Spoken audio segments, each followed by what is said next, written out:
Chapter 7 Con Games. When Han flew Jabba back to Nar Shaddaa following the Big Hutt conference, Jiliak had decided to stay on Nal Hutta for the length of her confinement. He immediately sought out Lando Calrissian. During his trip to Nal Hutta, Chewbacca had been continuing the young gambler's piloting lessons, and Han was encouraged at his new friend's progress. "You're coming right along, old buddy," he said as Lando, his mouth tight with concentration, executed a perfect landing. The ship settled into the Millennium Falcon's assigned berth with nary a wobble. "Another week and you'll be ready to solo." Lando glanced up at Han, his dark eyes very serious. "I think I'm ready now, Han. Fact is, I've got to be ready now. I'm leaving tomorrow. I heard there's some good gambling and pleasure worlds out in the Oceanian system, and I'm heading out there to see for myself. Or maybe I'll hit the corporate sector." "Lando, that's clean out of Imperial space," Han exclaimed. "You're not ready to navigate this ship that far, especially flying alone." "Want to come with me?" Lando offered. Han thought about it, and for a moment was tempted, but he'd given his word to Zaviri, and he shook his head. "Can't, Lando. I'm signing on with Zaviri to work for her during this next tour. I promised her, and she's counting on me." "Not to mention she's a lot prettier than I am," Lando added dryly. Han grinned. "Well, there is that." He sobered. "Just wait a couple more days, Lando. Trust me, pal, you're not ready yet to go that far, especially with no co-pilot." Inwardly he was thinking, "I'm losing the Falcon. What if I never see her again?" "Chewbacca here's been giving me good lessons," the gambler insisted. "He's barely had to touch the controls the last couple of times I've taken us out." "But," Han began. "No buts," Lando said. "I'm living on borrowed time here on Nar Shaddaa, Han, and so are you. Boba Fett isn't one to forgive and forget. I'm making myself scarce for at least 6 months. When does Zaviri leave?" "Next week," Han said. "Her engagement was held over another week, by popular demand." "Have you told Jabba that you're leaving?" "Yeah, I did. He wasn't happy about it." Chewie interjected a comment. "Hey, Jabba was born cranky," Han said defensively. "He's one of the orneriest Hutts I've met, and that's saying something." "Did you tell him why you've got to leave?" "Yeah, I did. That was the only thing that calmed him down. I think even Jabba might be a little nervous if he knew Boba Fett was gunning for him." "Well, if I were you, I'd get out of here as soon as you can," Lando said. "And until you're off Nar Shaddaa, you'd better watch your back." Nothing Han said could change Lando's decision. It was with a heavy heart that he stood on the landing platform the next morning and watched the Falcon take off. The freighter wobbled slightly as she went soaring into the sky. Han shook his head. "Use your stabilizers," he said aloud. "He's not ready," he thought dejectedly. "I'll probably never see the Falcon or Lando again." Bria Theron sat at her desk at the largest Imperial military base on Corellia, watching the screen of her datapad as she updated the food requisition lists for all troops stationed in the Corellian system. Her reddish-gold hair, which had grown into a long, curly mane during the past 5 years, was swept up in a smart, business-like style, and she wore a crisp civilian support staff uniform, black jacket and skirt with black boots. The unrelieved black set off her pale skin and exquisite bone structure. Her blue-green eyes narrowed as she studied the screens of data. The Empire was definitely building up strength in this sector. Did that mean the Imperial commanders were anticipating some kind of rebellion here in the Corellian system? She found herself wondering how long her group could manage to hold off the Empire if it attacked in force. 2 days? A week? In the end, they'd all be slaughtered. She knew that. Their small group of rebels was growing every month as the people of her world grew restive at being ground beneath Palpatine's relentless heel. But there was no way they were ready yet to take on the Imperial forces. From the very small beginning, though, they'd made good progress over the past 3 years. Their movement had started with barely a score of unhappy dissidents gathering for clandestine meetings in cellars, and had grown by leaps and bounds, until they now had cells in most of the major cities on the planet. Bria had no idea how many rebels there were on Corellia, but it had to be several thousand. The reason she had no idea how many rebels were on Corellia was that it was not necessary for her to know. Even though she was fairly high-ranking in the rebel hierarchy, she was not part of personnel or recruitment. Information about the rebel groups on her world was doled out sparingly. Only 1 or 2 commanders knew the whole picture. Individual members were strictly informed on a need-to-know basis. The less they knew, the less they could be forced to reveal under torture. Bria's current assignment was intelligence. She didn't particularly like spying, but she was good at it. She preferred her old job, though, that of making contact with rebel groups on other worlds. It was obvious to her that if the rebels were to really oppose the Empire, they'd have to unite. But so far, they'd barely begun reaching out to other groups. Communication was monitored, travel was restricted. It was so difficult to maintain links between groups on different planets. As fast as their rebel group devised codes, the Imperials broke them. Just last month, one cell of rebels had been raided during a meeting on the eastern continent. They'd disappeared as completely as though a crate dragon had opened its mouth and swallowed them whole. Bria thought that she'd much prefer to be gobbled alive by a monster than caught by the Emperor's security forces. Her friend Lana had been one of those taken. Bria knew she'd never see her again. Bria was worried that her entire homeworld would wind up as a police state. Corellia had always been an independent world, a proud world that governed itself. So far, the Emperor had not appointed an imperial governor to usurp all power on Corellia. But that didn't mean he wouldn't someday. The Empire did not allow pride or independence in the worlds it claimed. One of the reasons for Palpatine's not overtly taking over the Corellian government was that Corellia had such a large human population. The Empire made no secret of the fact that it regarded non-human species as inferior, incapable of governing themselves. Two alien species shared the Corellian system worlds with their inhuman inhabitants, the Solonians and the Draal. If Corellia had been inhabited solely by those non-human sentients, they'd have had a much more inviting target for repression, possibly even being declared a slave labor planet. Look at what happened to Kashyyyk. The proud Wookiees captured and led away in binders and shackles. Bria's fingers tightened on the edge of her desk. She hated the Empire, but even more than the Empire, she hated slavery. Having been a slave on Ylesia, though at the time she'd called herself a pilgrim, Bria was determined to do everything she could to destroy the Empire that allowed slavery, that used and owned beings. When that task was done, she would devote whatever remained of her life to freeing every slave in the galaxy. Her lovely mouth turned down at the corners as she thought about the raids 6 months ago that she'd led on Ylesia. She and her rebel friends had managed to rescue 97 slaves, mostly Corellians, and bring them back to their homeworlds and their families. Within the next month, 53 of those freed slaves had run away and boarded ships to return to Ylesia. In a way, Bria couldn't blame them. Living without the exaltation was difficult. It had taken her years to overcome her craving for the feel-good rush of euphoria the Tolanda Till priests could project. But 44 of the freed slaves are still free, Bria reminded herself fiercely, and just yesterday Rion told me that one of the women had sent him a message, thanking him for returning her to her husband and children. Rion was Bria's main link to Rebel Command now that she'd taken this new position at Imperial headquarters. It was Rion to whom she reported every scrap of information she could glean. It took the information that Bria could gather and construe, then relayed it to the leaders of the Corellian underground rebel group. Bria hoped that soon she'd have more than bureaucratic lists of supply requisition orders to relay to her group.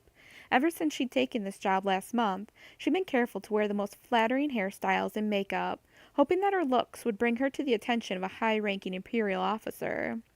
Her efforts were paying off, too. Just yesterday, Admiral Trefarin had stopped by her desk to ask her if she would accompany him to a reception that was being held by the Corellian government for the high-ranking Imperial officers. Several sector moffs were supposed to attend. It'd be quite a gala evening, he'd assured her. Bria had lowered her eyelids coyly, blushed attractively, and breathed a halting, girlish yes. The Admiral had beamed at her, the deep lines that ran vertically down his sallow cheeks appearing even more like canyons in the desert, and told her he'd pick her up in his chauffeured speeder. Then he reached out and touched one of her curls, letting it wind around his finger. "And my dear," he added, "wear something that will set off your beauty. I want the other officers to be jealous of the golden treasure I've discovered." Bria hadn't had to feign her inarticulate response, which had only charmed him further, because she'd been too angry to speak clearly. The old lecher, she thought disgustedly, resolving not to forget to strap her dainty little vibroblade to her upper thigh. Just in case. but usually men of his age were more talk than action. What they most wanted, as the Admiral had frankly admitted, was for other men to admire them, and any attractive young women they'd manage to snare with their power and wealth. Admiral Trefarron might be our key to learn more about these new Imperial weapons and ships we've heard rumors of, Bria thought. So when the evening of the reception came, she'd don a lovely, elegant gown. She'd grown up the daughter of a rich man, and knew how to dress for maximum effect, style her hair, tastefully paint her face, and spend the evenings smiling warmly at Admiral Trefarron. She'd dance with him, give him admiring glances, and keep her ears open for every scrap of information. And just in case she needed help in fending off his advances, Bria already had a tiny drop of a substance she planned to wear beneath one manicured fingernail. All she had to do was touch the tip of her fingernail to the surface of his drink of choice toward the end of the evening, and the old Vrelt would swiftly become so pleasantly tired, sleepy, and drunk that she'd have no trouble dealing with him. Bria could use that vibroblade, and use it well, but she had no intention of doing so. Vibroblades were for amateurs. She was an expert at not needing them. For a moment she missed her battle fatigues, the weight of her blaster strapped to her thigh. She'd much prefer leading another armed raid against the Yelesian Hutts, or the Imperial slavers, who were even worse than the Hutts, than she did the prospect of playing Tabaga and Vrelt all evening with Admiral Trefarron and his Imperial cronies. She turned over her blaster to Rion when she'd taken on this assignment. It wasn't improbable that Admiral Trefarron would have her apartment searched as part of the background check he'd got his minions to perform, to ensure she was safe for him to be seen with. Bria always kept the vibroblade with her, so she wasn't worried about searchers finding it. At least she knew her IDs would stand up to most security checks. 6 years ago she'd learned all about establishing new identities from an expert. Han Solo had taught her much more than just how to fire a blaster effectively. Her lips curved in a soft smile as she indulged herself in a moment of nostalgia for those days. She and Han had been on the run together, living on the edge, never knowing what would happen next. Those had been the happiest days of her life, she realized now. It had been worth every tense moment, every jolt of fear, every mad chase, every terrified escape, every blaster bolt she'd had to duck to be with him, to be free to love him. And she loved him still. Seeing him on Deveron a year ago had brought it all back to her so vividly. After years of denial, Bria had had to admit the truth to herself. Han Solo was the man she loved, would always love. But they couldn't be together. She'd had to accept that. Han was a con man, a rogue, an outlaw who was out for himself. Bria knew he loved her deeply. He'd even asked her to marry him. But Han wasn't the kind of man to forsake everything for a philosophical ideal. During the months they'd spent together, Bria had sensed that someday he might have the potential to embrace a cause, give himself to a goal, but it would have to be a cause that he'd chosen for himself, in his own time. Bria knew she couldn't expect him to adopt her cause. She wondered what he was doing right now. Was he happy? Was he with somebody? Did he have friends? When she'd seen him on Deveron, he'd been wearing typical scruffy spacefarer's garb, not an Imperial uniform. But she'd heard he'd graduated from the academy with honors. What could have happened to end his career? On one hand, Bria was sorry that the dream he'd pursued so single-mindedly had obviously come to a crashing end, but on the other, she was glad to discover that Han was no longer an Imperial officer. It had tortured her to think that someday they might come face to face in battle, or even worse, that she might give the order to fire on an Imperial ship and cause his death, all unknowing. At least she didn't have to worry about that possibility anymore. I wonder if I'll ever see him again, she thought. Maybe when this is all over, when the Empire is no more. Bria gave herself a mental shake and told herself to get back to business. The Empire was firmly entrenched. Rooting it out would require many years and the sacrifice of countless lives. She couldn't let herself think about what might happen in the dim, distant future. She had to concentrate on the here and now. Resolutely, she activated her datapad again and went back to work. At the same moment as Bria Theron was wondering about him, Han Solo was not thinking about her. He was, however, feeling more wounded by a woman than he had at any time since Bria Theron had left him. He sat on the edge of the bed in a hotel room on Velga, a luxury moon where the wealthy came to be entertained and play games of chance, scowling and reading Zavari's message on his datapad. It said, "Dear Solo, I can't stand goodbyes, so I'm not going to put either of us through one. The tour is over, and I'm off for a short rest before taking to the road again. I thought about asking you to go with me, but I think it's better that I make a clean break now. The last 6 months have been wonderful, among the best I can recall. During that time, I've grown very fond of you, dear. Too fond. You know me by now. I can't afford to get too fond of anyone. That would be dangerous for both of us. Caring too much about another person makes you soft, makes you vulnerable. In my line of business, I can't afford that. I've paid the hotel bill through tomorrow for you and Chewbacca. You've been two of the best assistants and companions I've ever had. Tell him I'm sorry I couldn't say farewell. There's a bonus for you both in the local branch of the Imperial Bank, account code 651374, keyed to your retinal scan. I'm going to miss you more than I can say.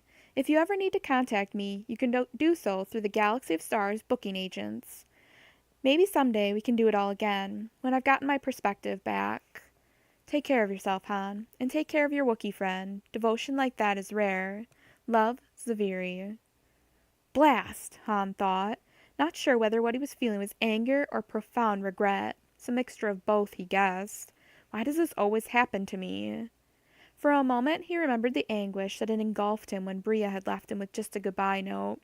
Then he wrenched his mind away from that memory. It was a long time ago. I'm not a kid anymore.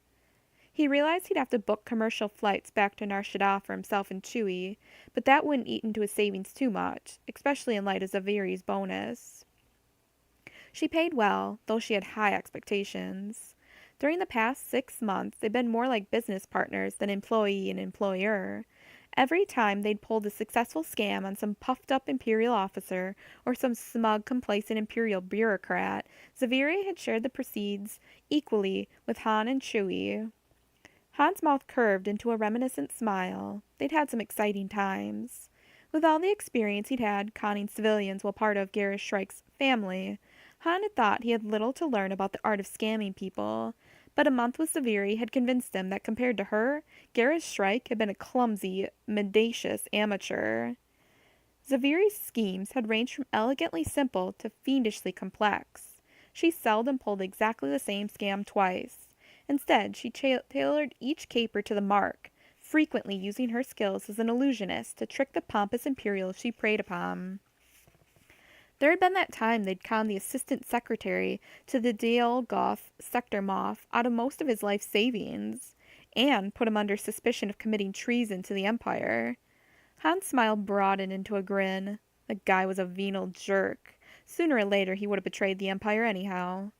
Not that all their scams had been successful. 2 had fizzled out, and 1 had blown up in their faces, forcing them to run from the planetary officials until Chewbacca had been able to locate them and pick them up. Han would never forget that escape, running, dodging, pursued through the countryside by tracer droids and the local version of Candoid hounds. The only way they'd been able to hide their scent was to spend the night up to their necks in a swamp. He'd also enjoyed his work as Zaviri's stage assistant. It had been fun, helping to create the illusions, finding out how it was really done, and taking a bow before cheering crowds, night after night. Even Chewbacca had gotten to enjoy the public attention, and Zaviri had worked up several tricks that gave Chewie a chance to show off his Wookiee strength. The hardest thing for Han had been getting used to the skin-tight, spangled stage costume he'd had to wear. He'd felt horribly self-conscious the first few times he'd gone on stage wearing it, but eventually he'd gotten used to it, and even learned to enjoy the hoots and whistles from some of the female audience members when he'd make his entrance. Zaviri had teased him about it, especially the time the girl had dashed up on stage and kissed him full on the mouth, making him blush. Han had teased her back about her costumes, which were often daring. Han sighed. If only I'd known she was planning this, I could have talked to her. Already he missed her presence, her smile, her affection, her warmth, her kisses. She was a special woman, and Han knew now that he'd loved her. Would it have made any difference if he told her? He decided that it wouldn't. As her letter said, Zaviri was not someone who wanted love. She didn't want to love or to be loved. Love, she discovered, made you too vulnerable. Love makes you love life, she told him once, and once you love life, you're in real danger. You want to hold on to it, and that's wanting clouds your thinking. You want to hold on to which? Han had asked her. Love or life? Both, she said. Love is the riskiest thing in the universe. Zaviri had risked herself more than anyone he'd ever known in everything except love. If she hadn't been so coolly deliberate, he'd have called her reckless. But she wasn't. Danger meant nothing to her, because she didn't worry about dying. Han had seen her stare death in the face without turning a hair. One time he'd complimented her on her courage. She'd shaken her head. No, Solo, she said. I'm not brave. You're brave. You have courage. I just don't care. They aren't the same thing. He sighed again, then rose from the bed. Zaviri was gone. By now her ship, the Phantasm, was long gone from Volga. Okay, he thought, reaching for his clothes. Show's over. Time to go back to the real world. At least he and Chewie now had plenty of money to lease their own ship. For the first time in a long while, Han wondered how things were going back on Nar Shaddaa. When they got back to the smuggler's moon, Han was surprised to realize it felt like coming home. He and Chewie went to see Mako first. They found him and Roa having a companionable drink together at one of the taverns. Han entered the place, grinned, and waved. Mako! Roa! Both men turned at the hail and grinned broadly. Han! Chewbacca! Hey, Roa. Hey, Mako, Han said. How's business? Not bad, Mako said. Jabba misses you, kid. Oh, yeah, I'm sure, Han said with a chuckle. Did Jiliak have her baby Hutt? Don't know, Roa said. She ain't been around, though, so maybe not. How you doing, kid? You've been gone so long we thought Boba Fett had got you. Han grinned back. Not yet, he said. He been around much? Mako glanced around reflexively. Well, they said he was here on Nar Shaddaa looking for you several months ago, but nobody's seen him lately. Good. Keep me informed, Han said. So, anyone seen Lando? He tried to seem casual. He still got that old clunker of his, the Millennium Falcon? Oh yeah, he still got it, Roa said. And Han, you're not going to believe this. Calrissian made a killing out there in the Ocean system, picked up a load of life crystals and sold them for a bundle. Guess what he's into now? Han made a ribald guess. Both Roa and Mako cracked up. Chewie roared in interrogatory. He's bought himself a used spaceship lot, Mako said. Got it lock, stock, and barrel from a Duros who decided to go back to Duro and tend the family farm. Well, I'm in the market for a ship to lease, Han said. Guess I'll pay Lando a visit, see what he's got. Better see Jabba first, Mako advised. He's put the word out that as soon as you came back to send you on. Han nodded. Okay, I'll do that. Where can I find Lando's place? They gave him the coordinates. With a cheerful wave, Han headed out of the tavern. He found it was good to be back. The interval with Zaviri had been pleasant and profitable, but his real calling was smuggling, and he was eager to get back to it. Jabba was so pleased to see Han that he actually wriggled down off his dais and undulated toward the Corellian. Han, my boy, you've returned. Han nodded and decided not to bow. Jabba had obviously missed him. Hello, Jabba. Your Excellency. How's business? Jabba sighed theatrically. Business would be much better if only Basadi would learn they are not the only rightful destination for credits in the galaxy. Han, I must admit that I've missed you. We lost a ship in the Maw, and it cost Dashilak dearly. We need you, Han. Well, this time you're going to have to pay me more, Jabba, Han said resolutely. Chewie and me are about to lease our own ship. That'll be better for both of us. You won't risk your ships, and I won't have to take less because I'm flying your ship. Fine, fine, Jabba said. That is fine, Han. But Jabba, I gotta tell you, Han said, there's still a bounty on my head. Terenza's gotta have talked Basadi into a pretty big one. Most of these bounty hunters I can deal with no problem, but if I get any hints that Boba Fett's back on my trail, I ain't hanging around here. I'm gone. I'll operate out of Smuggler's Run. Even Fett isn't dedicated enough to head into the run. Han, lad! Jabba looked pained. We need you. Dashilak needs you. You're one of the best. Han grinned, liking the feeling of being on more equal footing with the Hutt Lord. Hey, Jabba, I'm the best, he said, and I'm going to be proving it. Chewie roared. Jabba waved at the Wookiee. What did he say? He said, we're the best, Han replied. He's right. Soon everyone's going to know it. Han's next stop, as promised, was Lando's used shipyard. He and Chewie went straight to the office, where they found a small, multi-armed droid with a single ruby red eye in charge. Where's Lando? Han demanded. My master's not here at the moment, sir, the little droid replied. May I be of service? I am Vufi Ra, his assistant. Han looked at Chewbacca, who rolled his blue eyes. I want to speak to Lando, Han said. Where is he? Out in the shipyard, Vufi Ra replied. But, sir, wait! Admittance to the shipyard is not permitted unless Master Calrissian has authorized it. Sir, come back, sir! Han kept on walking. Chewbacca, however, did stop. As the little droid approached him, arms flailing, he let loose with a snarl that swiftly built to a full-throated roar. Vufi Ra stopped in his tracks so fast he nearly fell over backward, then went scuttling off, calling, Master! Master! in a plaintive voice. Han found Lando out back with the Falcon. He didn't know which one of them he was gladder to see. The Falcon was all in one piece, he was pleased to note. For once, the gambler wasn't his usual dapper self. Han was surprised to see he was wearing greasy mechanic's coveralls, and his hands were filthy as he gripped a hydrospanner. Lando! Han shouted. His friend turned around, and his handsome features lit up. Han, you old pirate, how long you been back? Just got home, Han said, shaking Lando's hand. They grabbed each other, thumping each other on the back, then stood back grinning. Hey, Han, it's good to see you, man. You too. Before the end of the day, Han and Chewie had leased their new ship from Lando. It was a small Sorosub freighter, Starmite class, heavily modified. The ship was about 2/3 the size of the Millennium Falcon and had a blunt, rounded bow, thick, stubby wings, and a rounded, thick body that narrowed back to a flattened tail section. The ship resembled a coarse, unstreamlined teardrop, and as one of Han's Quarren acquaintances later told him, looked like something we raised for snacks. Each of the wings ended in a gun turret that held 2 fixed laser cannons, and the pilot also controlled a set of laser cannons mounted on the bow. Han christened her the Bria. Lord Aruk wishes to see you, Your Excellency, Ganar Toast, Terenza's major domo said. He is waiting in your office. The high priest tensed. I don't think I can take any more of his criticism, he thought, hoisting himself out of his resting sling resentfully. Lord Aruk and his offspring Durga had come for a special inspection tour of the Yelesian operation 2 days ago. Terenza had been proud to show them the progress they'd made, the new factories, the productive pilgrims, the steadily growing supply of valuable spice that they'd shipped off-world. He'd even been able to show them the new cleared plot of land for the new colony, Colony 8. But the more Terenza had shown the Hutt Lord, the more Aruk had nitpicked. The high priest was beginning to feel a little desperate.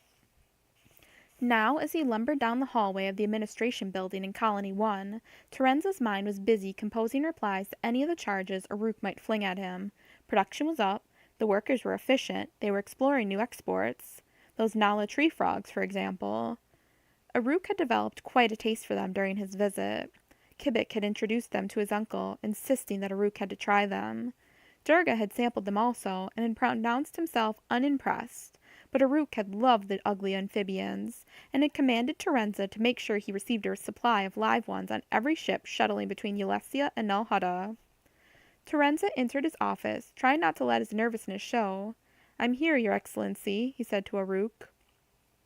The Hutt Lord was accompanied only by his offspring Durga. He looked up at Terenza. We need to have a talk, High Priest, he said gruffly.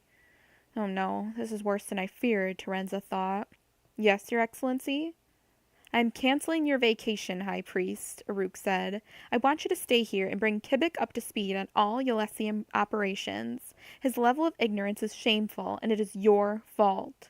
Terenza, you have forgotten who you are, the true lords of Yelesia. You've grown arrogant and think yourself in command. This is not permissible. You must learn your place, High Priest. When you've learned to serve, to take the subservient role in governing this world, you will be rewarded. Only then can you return to Nal Hutta. Terenza remained silent during Aruk's tirade. When the Hutt Lord finally ran down, he found himself wanting to quit, to just walk away from the entire ridiculous operation. Kibik was an idiot, and no amount of coaching from his overseer was going to make the young Hutt into anything but an idiot. And he hadn't seen his mate Telena in a year. What if she decided to mate with someone else because he had been gone so long? How could he expect her to remain faithful under these circumstances? Resentment boiled up inside the Talanda Till, but with a great effort of will, he managed to conceal his reaction. It shall be as you say, Your Excellency, he murmured. I shall do my best. See that you do, Aruk rumbled in his deepest, most threatening tone. You are dismissed, High Priest. Terenza's hot rage boiled and bubbled as he walked back to his quarters, but by the time he reached them, he was calm again, strangely, coldly calm.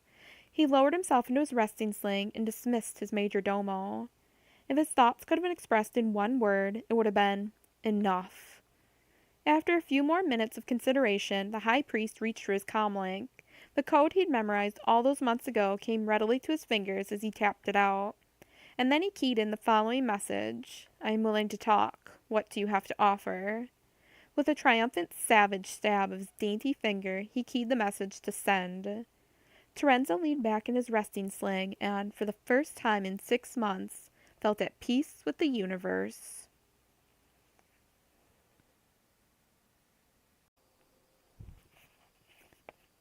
Chapter 8. The Shadow of the Empire. The man in the Mandalorian armor walked steadily down the dark, cavernous entrance hall of Jabba the Hutt's palace on Tatooine.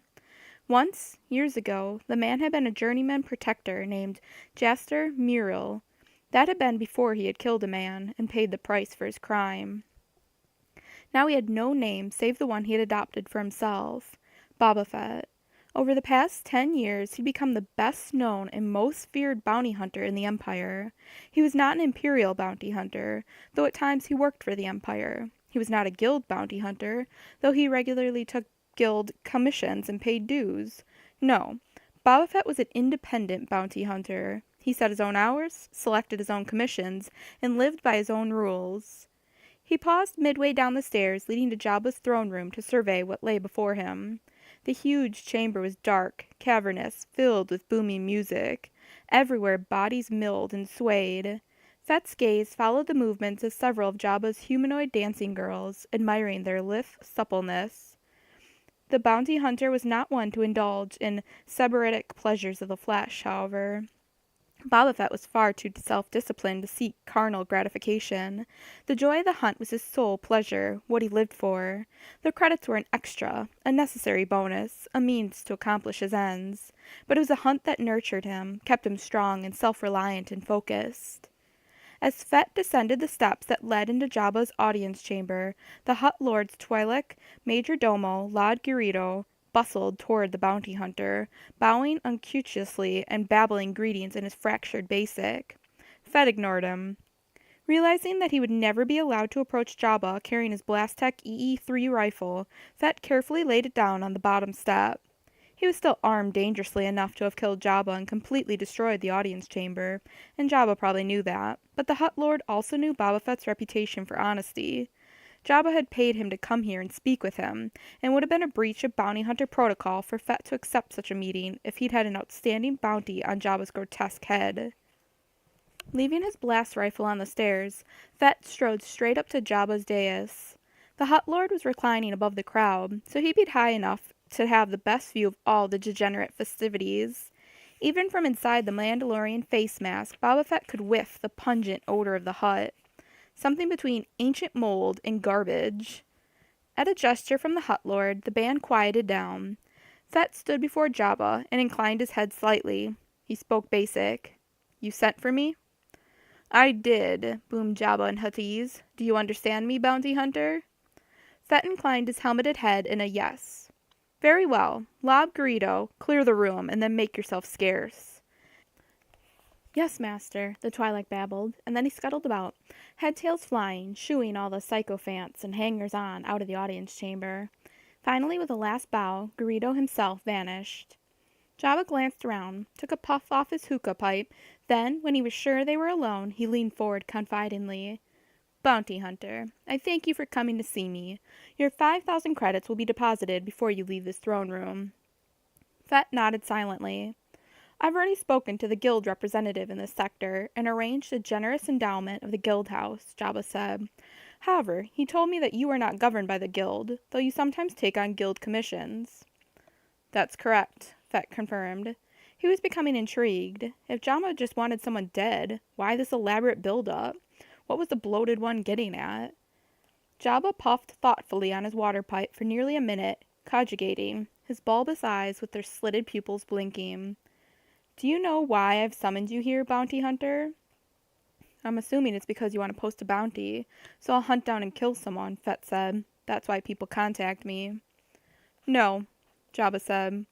He put the hookah aside and stared levelly at Fett, obviously getting to the point. I want to pay you to not kill someone. The macro-binocular viewplate that was built into Fett's Mandalorian helmet included infrared vision, plus motion and sound sensors. The bounty hunter could literally see Jabba tense and change color. This is important to him, Fett realized, surprised. Most Hutts were such a phenomenally selfish beings that he'd never heard of one willing to stick his neck out for anyone. State your offer, Fett said. There's an outstanding bounty of 20,000 credits on a human who has proven very useful to me. I wish to pay you 25,000 to ignore that bounty until further notice. Fett had one word for Jabba. Who? Han Solo. He's a good pilot, the best. He runs our spice on schedule, and the Imperials can never catch him. He's proven extremely valuable to Jijillik. I'll pay you to stop hunting him. Boba Fett stood there in silence, thinking hard. For the first time in years, the bounty hunter was in a quandary, torn between his duty, his need for extra credits, and his own personal desires. Jabba's offer was tempting in many ways. Boba Fett's ship, Slave One, had recently been damaged in an asteroid field, and Fett needed some rather expensive repairs to get the weapon systems back up to full capability. On the other hand, he'd been looking forward to bringing Solo in for a long time, ever since he and that gambler friend of his, Calrissian, had captured, drugged, and robbed the bounty hunter. Boba Fett couldn't allow two space bums to get the best of him and live. On the other hand, just last week, Lord Oruk of Basadi had contacted Boba Fett in an interstellar holo communication, and told him he was no longer willing to pay top credits for Solo. Instead, he wanted a priority live delivery bounty on a Corellian woman, Bria Theron. He'd raised the amount, too. The bounty on her was 50,000 credits, and the Hutt Lord had reduced the bounty on Solo to 10,000 credits, disintegration now permitted. Terenza, Fett gathered, was unaware of this change. 50,000 credits was the biggest bounty currently on Boba Fett's list. He'd immediately begun searching for this woman named Theron, whom Aruk had described as being a leader in the Corellian rebel movement. The Basadi Lord said she had led a raid to Yelesia to rescue slaves, and she was also suspected of leading several space raids to free slaves bound from Yelesia to the mines of Kessel. Fett had checked his sources and traced the woman to Corellia, then to one of the Outer Rim sectors, but then she dropped out of sight completely. There was one possible lead, linking her to a private yacht bound for Coruscant, but that was an unconfirmed rumor at this point. But Fett hated the thought of not bringing in Solo to face a humiliating, painful end at the hands of the High Priest Terenza. Fett had tortured captives when necessary to obtain information. He didn't take pleasure in it, or in their deaths, when that was what the bounty required. But for Han Solo, he was willing to make an exception. Well, Jabba's deep voice boomed, startling Fett out of his reflections. What do you say, bounty hunter? Boba Fett thought fast, and finally arrived at a solution that was, he felt, the best under the circumstances. It allowed him to maintain his integrity as a bounty hunter, while also allowing him to do the practical thing. Very well, he said. I'll take the 25,000. Aruk wants me to pursue Theron as a priority anyway, he told himself, so I'll be fulfilling the client's wish. And the bounty on the Theron woman's 50,000, so when I've brought her in, I'll send Jabba back his 25, then hunt and kill Solo. Honor is satisfied, I'll have fulfilled my commissions and gotten the chance to see Solo die. It was a good compromise, Fett decided. Everyone except Terenza would be pleased. And officially, Boba Fett wasn't working for the High Priest. He was working for Lord Aruk. It was Aruk's bounty, and the Basadi Lord had made it clear that all he wanted was Solo dead. Simple and profitable. Fett was satisfied. Very well, Jabba boomed, obviously pleased. He made a note on a palm-sized datapad. A total of 30,000 credits has just been added to your account. Fett inclined his head in that not-quite bow. I'll show myself out, he said. No, Jabba said hastily. Lob will have to open the blast door for you. He pressed a button on his datapad, and the Twi'lek appeared seconds later, head-tails flying. Lob bowed repeatedly. Farewell, Fett, Jabba said. I shall keep you in mind for any further commissions Jijillik has. Boba Fett did not reply, only turned and followed the major domo out, stopping on the way to pick up his blast rifle. The blazing sands of Tatooine seemed doubly bright after the darkness of Jabba's throne room, but Boba Fett's Mandalorian helmet automatically filtered out the harmful rays, allowing him to see clearly. Boarding Slave 1, he took off, checking his departure vector, swooping low over the scorching desert. Fett glanced down at those featureless expanses, those dunes that rippled, almost like the waves of an ocean. He'd rarely been to Tatooine, and he couldn't imagine ever returning. What a desolate place. He knew there was supposed to be life in the deserts, but here there was nothing, just unmarked sand. But wait, what was that? Fett leaned closer to his view screen as Slave One swooped over a huge pit that yawned open at the bottom of a depression in the sand. Fett thought he saw something moving within the pit, spiky fronds or perhaps tentacles. Wonder what that thing is, he thought, sending Slave One soaring up into the atmosphere. Guess there is something living in that desert after all. Moments later, the stark brownish world was far beyond the bounty hunter, so distant it was not even a memory. 1 week after leasing the Bria from Lando, Han Solo was cursing the little freighter himself, Lando, and the universe in general. "Chewie, old pal," Han said during a moment of uncompromising honesty, "I'm an idiot for picking this ship. She's nothing but a pain in the ass." Rumbled Chewie in complete agreement. The Bria needed considerable work, they discovered from almost the very beginning. She'd flown fine during their test spin, but as soon as the lease was finalized, the problems erupted like geysers on the methane moons of Thermon. The first time they took their new acquisition out on a smuggling run, for the first 10 minutes the ship worked fine. Then the aft stabilizer shorted out, and they had to have her towed back to Nar Shaddaa via tractor beam. They fixed the stabilizer, aided by Lando's little tentacle droid, Vufi Ra, who, it seemed, was the Millennium Falcon's main pilot these days. And then tried again. This time, the bow stabilizer blew. Han and Chewie fixed the Bria again, cursing and sweating through the repairs, then tried again, and again. Sometimes their little Soro sub Starmite worked fine. Other times they were lucky if they could limp back to Lando's shipyard for repairs. The Bria's nav computer developed amnesia, and her hyperdrive went on vacation. On her good days, Han was such an expert pilot he could coax a fair turn of speed out of her, but nearly every time they took her out on a test run, some new problem surfaced in the ship. Han complained to Lando, who only pointed out that the lease Han had signed said "as is," and that he'd made no guarantees about the ship's spaceworthiness. Also, Lando pointed out, correctly, he was leasing the little Starmite to Han at a very reasonable price. Han couldn't argue with that, but it didn't help when the Bria just quit cold, as she did at least half the time. Han mentioned his ship woes to Mako, who introduced his friend to yet another of his acquaintances. Master Starship Mechanic, Pilot, and Repair Tech Shug Nix meet Han Solo and his partner Chewbacca. They got a ship, needs some work. Shug Nix was humanoid, but though he looked mostly human, Han could tell immediately he had some alien blood. He was tall, with spiky brownish blonde hair and pale blue eyes. The skin on the lower half of his face was mottled with pale spots, and his hands only had 2 fingers, plus an extra joint in his imposable thumb. It gave him great dexterity when fiddling with machinery. Han could tell from the man's wary expression that Shug Nix had frequently met with suspicion because of his mixed blood. Most of that distaste had probably come from imperial officials. They regarded anyone who was a half-breed as a lower-class citizen. Han held out his hand, smiling. "Pleased to meet you, Shug," he said. "Think you can help me get this bucket of bolts up and running?" "We can sure give it a try," Shug said, visibly relaxing. "Bring her over to my space barn today and we'll check her out." To reach Shug's facility, Han had to fly the Bria down a narrow abyss between the tall vertical towers of 2 huge jumbled building complexes. When Han and Chewie reached the space barn, Shug's huge space dock and garage, located deep down in the warren that was Nar Shaddaa, he was impressed with the facility. "Wow," he said, looking around at all the ships in various states of assembly. "This place beats any imp space dock I ever saw. You got just about everything you could want here." Equipment lined the walls and was kicked in the corners.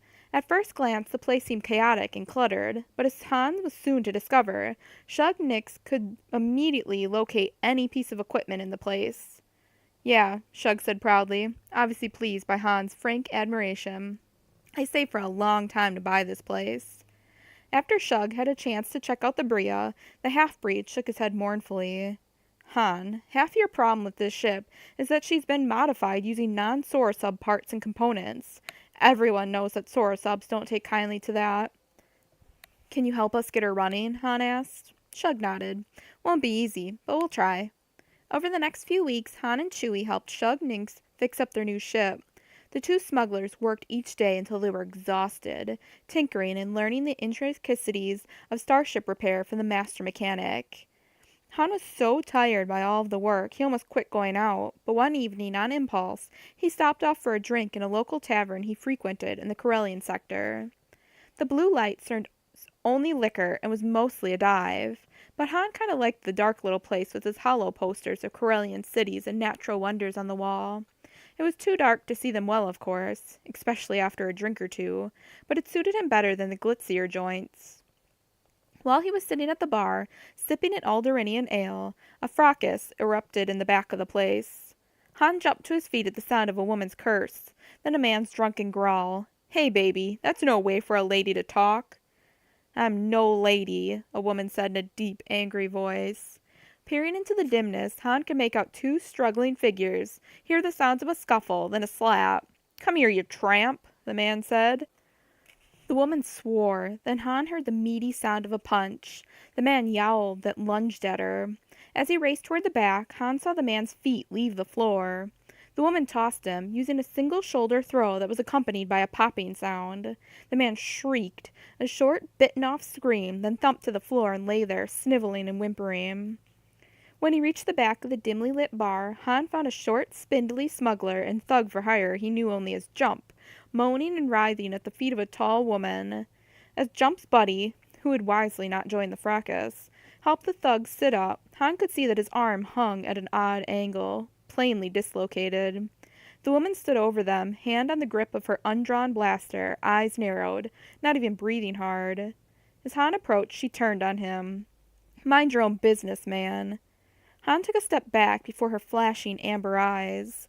She was as tall as he was, with skin the color of Lando's, and a wild frizz of black curls standing out from her head like a brunette's mane.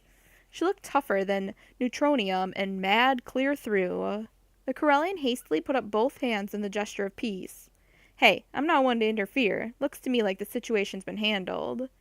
I can take care of myself, she snapped, striding past him on her way toward the front entrance. Her boot heels clicked on the scarred floor.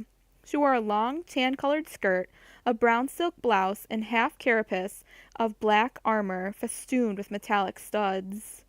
Her blaster rode her hip, and Han could tell by its worn grip that she knew exactly what to do with it. Intrigued, he jogged up to the front of the blue light. Then, careful not to stand between her and the front door, Han gestured to a couple of empty bar stools. So, do you have to rush off? Can't I buy you a drink? He asked. She studied him for a long moment, her anger fading. In the back, Jump's whimpers faded as the thug was let out the back way by his friends. Maybe, she said. Sticking out a gauntleted hand, she said, Sala's End. Han Solo. They shook, then Han threw a leg over the nearest bar stool. What are you drinking? Sala sat down too. Mad Merlf, straight up. Right, said Han, carefully not showing any reaction to the strong liquor. He wouldn't have drunk Mad Merlf on a bet. Tales abounded of spacers who had gone on a Mad Merlf spree and wound up in imp labor camps, or worse.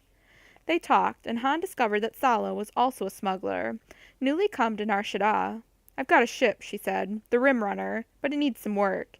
I've got some modifications I like to make. Hey, Han said, do I know a place for you? My ship's getting some work done too.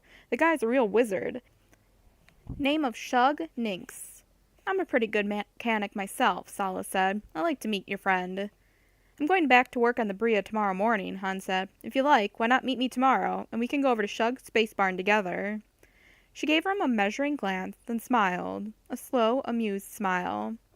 I've got a better idea, she said. You come home with me tonight. Can you cook?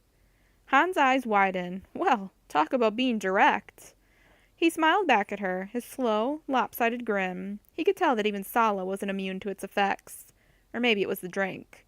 Sure, he said. One of my best friends was a cook. Sala laughed. Hey, Solo, give a girl a break and turn off the charm. Want to break my heart? No, Han said, reaching out to touch the back of her hand with one finger. I want to fix you dinner. Sounds like a great plan to me. You like Trollodon steaks? Sure, she said lightly. Rare. I'll keep that in mind, Han promised. When they finished their drinks, they went out into the squalid Nar Shaddaa street. Sala hooked her arm through Han's. I'm glad I found you. I burn water, so I don't even try cooking anymore. I love the prospect of a home-cooked dinner. Han smiled at her again, putting every bit of charm he possessed into it. Dinner it is. Then maybe breakfast? She laughed and shook her head. You are a rogue, aren't you? I try, Han said modestly. Well, don't push your luck, honey, she warned, smiling to let him know she wasn't offended. I can take care of myself. Remembering how Sala had handled Jump, Han had to agree. He nodded and resolved to back off. For the moment. Over the next few weeks, Han and Sala continued to see each other, and the relationship developed and grew closer. By the time they'd been dating for a month, Han was fixing her breakfast, and everyone recognized them as a couple. They had a lot in common, and Han enjoyed the time they spent together. She was an exciting, vibrant woman, smart, sensual, and direct. As Han got to know her better, he discovered she did have a tender side, though it didn't surface often. Han introduced Sala to Shug, and the two of them hit it off immediately, too, though not romantically. It turned out that Sala was an expert technician, more at home with a laser torch than most smugglers. She told them that she'd been a tech on a corporate transport before she'd managed to acquire a rim runner. Sala occasionally ran spice, but her cargo of choice was weapons. She was an expert gun runner, fearless and efficient. Soon Sala was a regular at Shug's space barn, where all the smugglers hung out, fixing their ships, swapping stories, and vying with each other to set new performance records. Han found that, sooner or later, most of the human smugglers, and many of the non-humans, wound up at Shug's space barn. Many of his pals from Smuggler's Run appeared, even on one notable occasion, Winnie. Zine and Kid, a smuggler and thief named Rick Duel, Sinewy Anna Blue, Roa, and Mako. All of them had good times at Shug's space barn. Shug had only 3 rules. No intoxicants of any kind, pay promptly for use of tools or his tech services, and clean up after yourself. Han eventually wound up introducing Sala to Lando, and the two of them hit it off also. Han could tell they were attracted to each other, but Sala made it clear that Han was her choice. For the moment. One day, when Han was up on the top hull of the Bria, working on the main deflector, Chewbacca roared at him, telling him to climb down. Someone wanted to see him. Han scuttled down the ladder to find a youth standing there, a handsome kid with brown hair and brown eyes. He reminded Han a little of himself, when he'd been in his late teens.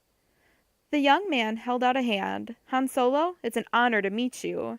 I'm Jarek Solo. Han's eyes widened as he shook hands. Solo? He asked blankly.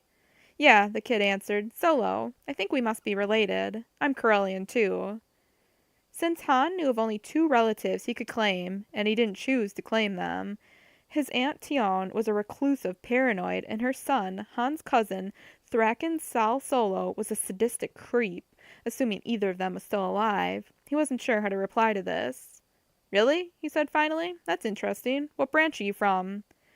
Well, I think my Uncle Ren was your father's second cousin, the youth said glibly. Ren was a common name on Corellia. Han smiled. Could be, he said. Come over here and let's talk. He led the youth into Shug's cluttered office and poured them both a cup of stim tea.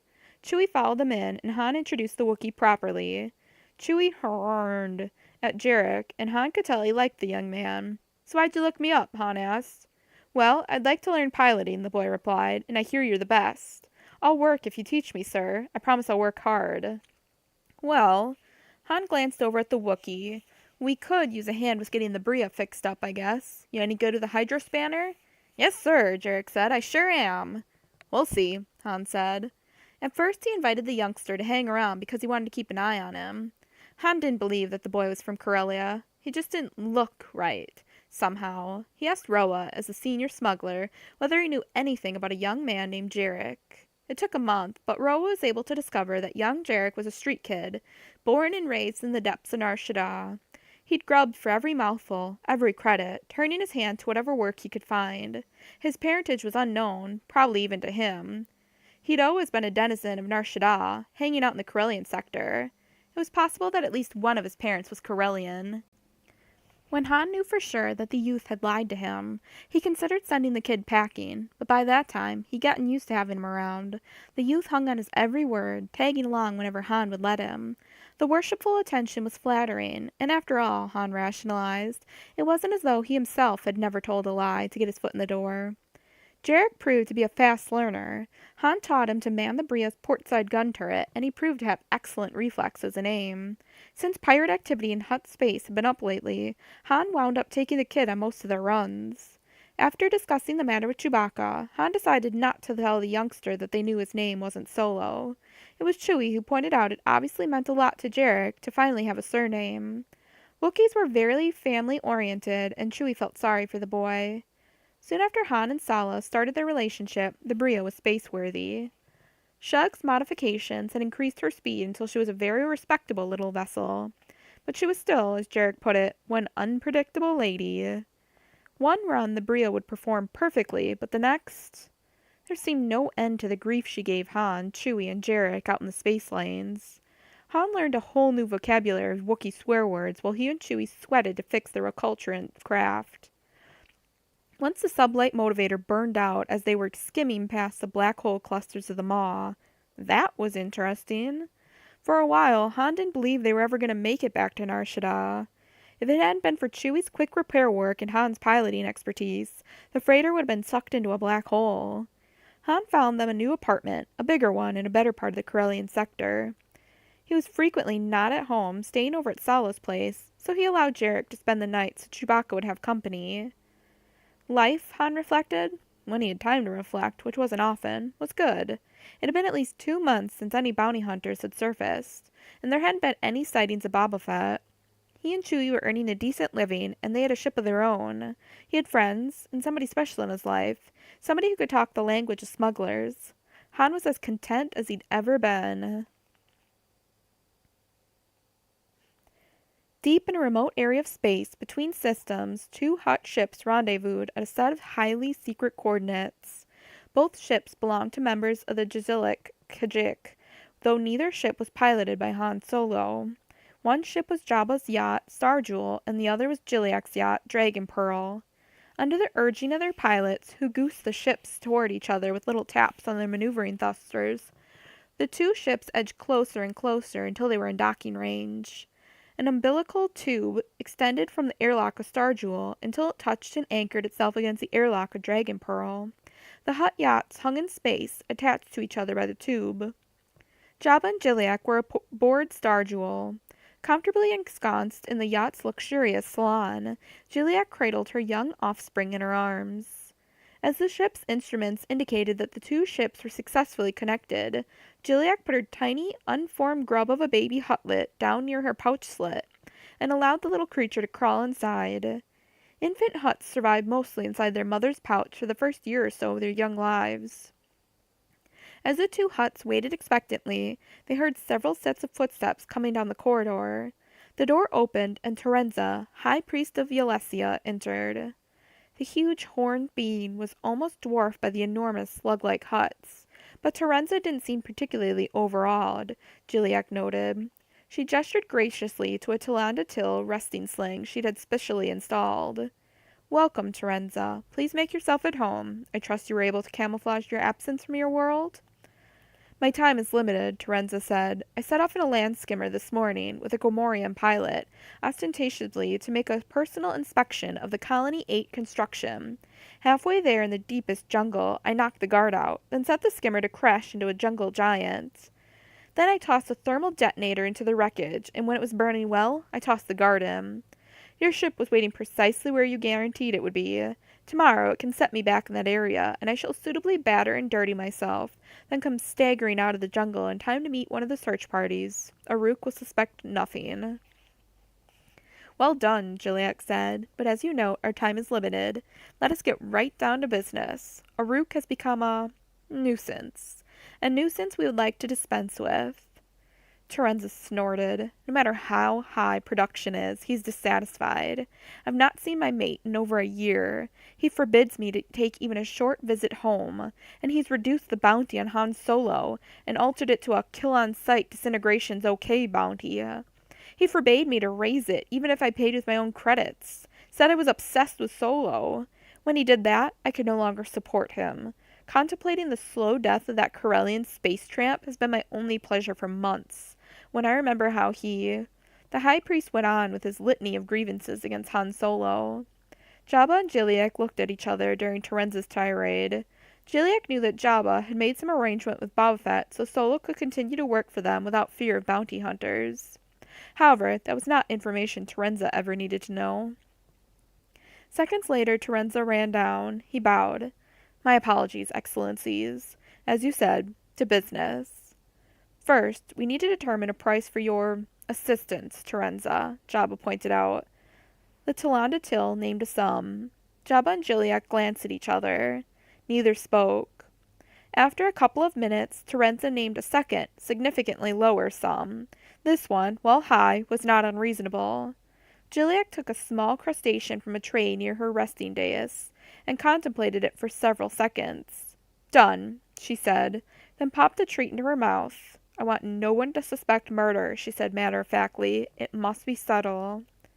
Subtle, Terenza murmured, absently stroking his horn, which already looked as though it had been freshly oiled. Not an armed attack, then. Far from it, Jiliak said. Basadi's security is second only to our own. Our troops would have to blast their way in, and the whole of Nalhutta would know who started it. No armed attacks. An accident? Jabba wondered aloud. Perhaps with his river barge? I understand Aruk enjoys his afternoon excursions. He often entertains on the river.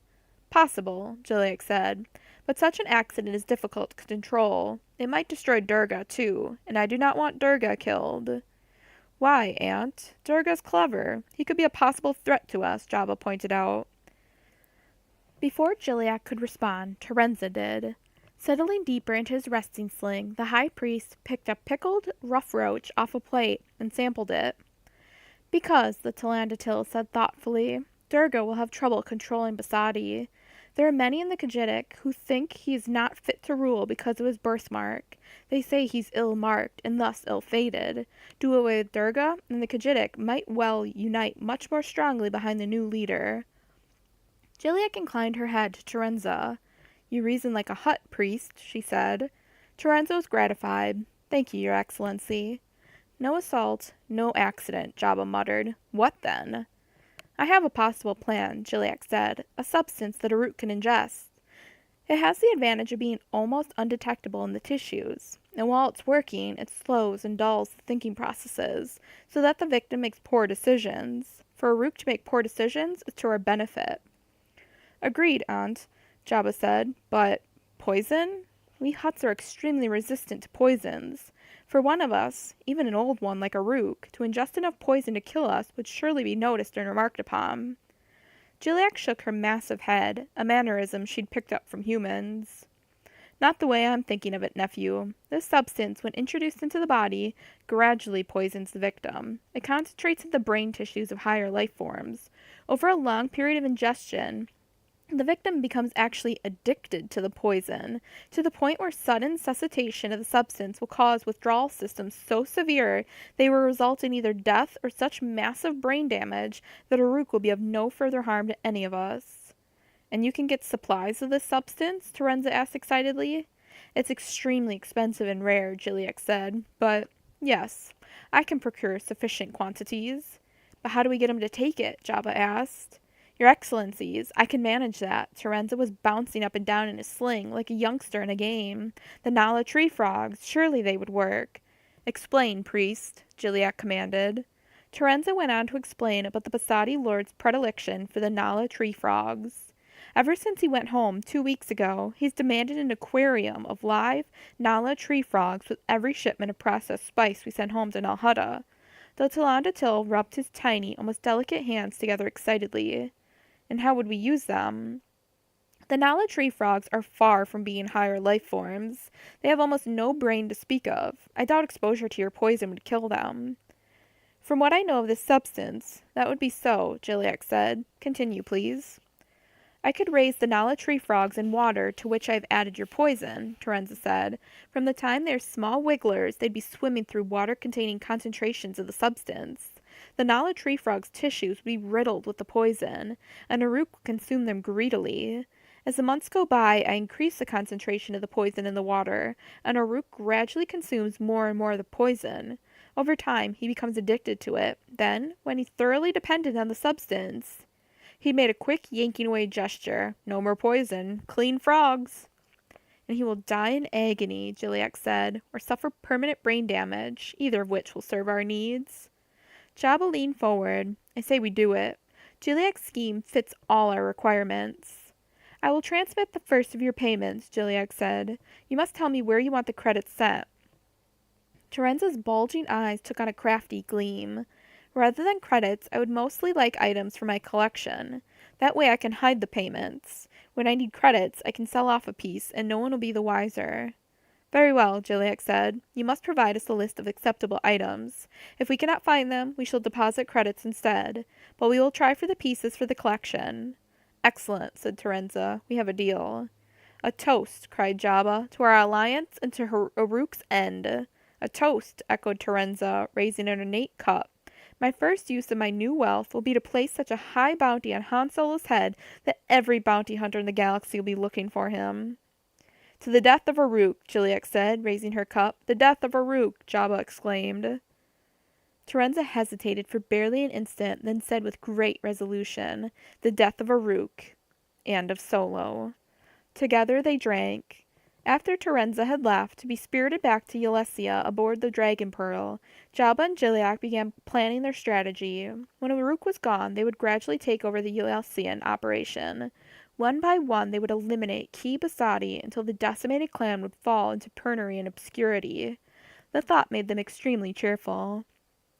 Their good mood was broken, however, by Lab Garodo, who appeared, wringing his hands. Your Excellencies, one of your operatives on Regolith Prime has just forwarded vidcast to us. Most disturbing news from Imperial Center. The pilot has recorded it, if your Excellencies will turn on your holoprojector. Concerned, Jiliak did so. The three-dimensional scene built before them, and the Hutts recognized their local moth, Sarn Shield. This was obviously a formal press conference setting. Behind Shield, they could see the familiar skyline of Imperial Center, the planet that used to be called Coruscant. Citizens of the inner and outer rim territories, he said, his pale features beneath waxy dark hair set in a grim line. Our exalted and wise emperor has been forced to put down yet another insurrection in Imperial space. Vicious rebels, using weapons that have been traced to our sector, attacked an Imperial emplacement on Rampa 2, wounding and slaying a number of Imperial troops. The Emperor's reprisal has been immediate, and the rebels have been routed and captured. Many civilian lives were lost when the rebel butchers turned their weapons on innocent citizens. This outrage cannot be allowed to continue. Our Emperor has called upon all of his loyal sectors to aid him in cutting off the trafficking of illegal weaponry. I am proud to say that I am responding to the Emperor's call in the most immediate and visceral terms. We all know that the source of much of the illegal gun running and drug trafficking emanates from Hutt space. To this end, I am calling on all citizens of our sector to support me as I shut down the Hutt scourge. It is my intention to wipe out the smuggling trade and bring the Hutt crime lords to their knees. Shield paused, as if suddenly recalling the Hutts did not have knees. Figuratively speaking, of course.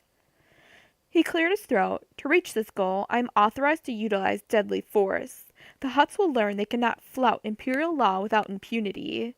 He raised a fist in a sweeping military gesture. Law and order will prevail once more in our territories. The hollow faded out on Shield's ringing last words. Both Hutts looked at each other for a long moment. This is not good, Aunt, Jabba said finally. Not good at all, nephew, Jiliak agreed. She cursed softly. How can Shield have found the courage to go against us? Obviously he's now more afraid of Palpatine than he is of us, Jabba said. We shall have to teach him his error, Jiliak said slowly. We cannot allow Nal Hutta to be governed by the Emperor and his wretched minions. Indeed not, Jabba agreed. Jiliak considered for a moment. However, as a compromise. Yes, Aunt? Perhaps we can reason with Shield. Buy 'em off. Let 'em have Nar Shaddaa and the smugglers. We can always find more smugglers. Jabba licked his tongue over the edges of his lipless mouth as though he tasted something particularly sweet. Aunt, I like the way you think. We must send Shield a message, Gilliac decided, and gifts. Expensive ones, so he will pay attention.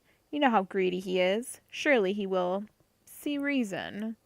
Surely, Jabba agreed, but who will carry the message? Jabba thought for a moment, then the corner of her huge, wide mouth turned up. I know just the sentience.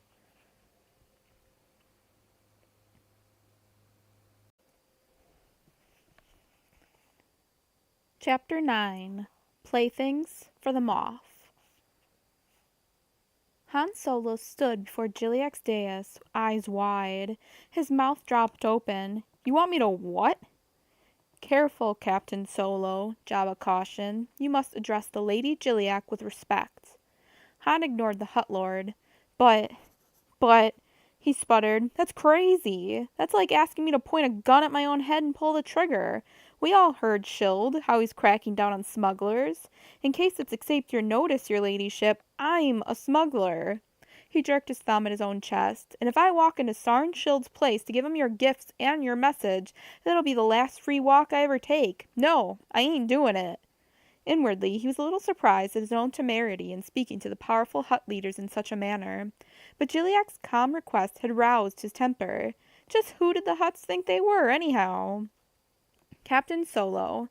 Gilliac did not take umbrage at Han's words or tone. Calm yourself. We will provide you with new clothing, the best of faked IDs, and one of our own courier vessels. No one will know you are Han Solo, smuggler.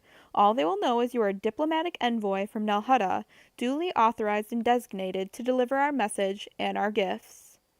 Han took a deep breath. Under those circumstances, maybe. What is it worth to you to get your message delivered? He asked finally. 10,000 credits, Gilliac said without batting an eye. Han gasped. That much? For just flying to Coruscant and back? He stared at the Hutt leaders for a moment, then turned to Chewbacca. What do you think, pal? Chewie was plainly as torn as he was. The big Wookiee grumbled and rumbled, then finally commented that with that kind of money, they could start saving for a ship they could buy. But it was Han who'd be risking his skin, he added, so the final decision should be Han's. The Corellian thought for another moment, then turned back to Gilliac and Jabba. All right, he said. I'll do it for 10,000. All of it in advance. Jabba began to protest, but Gilliac shushed him with a gesture. Very well, Captain. 10,000 in advance. When can you leave? If you can get me the IDs and vessels today, Han said grimly, we'll leave tomorrow morning. It shall be done, Gilliac said. The Hutt leader was as good as her word. By the next morning, Han received excellent faked IDs, identifying him as one Jobek John, official Hutt diplomatic envoy. The ship was a speedy little Corellian courier vessel named Quicksilver. Han was given a suit of clothing better than anything he'd ever touched before. A Tuman wool jacket and trousers cut in the very latest style. At Chewie's suggestion, Han cultivated a short beard during the time it took them to fly to Coruscant. When they docked at one of Coruscant's many space docks, he slicked his hair straight back from his brow and was amazed at how different he looked. The spiffy gray suit made him look like a bureaucrat, completely erasing all traces of the smuggler. I feel naked without my blaster, Han grumbled, but they restrict weapons here on Coruscant, Imperial Center. Besides, I guess diplomatic envoys don't wear guns. Chewie commented sadly that Han no longer looked scruffy, in approved Wookiee fashion. Instead, he appeared as sleek and polished as a lappy stone. Trust me, pal, I can't wait till I can turn back to myself, Han said. Then picking up his package of gifts and the holocube message from Gilliac and the Grand Council of Nal Hutta, Han left Quicksilver and took a shuttle down to Imperial Center. Being back in the Imperial capital city brought back a lot of memories, most of them unpleasant ones. Bria had left him on Coruscant. Here, he'd been hunted across the rooftops by Garrus Shrike. His court-martial had taken place in the headquarters of the Imperial Navy. Han already had the address for them off. Shield maintained several residences on different worlds, but at the moment he was in Imperial Center attending conferences on law and order in the Empire. Han reached the Moff's residence, a luxurious penthouse in one of the city's most elegant buildings. After going through multiple security checks, he handed his credentials to the major domo, an elderly human male, and then sat down in the antechamber. Only a strong effort of will kept him from fidgeting. After waiting for nearly 45 minutes, the major domo appeared. My master can give you only a few minutes, he said. He is departing this evening for Velga Prime. Nice, Han thought. Velga Prime was the most opulent gambling planetoid in the known galaxy. He followed the major domo down a succession of carpeted hallways. Automatically, Han memorized the way, just in case things went sour and he had to make a quick escape. Finally, the major domo ushered him into an office bigger than Han's apartment back on Nar Shaddaa. Master Jobek Jan of Nal Hutta, Your Excellency, the old man intoned. Moff Sarn Schild was a tall, pale, ascetic-seeming man with oiled black hair and a thin, pointy mustache. Slender to the point of emaciation, he had pale, cold-looking hands with elongated fingers. He wore no jewelry except a black crate dragon pearl in one earlobe. His suit was the same opalescent black as the jewel. He gestured briskly to a seat. I'm afraid I must be brief, Jean. I realize that the Hutts have been generous to my administration in the past, but the Emperor has made his wishes clear. My hands are tied. Let's not be hasty, Your Excellency, Han said, watching his diction and grammar. Unconsciously, he slipped back into his speech patterns from when he'd been an imperial officer. I believe you will find the Hutt offerings and message I brought to be of interest. May I? Schild nodded shortly. Han carefully placed the package on the table. Please open it, he said. Very well, the Moff said. Carefully he opened the package, and from the way his eyes lit up, Han could tell that the Hutt lords knew his tastes well. A small silver pipe encrusted with semi-precious gems. A miniaturized hollow projector so small it would fit into a human palm. A necklace made of gold and platinum wire encrusted with golden Korska gems. For your lady, sir, Han said smoothly. Yes, she will like this, muttered the Moff. A line appeared between his brows as he quickly scanned the holocube's message, which he triggered to display by means of his retinal pattern. Look here, Jean, he said when he finished reading it. I wish I could offer Nal Hutta more assurances, but as I told you before, I have no choice. The Emperor has called upon all Imperial worlds to tighten down on smuggling, gun-running, and other illegal activities. My sector contains Hutt space, and unfortunately, the Hutt reputation for dishonesty is so well known I cannot possibly cover for them.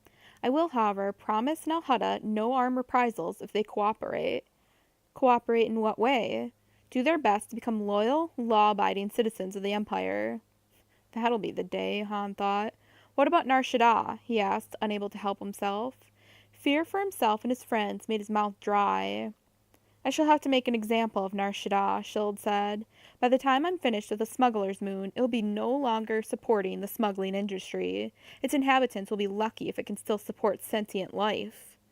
Han tried to conceal his shock. What are we going to do? Schild shook his head, and now I'm afraid I must depart. I regret you had to travel so far for only a short interview. But I did warn your Hutt masters that I would be unable to bend over this issue. Schild stood up, and automatically Han did also. Sarn, came a voice from behind the door leading into the next room. Caught in the act of turning, Han froze. That voice! My dear, I am in here, called Schild. I was just about to show the diplomatic envoy from Nal Hutta out. The door opened, and a woman stood there, smiling. Sarn, darling, she said, we must hurry. The shuttle's waiting on the rooftop. Will you be much longer? Han turned his head, and their eyes met, for the first time in 6 years. Bria Theron. This time there was no mistake. Bria stood there, dressed in a flowing silken gown that made her seem just as much of an ornament as anything else in Schild's palatial home. The low-cut gown was turquoise, the color of her eyes. She was stunningly beautiful. As she stared back at Han, she blinked and went a little pale. Her smile did not waver, though. She's good, Han thought. He knew he'd betray his shock, but fortunately Schild wasn't looking at him. Han hastily pulled himself back together, composing his features into a polite, neutral mask. Schild gestured at Bria. Master Jobek Jean of Nal Hutta, my niece, Bria. Only Han's years of playing sabacc saved him, as Bria composedly held out her hand with a throaty, It's a pleasure to meet you, Master Jean. Han was able to take it and bow over it with a suave smile. "The pleasure is all mine," he said. "Shield, you're a very lucky man to have such a lovely niece." He saw a faint wave of color brighten her cheeks at his jibe. "You look familiar, sir," she said. "Haven't I seen you before?" Her voice was cool and disinterested. Han knew she was baiting him. "Perhaps on wanted posters," Han murmured, so quietly Shield couldn't hear. Then bowing coldly over her hand once more, he let go of her, though all he wanted to do was grab her and bring her with him, and bowed formally to Shield. "Thank you for your time, Your Excellency." Then, turning away, Han strode resolutely from the room. Later that same night, much later, Bria Theron lay in her small bunk aboard the Moth's yacht, muffling her sobs in her pillow. Every time she recalled the look in Han's eyes, she wanted to wail aloud. It was only too obvious that he'd thought the worst, that she was Shield's concubine. Sobs shook her. That was what he was supposed to think, after all. That was what Sarn Shield wanted everyone to think. In truth, the Moth's sexual preferences did not run to human females. Bria traveled with him as a lovely show object to be displayed to imperial officials, just as Shield would display any trophy. She kept his home running smoothly, listened to him when he wanted someone to talk to, oversaw his household, staff, and office, and generally kept Moff Sarn Shield's life running smoothly. But she had never shared his bed, which was the only thing that made this current assignment bearable. And now Han had seen her, and thought the worst. Even all the information Bria had been able to funnel to the rebel movement back on Corellia couldn't ease the grief and shame she felt. Her pillow was wet. Bria turned it over and then lay there, staring into the darkness as the Moth's yacht streaked through hyperspace. "Han," she whispered brokenly. "Han."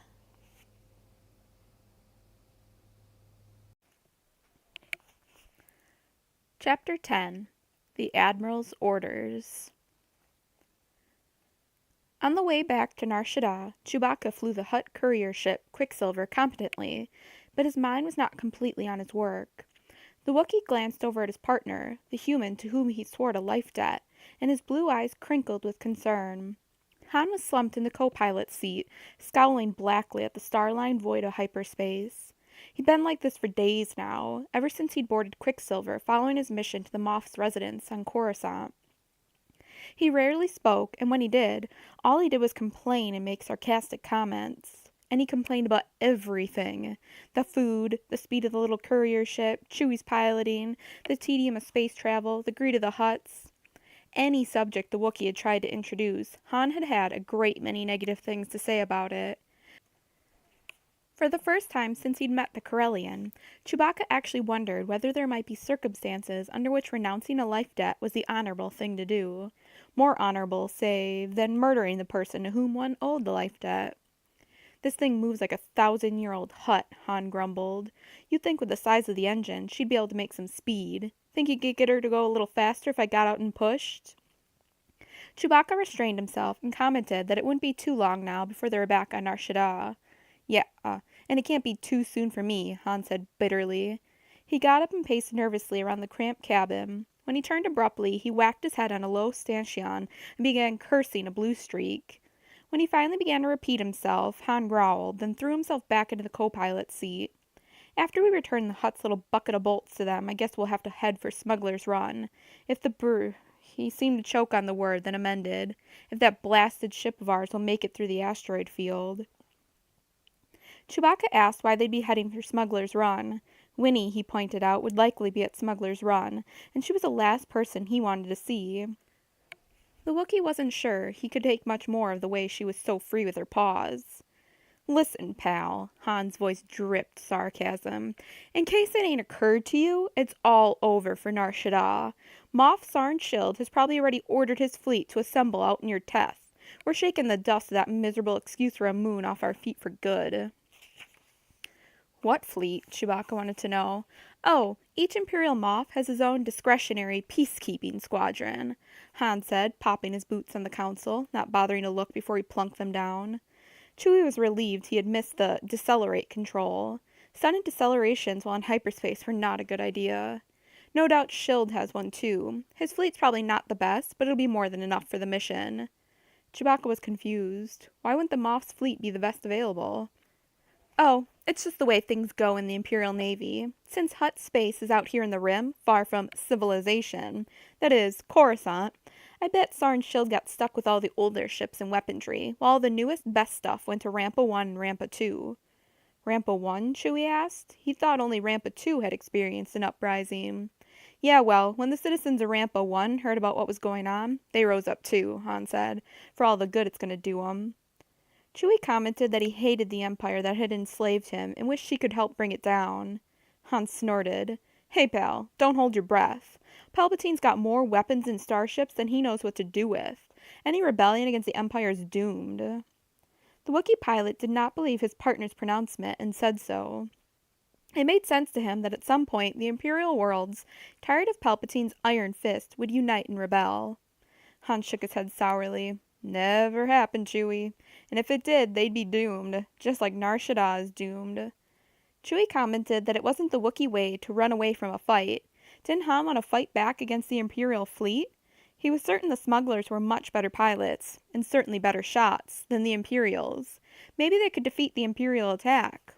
Han laughed out loud at the suggestion. Annoyed, Chewie's lips skinned back from his teeth, and he snarled at his human partner. Han sat up in a hurry, looking startled. Chewie rarely showed temper to the Corellian, and Wookiee anger was not something to be taken lightly. Hey, no need to get sore about it. I can't help it if Nar Shaddaa doesn't stand a chance. It ain't my fault. The Wookiee growled, low in his throat. Okay, Han soothed. I'll definitely warn 'em so they can get away. I'll talk to Mako about it soon as we've reported it into Jilliak, okay? Chewbacca subsided and went back to piloting. But the Wookiee was still thinking, still adding things up. He commented on Han's ill temper. What do you mean I've been hard to live with? Han was indignant. Nothing's wrong. Chewie's comment was short and to the point. Han flushed. What do you mean this has something to do with a woman? He demanded indignantly. What makes you think that? Chewie reeled off a list of reasons, then put forth his best guess as to exactly which woman Han was upset about. Han cursed, scowled, then finally slumped down and put his hands over his face. He rubbed his forehead and groaned aloud. You're right, Chewie, he mumbled. It was her. Bria. With Sarn Shield. I couldn't believe it. How could she? Chewbacca noted that appearances could sometimes be deceiving. Han shook his head. Not this time, he said miserably. She called him Sarn Darling. The Wookiee wondered whether Bria might be married to the Moff. Han sighed. Nope. Wasn't that formal, a relationship. Chewie, I can't believe she'd do that. It's so cheap. Chewbacca tried to be comforting, reminding Han that sometimes sentients had to do things they didn't particularly like because they were necessary. Maybe there were extenuating circumstances in Bria's case, too. Han tried to smile. Thanks, pal. I wish I could say I thought you were right, but... He shook his head and subsided into silence. It was a very silent flight back to the landing platform on Nar Shaddaa. Han and Chewie reported to Jilliak and Jabba the moment they returned to Nar Shaddaa. The Hutts were not pleased to hear that Sarn Shield was no longer in their pay.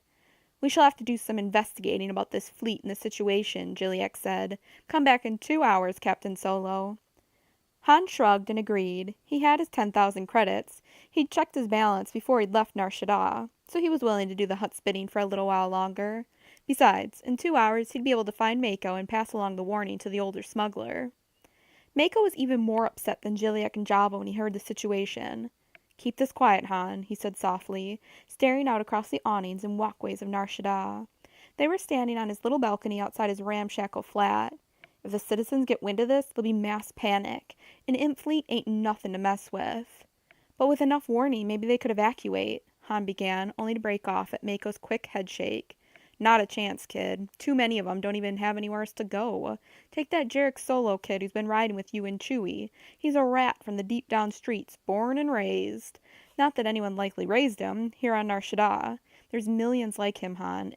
And if the imps are to teach Nar Shaddaa a lesson, then a whole lot of people are gonna die. Han was considerably sobered by his talk with Mako. He hadn't thought of it in those terms before. He realized how lucky he and Chewbacca were to be able to climb aboard their ship and fly away from the danger. He resolved that if it came to it, he'd take Jarek with him. He'd grown to like the youth. But what about all the other sentients who wouldn't be able to get out? Nar Shaddaa had shields, but they wouldn't be able to stand for long against an Imperial bombardment. Han had a sudden, vivid vision of these crumbling towers and flames from Imperial turbo lasers. People would be fleeing, filling the streets, screaming, cowering, clutching children against them. Rhodians, Celestins, Twi'leks, Wookiees, Gamorreans, Bothans, Shadrafans, and more. Not to mention humans. Lots of humans. The Corellian section was full of them. Han reported back to Gilead's audience chamber in a very troubled frame of mind. The Hutt leader fixed him with a somber gaze. What you've said is true. We checked our sources on Teth, and the Moff has indeed ordered his discretionary fleet to assemble there. Since some elements of the fleet have been out on patrol, it will take a week or possibly 2 for all the ships to converge on Teth, and then a minimum of several days to prepare for an assault on Nal Hutta. We are taking measures to ensure our safety on Nal Hutta. But what about Nar Shaddaa? Han wondered. It was a pretty good bet that the self-centered Hutts would give the smuggler's moon barely a thought, in comparison to protecting their safety and that of their homeworld. We have discovered that Shield's fleet is under the command of Admiral Winstel Greelanx. You used to be an Imperial officer, Captain. Do you know him? No, Han said. Never heard of him, but it's a big navy. True, Gilead said. Our sources have assured us that Admiral Greelanx, while a competent officer, has, in the past, not been above furthering his own fortunes when the opportunity arises. He was in charge of several Imperial fleets doing customs patrol in the past, and we've confirmed that under the right circumstances he can be bribed. Han nodded, not really surprised, much less shocked. The pay scale for an Imperial officer wasn't that good. He'd heard of more than one imp officer on the take. With that in mind, we want you to go and see him, Captain, Gilead continued. We want you to negotiate with him on our behalf. Me? The thought of just marching right into the middle of an Imperial fleet was not appealing, and offering a bribe to an Imperial officer carried the death penalty should he be caught. But... You're our best choice, Captain Solo, Gilead said. But... No buts, Han, my boy, Jabba said in those overly friendly tones he'd adopted recently. You can handle this assignment better than anyone else. You an Imperial officer. We'll get you a uniform, forged orders, and a military ID. You can get in to speak with Greelanx. Take him a small gift from us. You speak his language, Han. You can talk to him in terms he will understand. Credits are what he'll understand, Han said. Lots of them. We've been delegated to act on behalf of all Nal Hutta, Gilead said. Money's no object to ensuring the Admiral's cooperation. But... Han was thinking fast. You can't expect him to not attack. The Moff would notice he hadn't fulfilled his orders. They'd court-martial him, and then they'd send an even bigger fleet to wipe us out. And the next Admiral they appoint may not be as amenable to our persuasions, Gilead said, nodding her massive head in agreement. That is why we want Admiral Greelanx to stay in command, but there must be some way for us to ensure an Imperial defeat. Han frowned. The entire thrust of his education at the Imperial Academy had been on ensuring victory for the Empire. I don't know, he said uncertainly. Couldn't we pay the Admiral to put his ships in the wrong positions so they're not able to fire properly or something of the kind? Gilead asked. We Hutts are not military-minded sentients, Captain.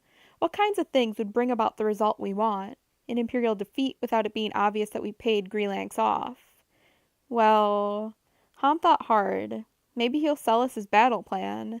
With that in hand, we could create a defense that would put all their ships in just the right spot to, maybe, defeat the Imperial fleet. Maybe. Especially if Greelanx had been paid to cut and run as soon as he could justify a withdrawal. Under what circumstances should we not attempt to engage the Imperial fleet? Gilead asked. If Shield's fleet has a Victory Star Destroyer, or worse, one of the Imperial Star Destroyers, forget it, Your Excellency. But the Imps tend to assign older vessels to duty out here in the Rim, so maybe there's a chance. Jabba was obviously impressed by Han's knowledge. Another reason why you are the right person to undertake this mission, Han, my boy. You'll be able to assess the strength of the Moff's fleet as few others could do. Han looked over at Chewbacca. Even without asking the Wookiee, he could see that Chewie wanted to go for it, to do anything they could to help their adopted home. Han thought about Shug's space barn and all the good times he'd had there with his friends. Sure, he'd had dreams of living a respectable life, of becoming a real citizen, but those dreams were in the past. He was a smuggler now, and probably a smuggler forever. He liked being a smuggler. Thoughts of the towers of Nar Shaddaa in flames, of innocent sentients slaughtered, decided him. All right. I'll go in to see Greelanx and talk to him.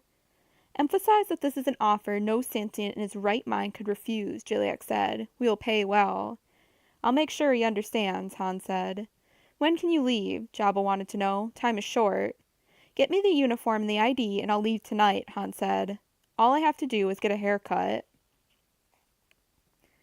It felt very strange to be back in uniform again, Han decided, as he walked casually along the permacrete of the Imperial base on Teth 3 days later. He tried not to fidget in his gray uniform with his blue and red lieutenant's insignia.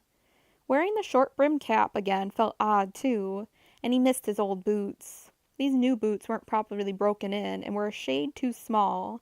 They pinched his toes.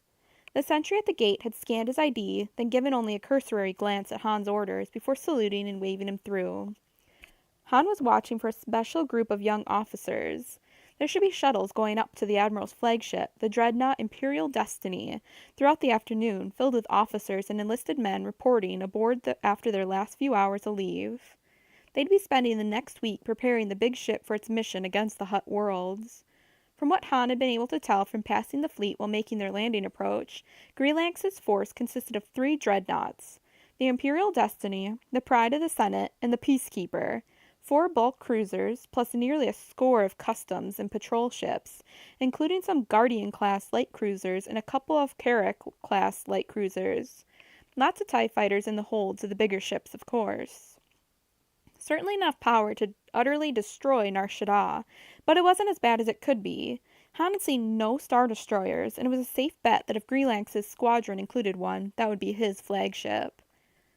As he walked along, Han noticed a milling group of young officers queuing up before an Imperial shuttle. Here I go, he thought, walking purposely up to them, then falling in at the back of the line. Now that he was back in the uniform, his shoulders were automatically straighter, his steps more precise, his eyes forward.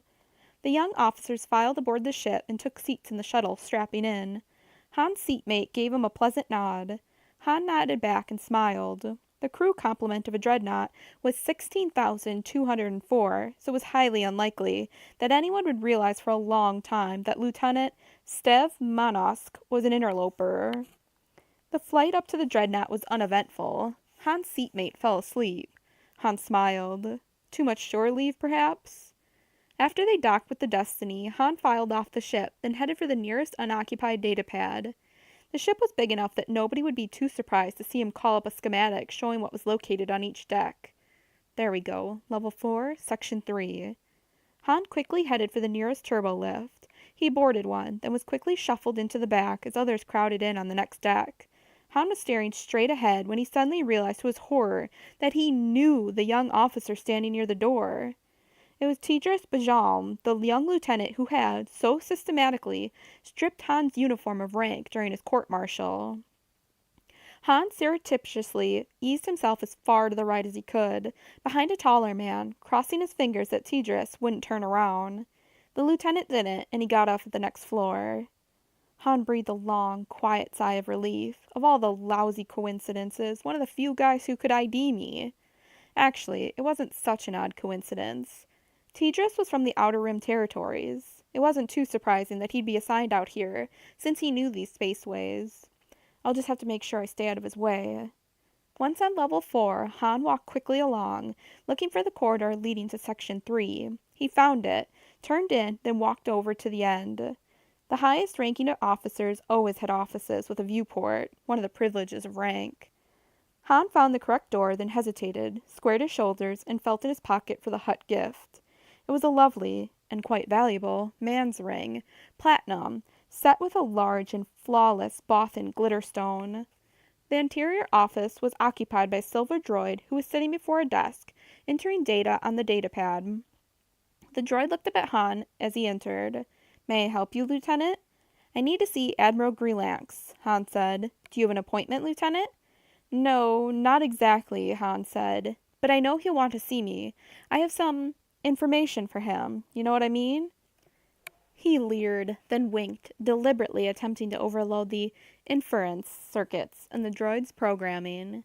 The silver droid's green eyes flashed slightly as the creature tried to interpret what Han was saying.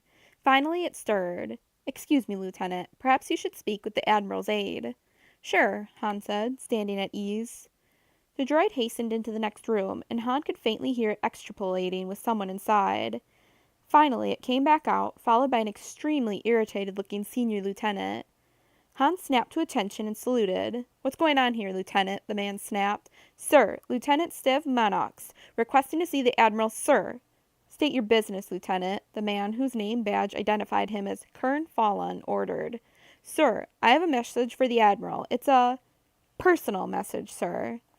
Han was taking a calculated risk that Grelax was as morally corrupt as many of the high-ranking Imperial officers he'd encountered. If the man took bribes, then there was a good chance that he was far from being an ecstatic type where the ladies were concerned. Fallon raised an eyebrow. "I beg your pardon, Lieutenant?" Han sensed that he was being tested and didn't change expression. "Sir, she told me to give the message only to the Admiral, sir." "She?" Fallon's voice fell until he was whispering. "You mean Melissa?" Han allowed his eyes to widen and gambled. "Sir, this message is from Lady Grelax," he said in shocked tones. "Who is Melissa?" If Melissa is Lady Grelax's name, I'm done for, he thought. But his luck held. Senior Lieutenant Fallon's eyes went wide. "Lady Grelax, but of course, I meant her. I just slip of the tongue. Melissa is my wife. Slip of the tongue, I assure you. I was just thinking of her. Wait just a moment." Fallon bustled inside, and Han allowed himself a smug smile. Pure sabacc, he thought. It had been a fairly safe bet that good old Admiral Grelax had a mistress or two on the side. Moments later, he was in the Admiral's large inner office, with its tasteful furnishings and viewport that allowed the Admiral to admire his squadron as they hung in orbit. Grelax was a stocky man of medium height, with thinning gray hair and a small, squarish mustache. He was standing behind his desk when Han entered, looking somewhat alarmed. "Lieutenant, you bring a message from my wife?" Han took a deep breath and said, "Sir, what I have to convey can only be said in utter privacy, sir." Grelax studied him for a moment, then beckoned Han closer and slapped a control beneath his desk. "Privacy screen on and jamming activated," he said. "Now tell me what this is all about." Han held out the ring. "Admiral, I bring you a gift from the Hutt Lords in Hutta. They want to deal." Grelax's eyes lit up at the sight of the valuable piece of jewelry, but he did not touch it. "I see," he said. "I can't say I'm surprised either. The slugs don't want to have their comfortable, crime-littering lives disturbed, eh?" Han nodded. "That's about the size of it, Admiral, and they're willing to pay well for the privilege. We're talking all the lords of Hutta here, sir. They're prepared to be very generous." Grelax finally allowed himself to pick up the ring and examine it. Then he slipped it onto his finger. It fitted perfectly. "Suits you very well, sir," Han said. "Yes, it does," Grelax agreed. He toyed with the ring, sliding it back and forth thoughtfully. "I must admit, I find the Hutt offer tempting," he said finally, "especially since I plan to retire next year. It'd be nice to have a chance to augment my pension." "I quite agree, sir. But my orders are clear, and I cannot go against them," Grelax said, slipping the ring off and holding out toward Han. "I'm afraid we cannot do business, young man."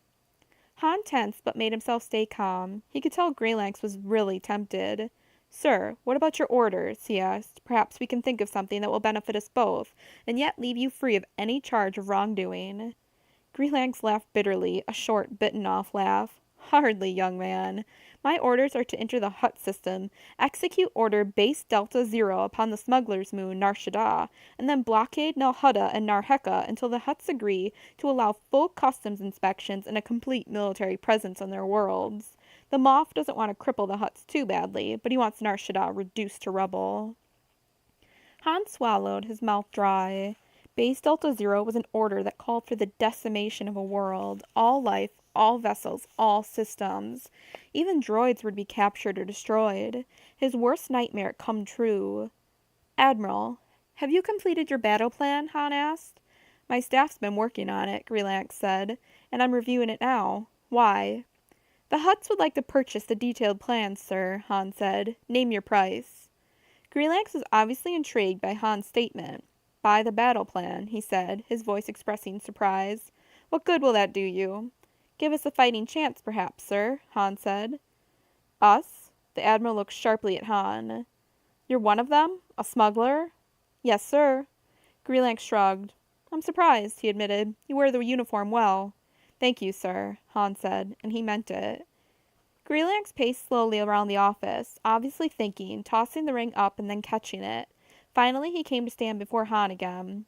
"You're saying that your Hutt employers will pay me what I ask for my battle plan," he said. "Yes, sir," Han said. "For that, and for taking the first reasonable, strategically justifiable opportunity to withdraw your squadron. We'll take care of the rest." Greylanx thought some more. Then, finally, as if making a decision, he slipped the ring back on his finger. "Very well, young man. We have a deal," he said. "I want my payment in gems. Small, easy to dispose of, and not terribly traceable. I shall make you a list of the types and weights I wish." "Fine, sir," Han said. "You do that." "Sit down, over there."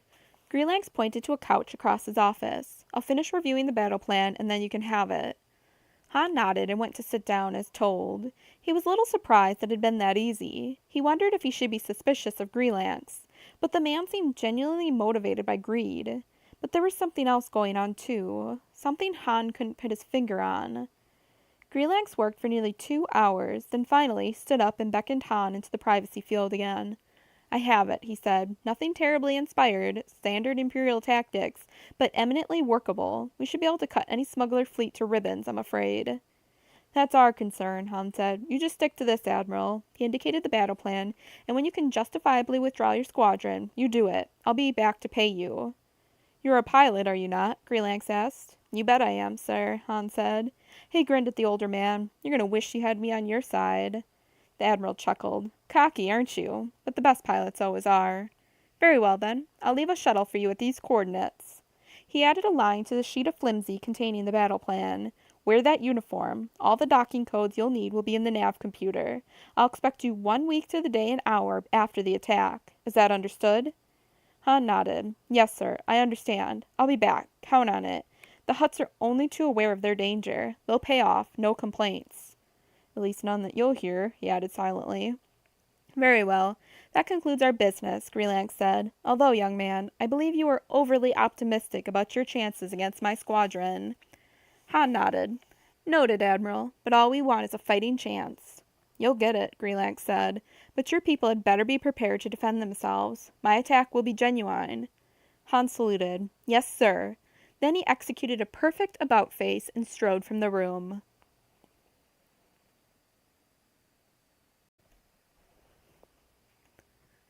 Chapter 11.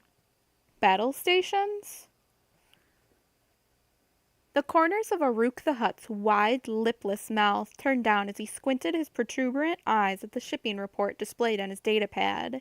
He used to relish going over all the facts and figures, the quarterly, semi-annual, and annual reports, the Yelesian profit statements, the prospectuses for new companies, his net worth statement, and all the other reports on the vast and varied financial enterprises of Basadi Kajitic. But lately, it was becoming more and more of a chore to concentrate on them. Abstractedly, Aruk reached for another of the Nala tree frogs that Terenza shipped him from Yelesia. The Talandatil had been faithful to his promise to provide only the biggest, tastiest, freshest frogs to his Hutt overlord. Aruk's hand closed around the Nala tree frog. The terrified creature squirmed wildly in the Hutt lord's grip. Opening his mouth, Aruk tossed the wriggling morsel in, then rolled it around on his tongue, savoring its frenzied struggles, for a long minute or two before finally swallowing the thing whole. "Delicious," Aruk thought with a contented sigh. He frowned again at the datapad. These reports could wait. Perhaps he'd take a nap, though he knew he really shouldn't. His physician and the Medroids had both insisted he get more exercise. Every day that he didn't get off his sled and wriggle around under his own power, they complained and lectured. Every time he ate rich food or smoked his hookah, they fussed, insisting that he was endangering his cardiovascular system. Aruk knew they were right, that his circulation was sluggish. He could tell because the greenish patches on his leather hide had darkened. But he was old, blast it, and at his age he should be allowed to do just as he liked, which includes smoking, eating what he wanted, and not exercising. And not reading incomprehensible financial reports. Aruk resolved to turn the financial report over to Durga. Time the youngster began taking some of the load off his parents' shoulders. The aging Hutt lord took another Nala tree frog to savor. Then, with a sigh, he closed his bulbous eyes for a delightful afternoon nap. All right, you sentients, settle down, roared Mako Spince. His amplified voice resounded off the walls of the large auditorium at the Chance Castle, where Han had first seen Zaveri perform. The hotel casino had generously donated the space, when Mako had called a meeting of representatives from every enclave, both humanoid and non-humanoid, on Nar Shaddaa. I said, settle down! Slowly the crowd quieted. Mako waited until he had their full attention, then he said, Okay, guys, I'm no politician, so I don't know how to make a speech. The best I can do is just tell you the facts as we know 'em, okay? The crowd indicated their approval of Mako's words with a muted buzz of applause. In the front of the crowd, a Godel yelled, Go on, Mako! Okay. Mako held up his right hand and used his left to tick off points on his fingers as he spoke. Fact number 1. Fellow sentients and inhabitants of Nar Shaddaa, we are in a world of trouble. Within a week, a squadron of Imperial vessels is going to be dispatched from Teth, sent by our own beloved Moff, Sarn Shield. This squadron has orders to wipe us out. Not give us a bloody nose or destroy some of our ships. I mean, they're going to do their best to see that no more smuggling happens on Nar Shaddaa, ever. The place will be a smoking ruin. A murmur of fear ran through the auditorium as the assembled smugglers tried to assimilate Mako's words. Fact number 2, Mako went on. We're on our own for this one, folks. The Hutts have just spent a bundle of credits installing brand new planetary defense shields so they can hide behind them on Nal Hutta, while the Imp fleet uses up their ammo on us. The Hutts have, by report, hired a small fleet of mercs to come in and help defend them. But their primary strategy is to just let the Imps have Nar Shaddaa and hope that'll satisfy them. Boos, hisses, and catcalls of all kinds filled the space, drowning Mako out. The smugglers howled their rage, their threats, their anger at the Hutts. It was nearly 5 minutes before Mako could make himself heard again. Yeah, it makes me mad too, friends, but what can you do? They're Hutts, so what do you expect, folks? But anyway, that's the point. Whatever we do about this, it's our call. The slugs ain't gonna help us out. Grumbling, the crowd subsided. Okay, fact 3. We ain't exactly helpless, fellow sentients. We have it on good authority that the Imp Squadron doesn't include anything with super heavy firepower. No Star Destroyers. That's good news for us. That means we can fight back. Mutters of consternation swelled, mingled with yells of determination. Yeah, we'll fight. We'll kick their butts. We want to fight. Those imps can't shoot for sour trig berries. We ain't running from a bunch of imps. We'll make 'em sorry they attacked us. Mako grinned. Hey, fellow sentients, my thoughts exactly. I intend to fight this fleet, and if it's just me out there in my one ship, so be it. Nobody is wiping me out without a fight. Nobody. This time, the cheers from the crowd were deafening. Yeah, Mako, you lead us, Mako. Yeah, we'll fight. Mako motioned for quiet. All right. Those who want to fight, raise their hands or paws or tentacles or whatever you got. Those who don't want to fight, I suggest you take your belongings and your families and head out right now. It's going to get dicey around here real soon. Han, who was watching from the wings of the stage, was surprised to see that the vast majority of the assembled beings stayed. Only a couple of dozen sentients got up and left. Mako waited until they were out of the way before he started in again. Okay, folks. First thing we need is for everyone with some battle experience to come on down here to the front. I'm not talking about winging a pirate who got too close. I'm talking real combat experience in space, especially against the Imperials. Come on down here. Over the next several minutes, about 40 sentients, most of them humanoid, made their way down front. Okay, guys, Mako said. The first thing we need here in planning a counteroffensive is a leader. Anyone want to volunteer? One of the humanoids, a Bothan, pointed up at the senior smuggler. You, Mako, you be our leader, he shouted. The crowd reacted enthusiastically to this suggestion, and soon a swelling chant was heard. Mako, Mako, Mako, Mako! The chanting went on, gaining in volume, until Han wanted to put his hands over his ears. Mako waved his arms, and silence descended. Okay, he said, his teeth flashing in a wide grin. I'm real flattered, folks, and I swear to you I'll do my best for you. I swear it. Thunderous cheers erupted again. Okay, one more thing, then I'm going to dismiss you for now, Mako said. I want you to meet my right-hand man, folks.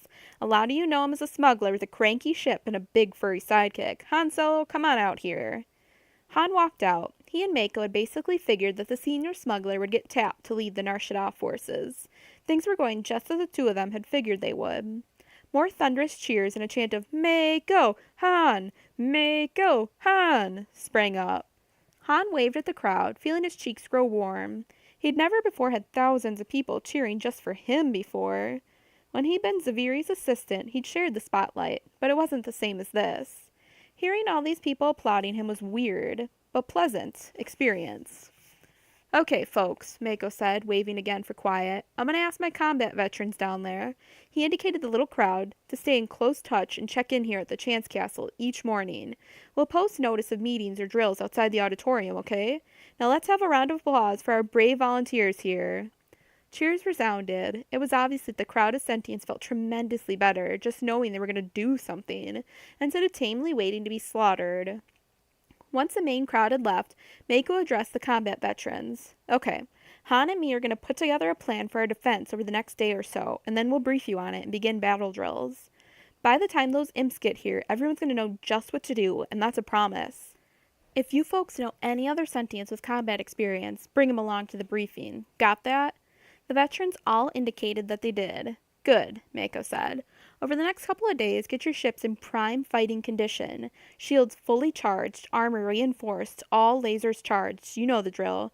We need all our ships working at full capacity. So let's get started, right? Right, they shouted. After Mako dismissed the combat veterans, he and Han headed for one of the meeting rooms in the back of the casino, where they were joined by the rest of the smuggler High Command, as Mako and Han had jokingly dubbed their group.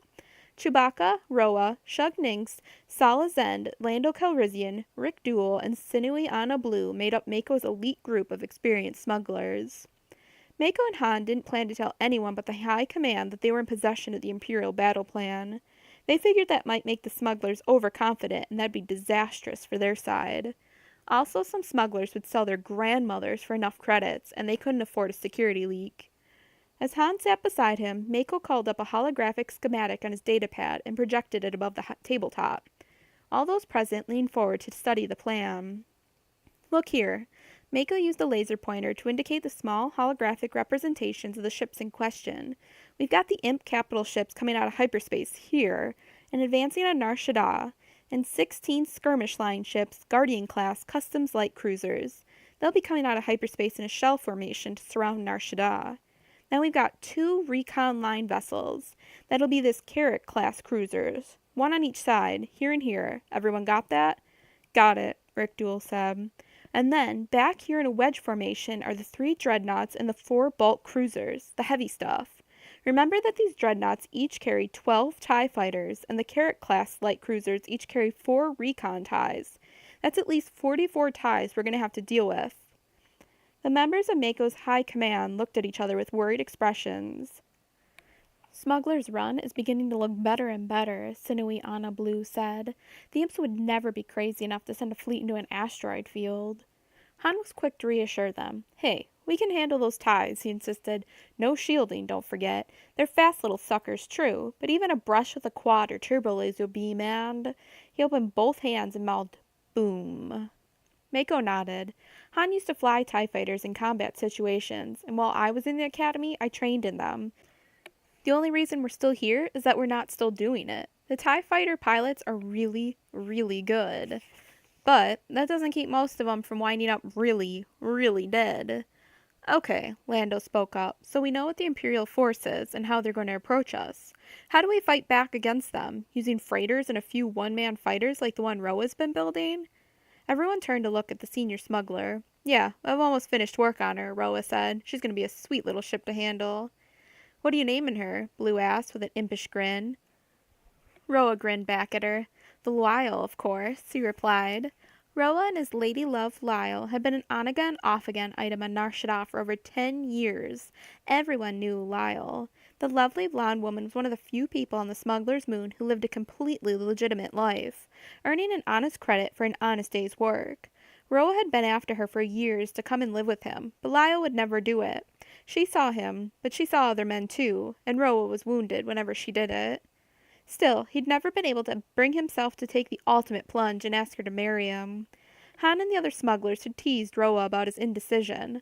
All his friends could tell that Lyle was the best thing that had ever happened to Roa. You're planning to fly Lyle against the TIEs? Mako asked. What does the real Lyle have to say about that? Roa sighed, and then gave his friends a rueful grin. Believe me, she had plenty to say. You guys aren't going to believe this, but last night I up and asked Lyle to marry me. General murmurs of surprise ran around the table. Don't keep us in suspense, Blue cried. What did she say? She said no, Roa said. The senior smuggler's broad, open features sagged. She said she didn't want to wind up a widow. Can't blame her for that, Lando said. None of the smugglers in the room was married, and it was no accident. Living on the edge as they did, it was impossible for them to maintain anything approaching a normal family life. Chewbacca turned to Han and spoke earnestly. The Corellian translated for those who didn't understand Wookiee. Roa, Chewie says if you were a Wookiee, it'd be time for you to settle down. He thinks Lyle's too good to lose. He likes her. Roa grinned. He's right. She's too good to lose. That's why this battle is my last stand as a smuggler, guys. If I live through it, I'm going to quit this life and go straight.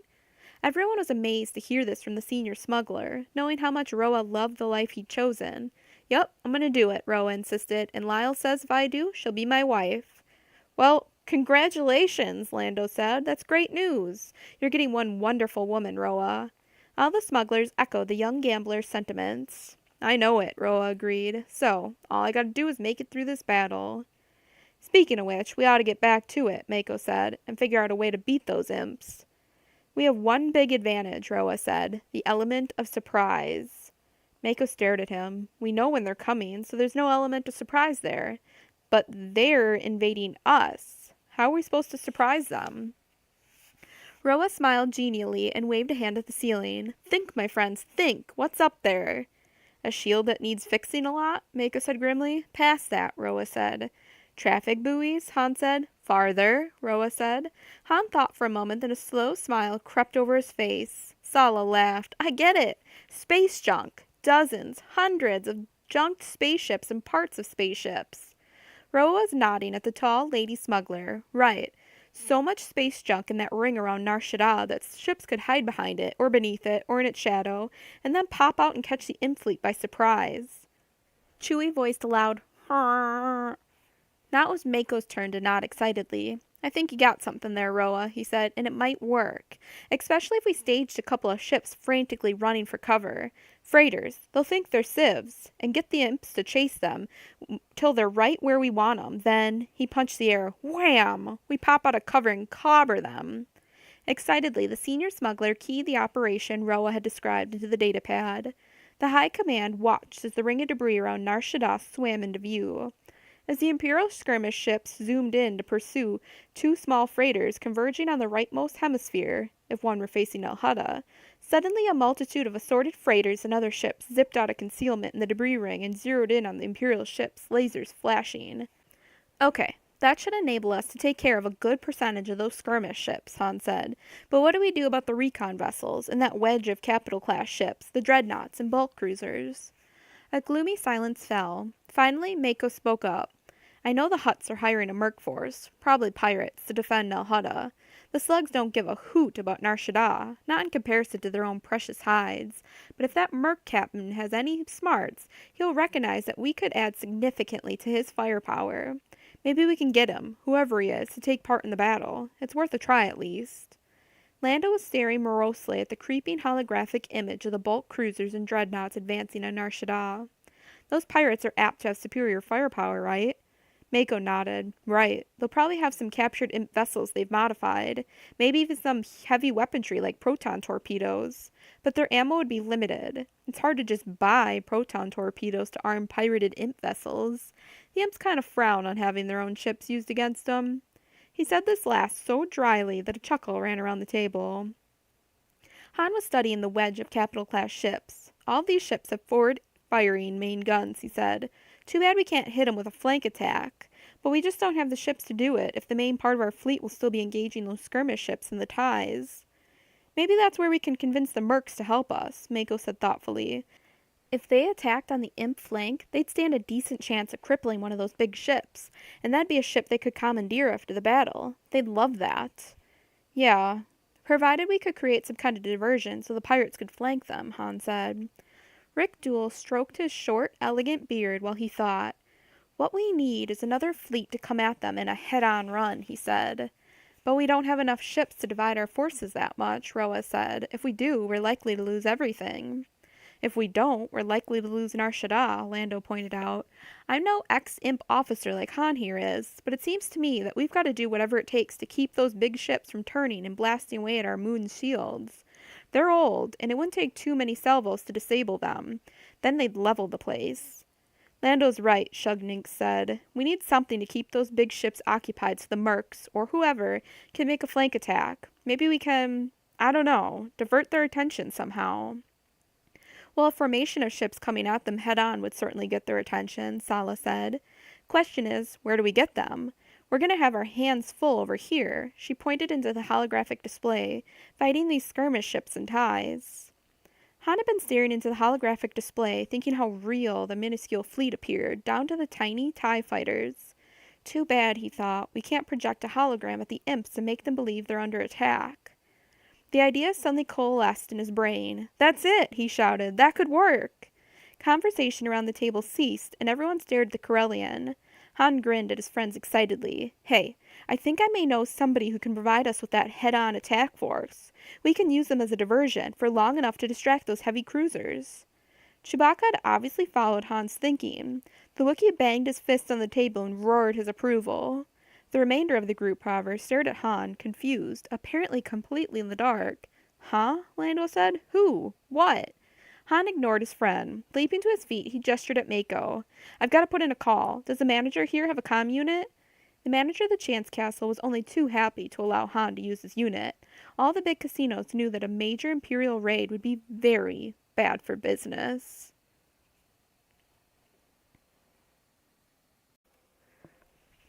Chapter 12.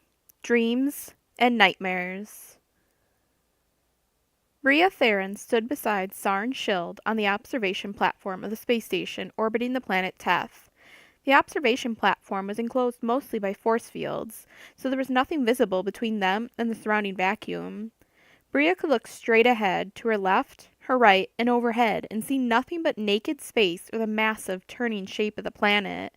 The young woman repressed a shiver as she thought of the cold, airless blackness, scant meters away. Despite her unease, the brilliant, adoring smile on her face never wavered. When she'd taken this assignment, Bria had already been a fairly good actress, able to conceal her true feelings automatically. But by now, she thought grimly, I probably deserve an award. Too bad there isn't an Undercover Agent of the Year trophy. The thought was so ridiculous that it made her smile genuine for a brief second. Moff Schild put an arm around her and squeezed her shoulders, pointing. Look, my dear, here they come. The small contingent of VIPs on the observation platform began applauding as the Imperial fleet came into view. Bria smiled and clapped as the skirmish ships, the recon vessels, the bulk cruisers, and the dreadnoughts glided slowly toward the reviewing platform. TIE fighters swooped and darted around the bigger ships like small insects poised to feed off a herd of grazers. Schild was grinning ecstatically as he beheld his squadron. He gave Bria's shoulders another hug, and she kept herself from shrinking away by an effort of will. Today marks the beginning of a new era of law and order in the Outer Rim, my dear, he said in his political voice. Then he added in a conspiratorial whisper, and the beginning of a new life for us, Bria. Bria looked up at the Moff inquiringly. Really, Sarn? How so? He kept his voice low, but it was still intense, still forceful. Once my fleet has wiped out Nar Shaddaa and brought the Hutts to brought them to heel, my power in this sector will be unquestioned, and when I tap into the wealth of the Hutts, the lesser clans in Djilik, at least, I'll be able to afford to augment my military forces until I can take on much greater foes than a mob of thieving smugglers. Why does he always sound like he's making a campaign speech? Bria wondered. Aloud she said, Djilik? Why not Basadi, too? In a private communique, the Emperor made it clear that Basadis to remain unmolested, Schild said. They're useful to him, providing the Empire with trained slaves. Basadi must continue to prosper. Bria filed this information away as something to relay to Rion as soon as she could. Palpatine even has his fingers in Hutt eternal politics. Is there anything the Emperor doesn't try to turn to his personal advantage? Aloud she said, Oh, well that makes sense. Yes, the Emperor is a canny fellow, Schild said, still speaking in that almost whisper, but perhaps not canny enough. Bria was puzzled. What do you mean, Sarn? He smiled, his public smile, but there was something in his eyes that made Bria uneasy. I fear that between the growing rebellions on the innermost worlds and the internal political squabblings in the highest echelons, our beloved emperor has overextended himself. He's losing his grip in the Outer Rim territories. The imperial forces are spread so thin in these sectors that a strong leader with a powerful military force to back him could simply secede from the empire. Bria looked at him, her eyes wide with shock. He was talking sedition. Didn't he realize that? Schild mistook her look for amazed appreciation. He beamed at her. Oh, don't think I haven't thought of it, my dear. There's no reason that the Outer Rim territories couldn't become another corporate sector, with no ties or allegiance to the Empire. If I had sufficient military might, I could lead the Outer Rim to independence and prosperity. It would be glorious. Bria had to clench her teeth to keep her jaw from dropping. What in the name of Zendor's minions has gotten into him? I always knew Sarn was arrogant, but he sounds like a madman. Was it possible that the moth had fallen under some kind of influence? Bria knew there were some telepathic species of aliens, but she'd never heard of any that could do something like this. Maybe Schild had simply gone crazy. That was one possible explanation. But in the light in Schild's dark eyes was not that of a madman. It was the light of a man with a mission. And after leading the Outer Rim territories to glory, my dear, he gave her another one-armed hug, it's possible that I should turn my concentration, well, shall we say toward more populated areas of the galaxy. They're unhappy worlds, here in the Empire, worlds that are looking for new leadership. I could provide that leadership. I can't believe that I'm hearing this. He's talking about challenging the Emperor. Maria was terrified to even stand here and listen to Schild. Palpatine had ears everywhere. Surely the Emperor would discover Schild's outrageous ambition and eliminate him as casually as she might slap a stinging insect. The Imperial fleet was moving magnificently past them now, passing in review. Schild dropped his arm from around Bria, stepped forward to stand on the very edge of the platform, looking slim and elegant in his Moff's uniform. He saluted his troops as they glided past him. Bria stood back, near the entrance, feeling that coldness, that near panic grow, until it was everything she could do not to leave, to just run away and abandon Schild to face the consequences of his own egotistical ambition. I'll find out just what he's planning if I can, she promised herself, and then I'll go. Bria stared at Schild, realizing she was now regarding him the same way she would a man who had contracted a terrible, incurable disease, a walking dead man. She found she was actually sorry that Schild had contracted this disease, this craving for power. The Moff had always treated her well, and her assignment could have been far worse. For a wild moment she considered trying to talk some sense into Schild, but she quickly abandoned the thought. The Moff knew she was intelligent, and he valued that, but he had sufficient masculine arrogance that he'd never listen to a woman he was using as a front to disguise his sexual peccadilloes. The fleet was nearly past the reviewing stand now. In minutes, as soon as they'd cleared Teth's gravity well, they jumped to hyperspace on the first leg of the long journey to the Yatube system. On the outer rim, systems tended to be spread farther apart than they were in the more crowded central portions of the galaxy. Bria found herself, as she often did, thinking of Han. Surely he was no longer on Nar Shaddaa. He'd gone back to his Hutt masters, delivered Schild's warning, then taken off. Han was good at self-preservation. He wouldn't try anything crazy like trying to fight the Imperial squadron, would he? Would he? Bria's mouth was terribly dry. She licked her lips, forced herself to swallow, then drifted back through the massive door to the magnificent reception inside, in search of a cup of stim tea. As she sipped it, Bria tried again and again to convince herself that Han was long gone from Nar Shaddaa, safe from Admiral Greelanx and his troops. But in her heart of hearts, she didn't believe it. Bria had a sudden vivid memory of the Corellian that time they were about to be boarded by slavers, remembered Han drawing his blaster and squaring his jaw, remembered him vowing, "They're not getting me without a fight." The odds against them had been approximately 40-3. Bria's hands were shaking so badly she had to put the cup down on the table. She closed her eyes, fighting for control. What if he tries to fight? What if they kill him? I would probably never know. And that was the most terrible thought of all. Captain Suantor Fel stood on the bridge of the dreadnought Pride of the Senate, preparing to follow his commander into hyperspace. In his gray uniform with decorations and rank insignia providing touches of color, Fel was an impressive sight that inspired confidence in those under his command. One of the youngest people ever to receive a captain's commission in the Imperial Navy, Fel was a tall, muscular man, broad-shouldered and exceptionally strong. Black hair, dark eyes, and rugged, almost handsome features made him look as though he'd just stepped out of an Imperial Navy recruiting hollow poster. Fel was a good, conscientious officer, well liked by his men. He had a special camaraderie with his TIE fighter pilots. Soontir Fel had once been a TIE fighter pilot himself, and his exploits and accomplishments were almost legendary. In a way, Fel wished he could be back down there in the TIE fighter squad room right now, relaxing, joking, and sipping cups of stim tea with the others. Fel was unhappy with his current assignment. For one thing, this dreadnought was a clunky old wagon, especially compared to the new Imperial Star Destroyers. Fel would have given a great deal to be able to command one of those ships. But he was determined to do his best by the Pride. He just hoped he'd get the chance. Fel had studied Admiral Greelanx's battle plan, and he was not impressed.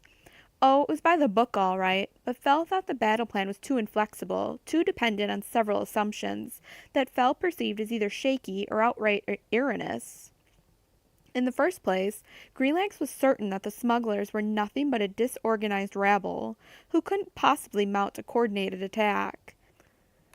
Soontir Fel had commanded customs patrol ships, as had Greelanx, and he knew for a fact that many of these smuggler pilots were the equal of any Imperial pilot ever graduated. They had fast reflexes, were excellent shots, and possessed a reckless courage that made them dangerous customers in a fight.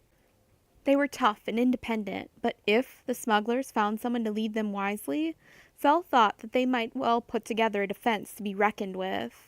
Secondly, Greelanx believed that since the smugglers could not possibly pose a threat to this force, there was no point in attempting surprise.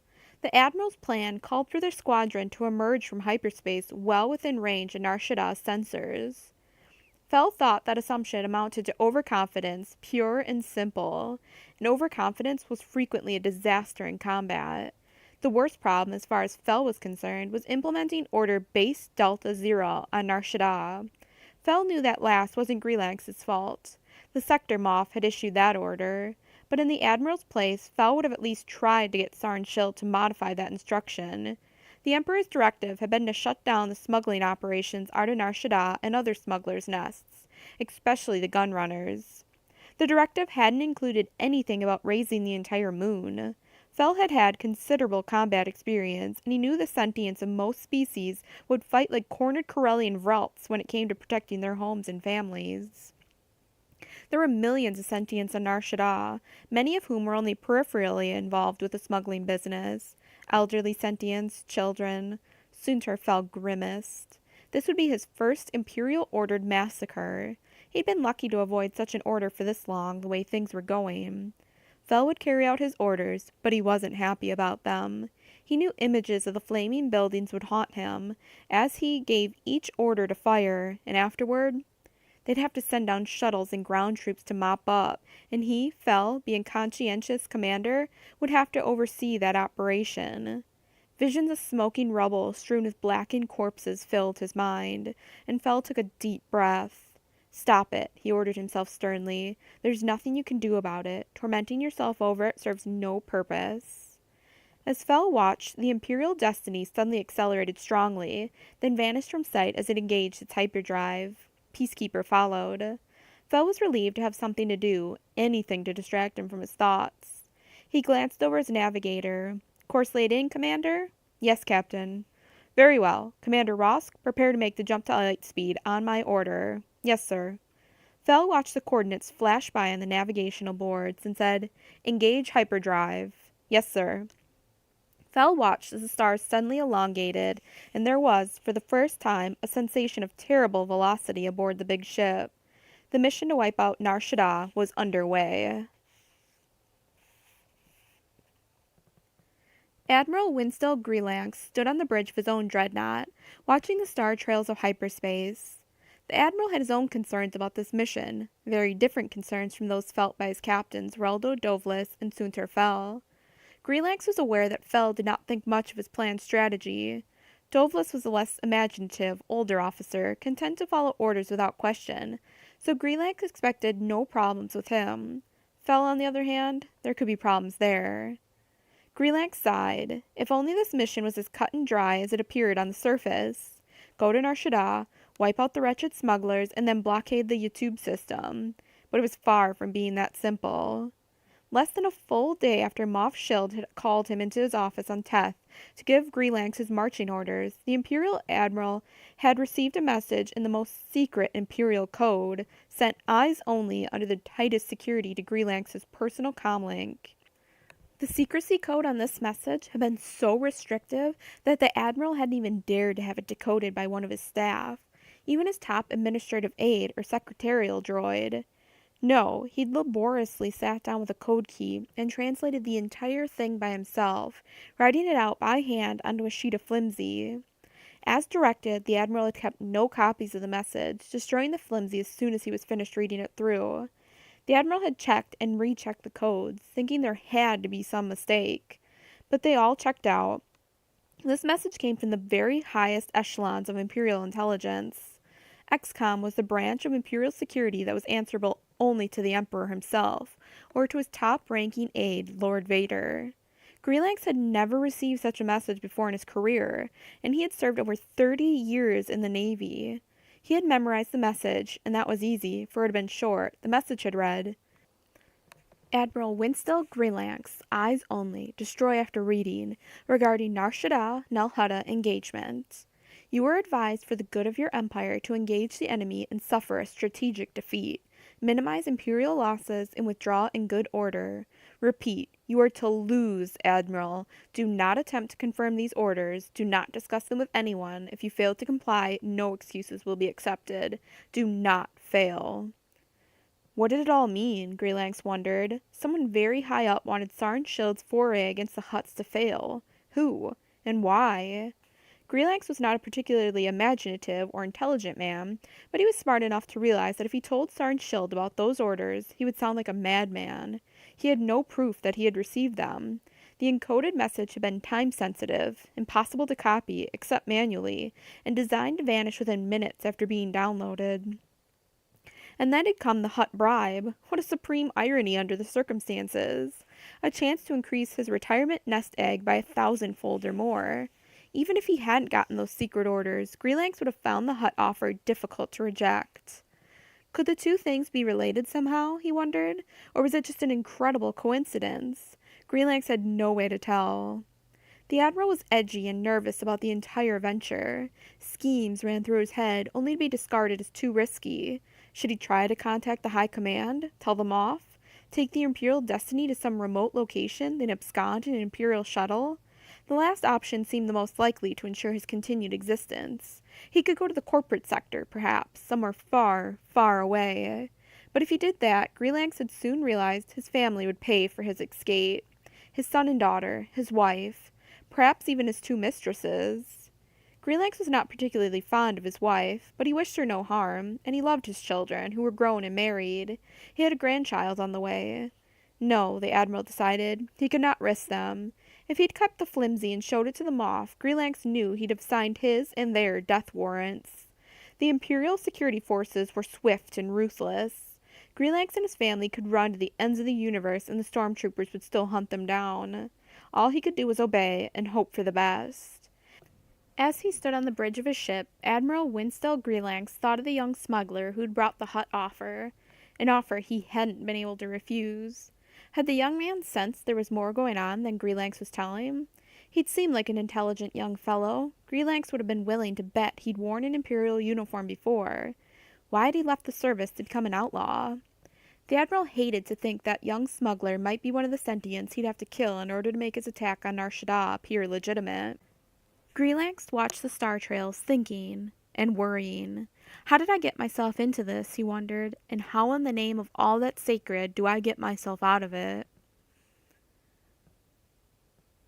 Durga the Hutt was working in his office when a servitor droid rolled rapidly in. Sir, the Lord Aruk has been taken ill. Please come.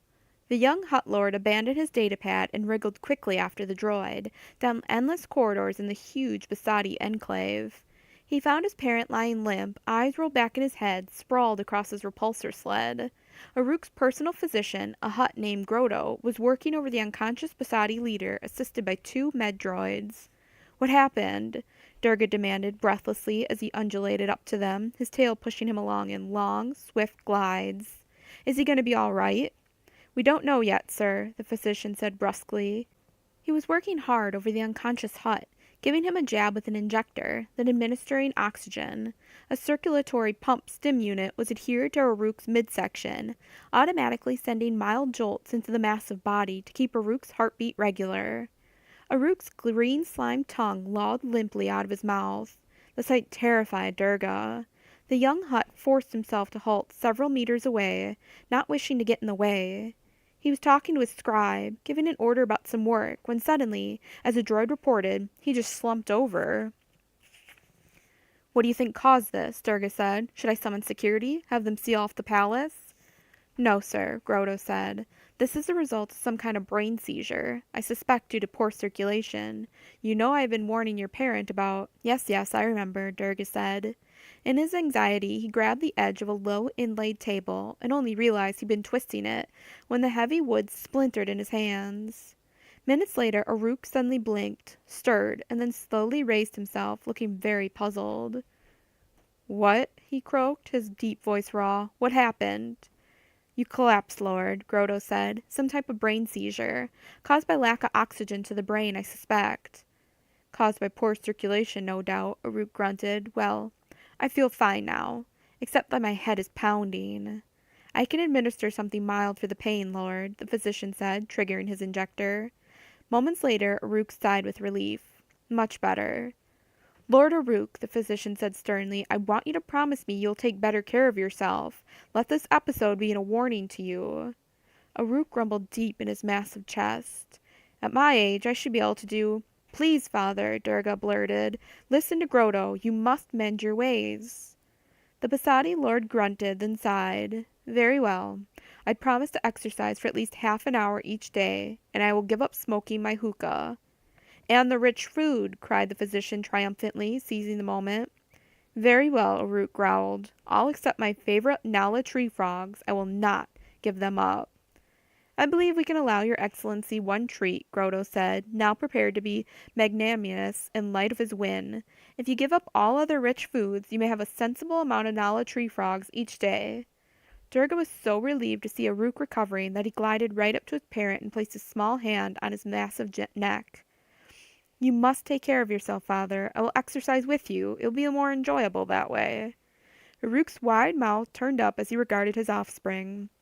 Very well, my child. I promise I will take better care of myself. Basadi needs you, Durga said. You are our greatest leader, father. Aruk grumbled a bit more under his breath, but Durga could tell he was pleased by his offspring's concern. The young Hutt lord left his parent to the care of the physician and his med-droid assistants, and went back to his office, badly shaken. For a moment he thought that Aruk was dying, and that he would wind up trying to run Basadi all by himself. Durga had received a frightening insight. He wasn't ready.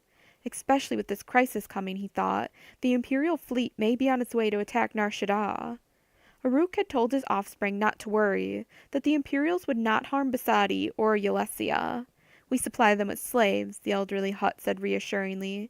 The Empire needs its slaves. Therefore, they need Basadi. Durga devoutly hoped that his parent was right about that.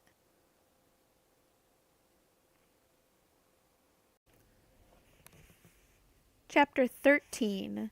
Making Magic. Han, Chewbacca, and Sala Zend stood together on the windswept landing platform, watching phantasms ramp extrude from the ship. Moments later, a figure with long black hair appeared and started down the ramp. Spotting Han, she waved. That's her. Come on, Han told Sala. Chewie was already lopping forward, growling a friendly greeting. Solo, the newcomer cried. Chewbacca!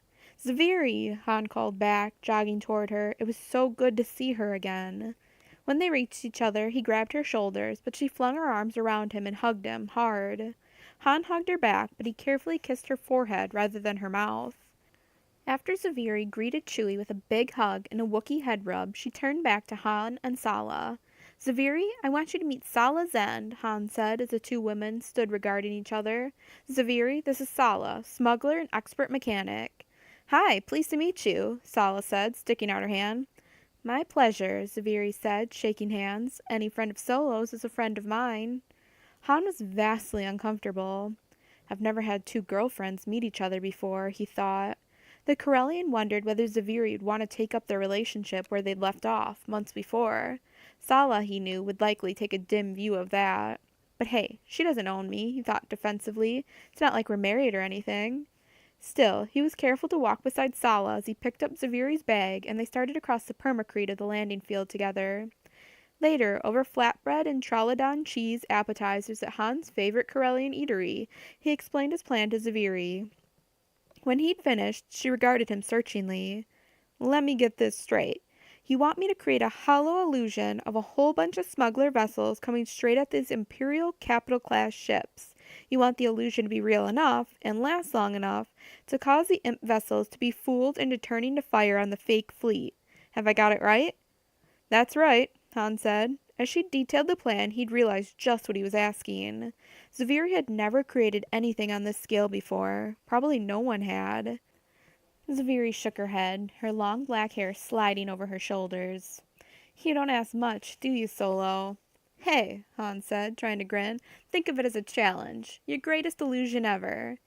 Any hollow illusion requires projectors, Zaviri said. What can we use for them? I was thinking we could get all the Tri-D projectors from the casinos, Han said. You know, the ones that they use to project shows onto the screens in the gambling arenas, so people can watch the shows while they lose their shirts. Zaviri frowned.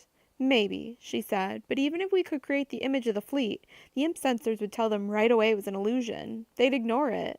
Maybe we could jam their sensors, Sala suggested. After all, we can jam transmissions going out. Isn't there some way to jam what's going in? The magician was looking at the smugglers with her eyes wide. You know something? She said. I think I'm getting an idea. Han leaned forward. Yeah? What? She sipped her drink, thinking, then replied. I think we may be able to use the traffic control buoys to send false data to the imps, so they'll see the hollow illusion at the same time as their sensors pick up data that tells them what they're seeing is real. Sala was excited. Great! That sounds perfect! Zaviri smiled at her. But I'll need help building all this. Slicers to help reprogram the traffic control buoys, techs to build the projectors for the illusion. Do you know any good slicers and techs?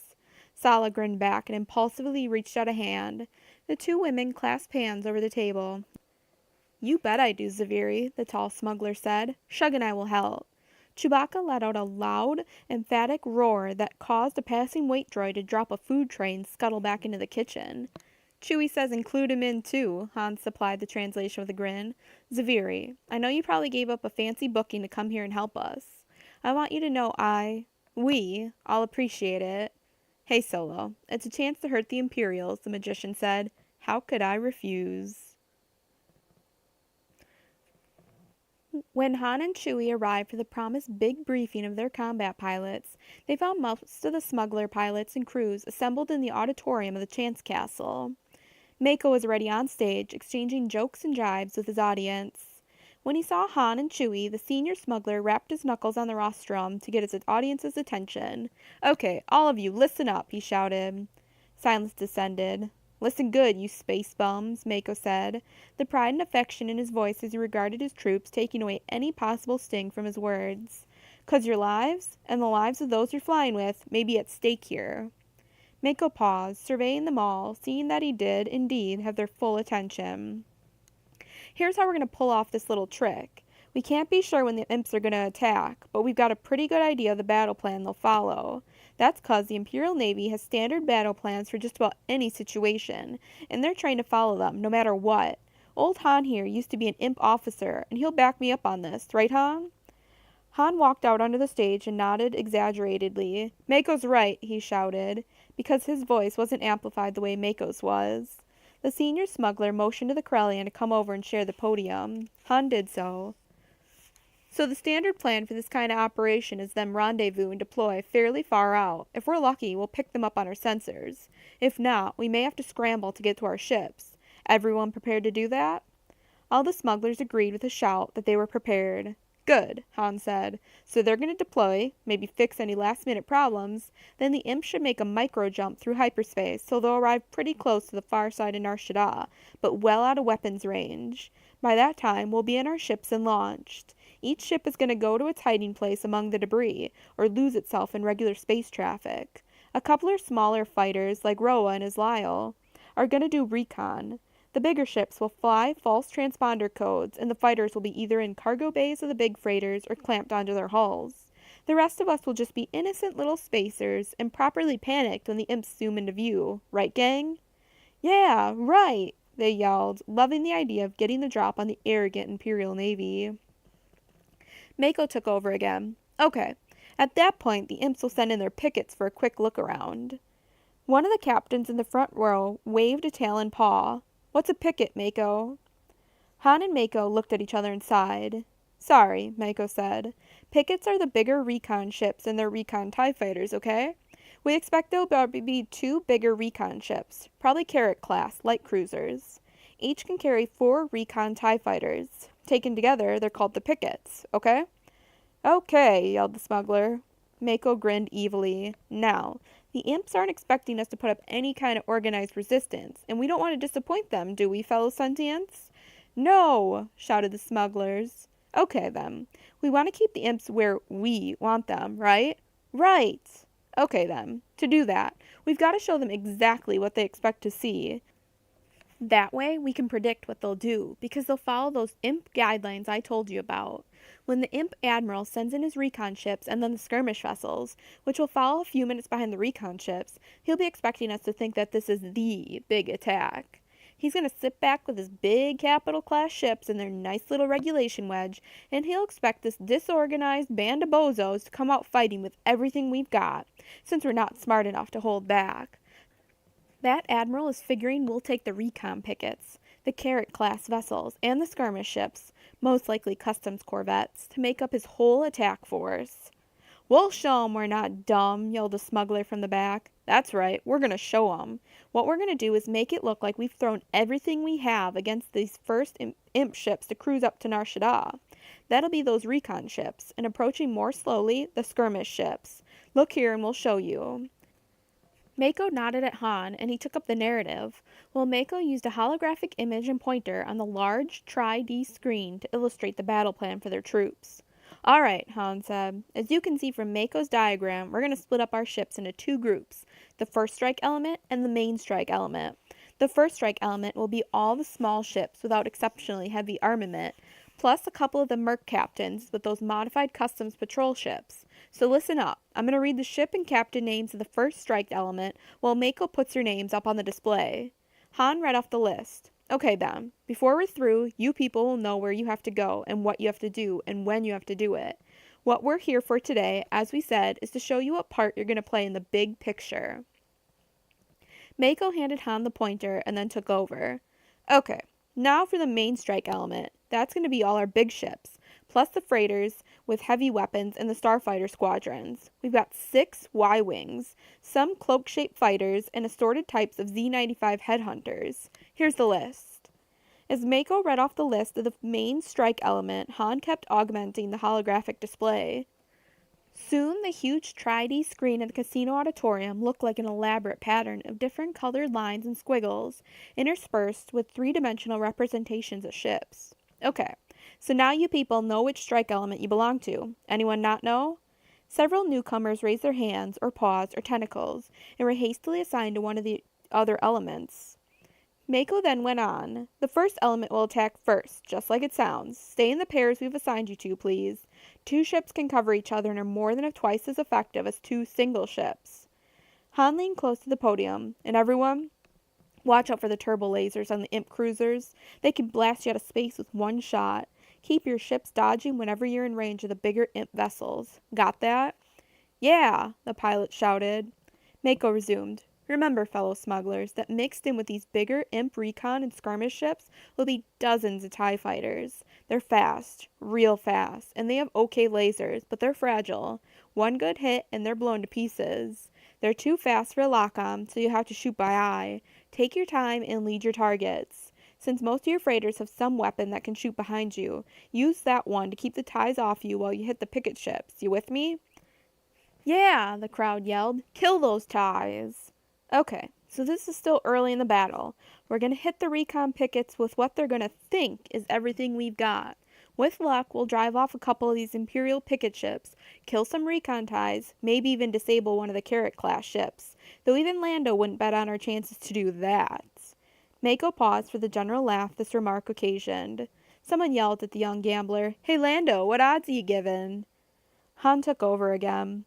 "Somewhere in here, the Imp commander will commit his lighter skirmish vessels, order them to increase the full speed and attack, 'cause he's thinking that he's seen all we've got and now he's going in for the kill.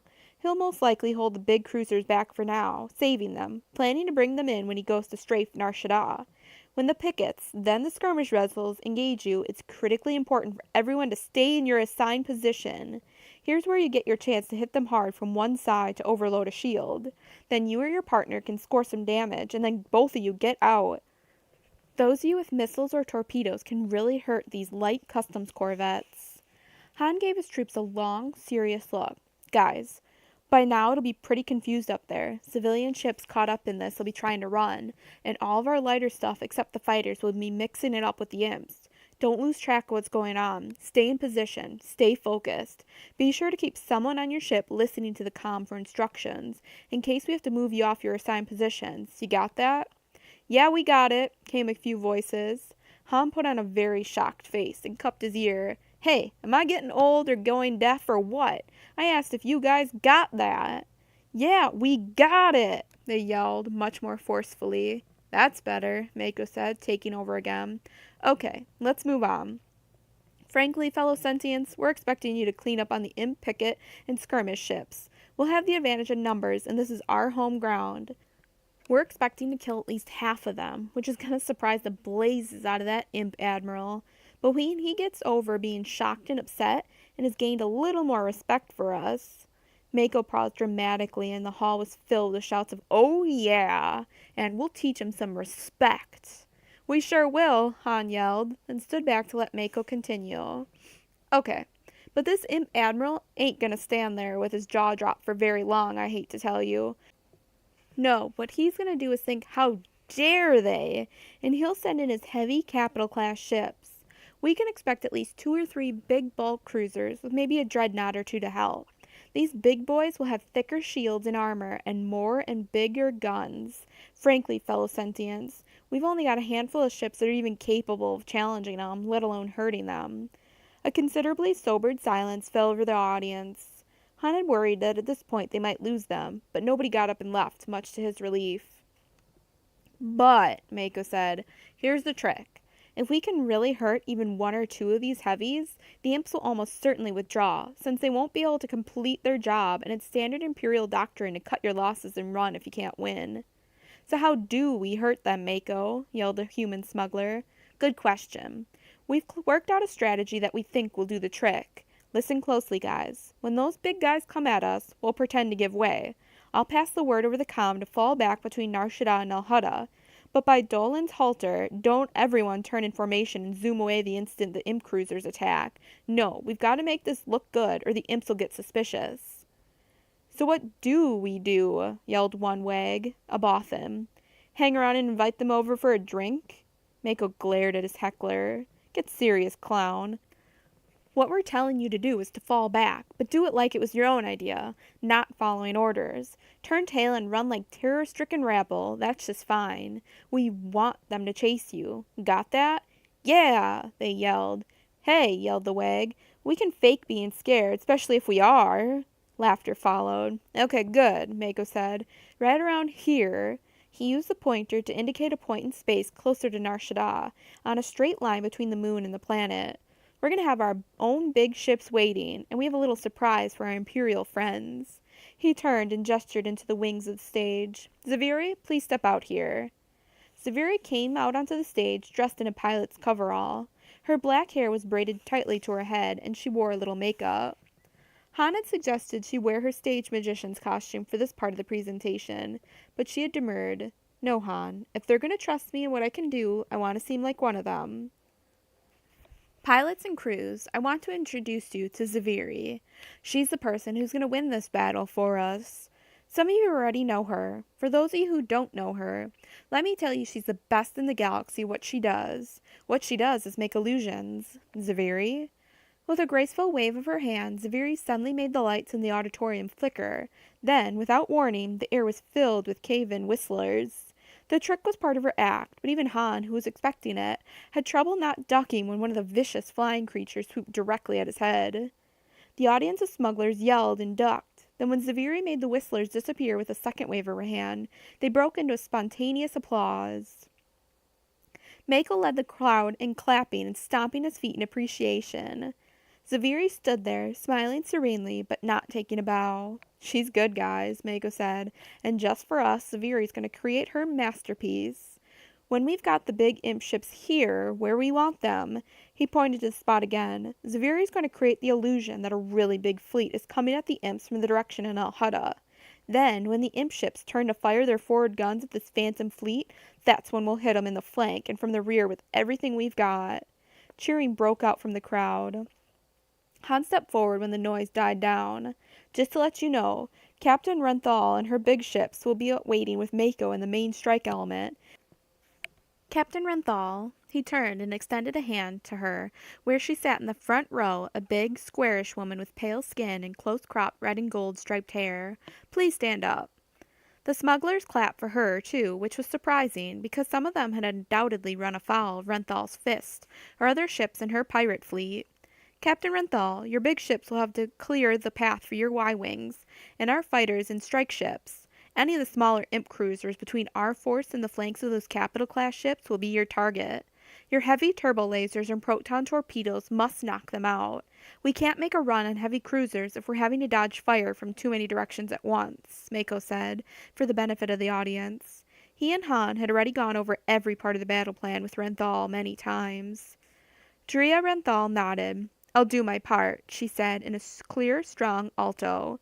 "I was hired to keep the imps from getting near Nal Hutta. After seeing your battle plan, I agree that this is the best way to accomplish that."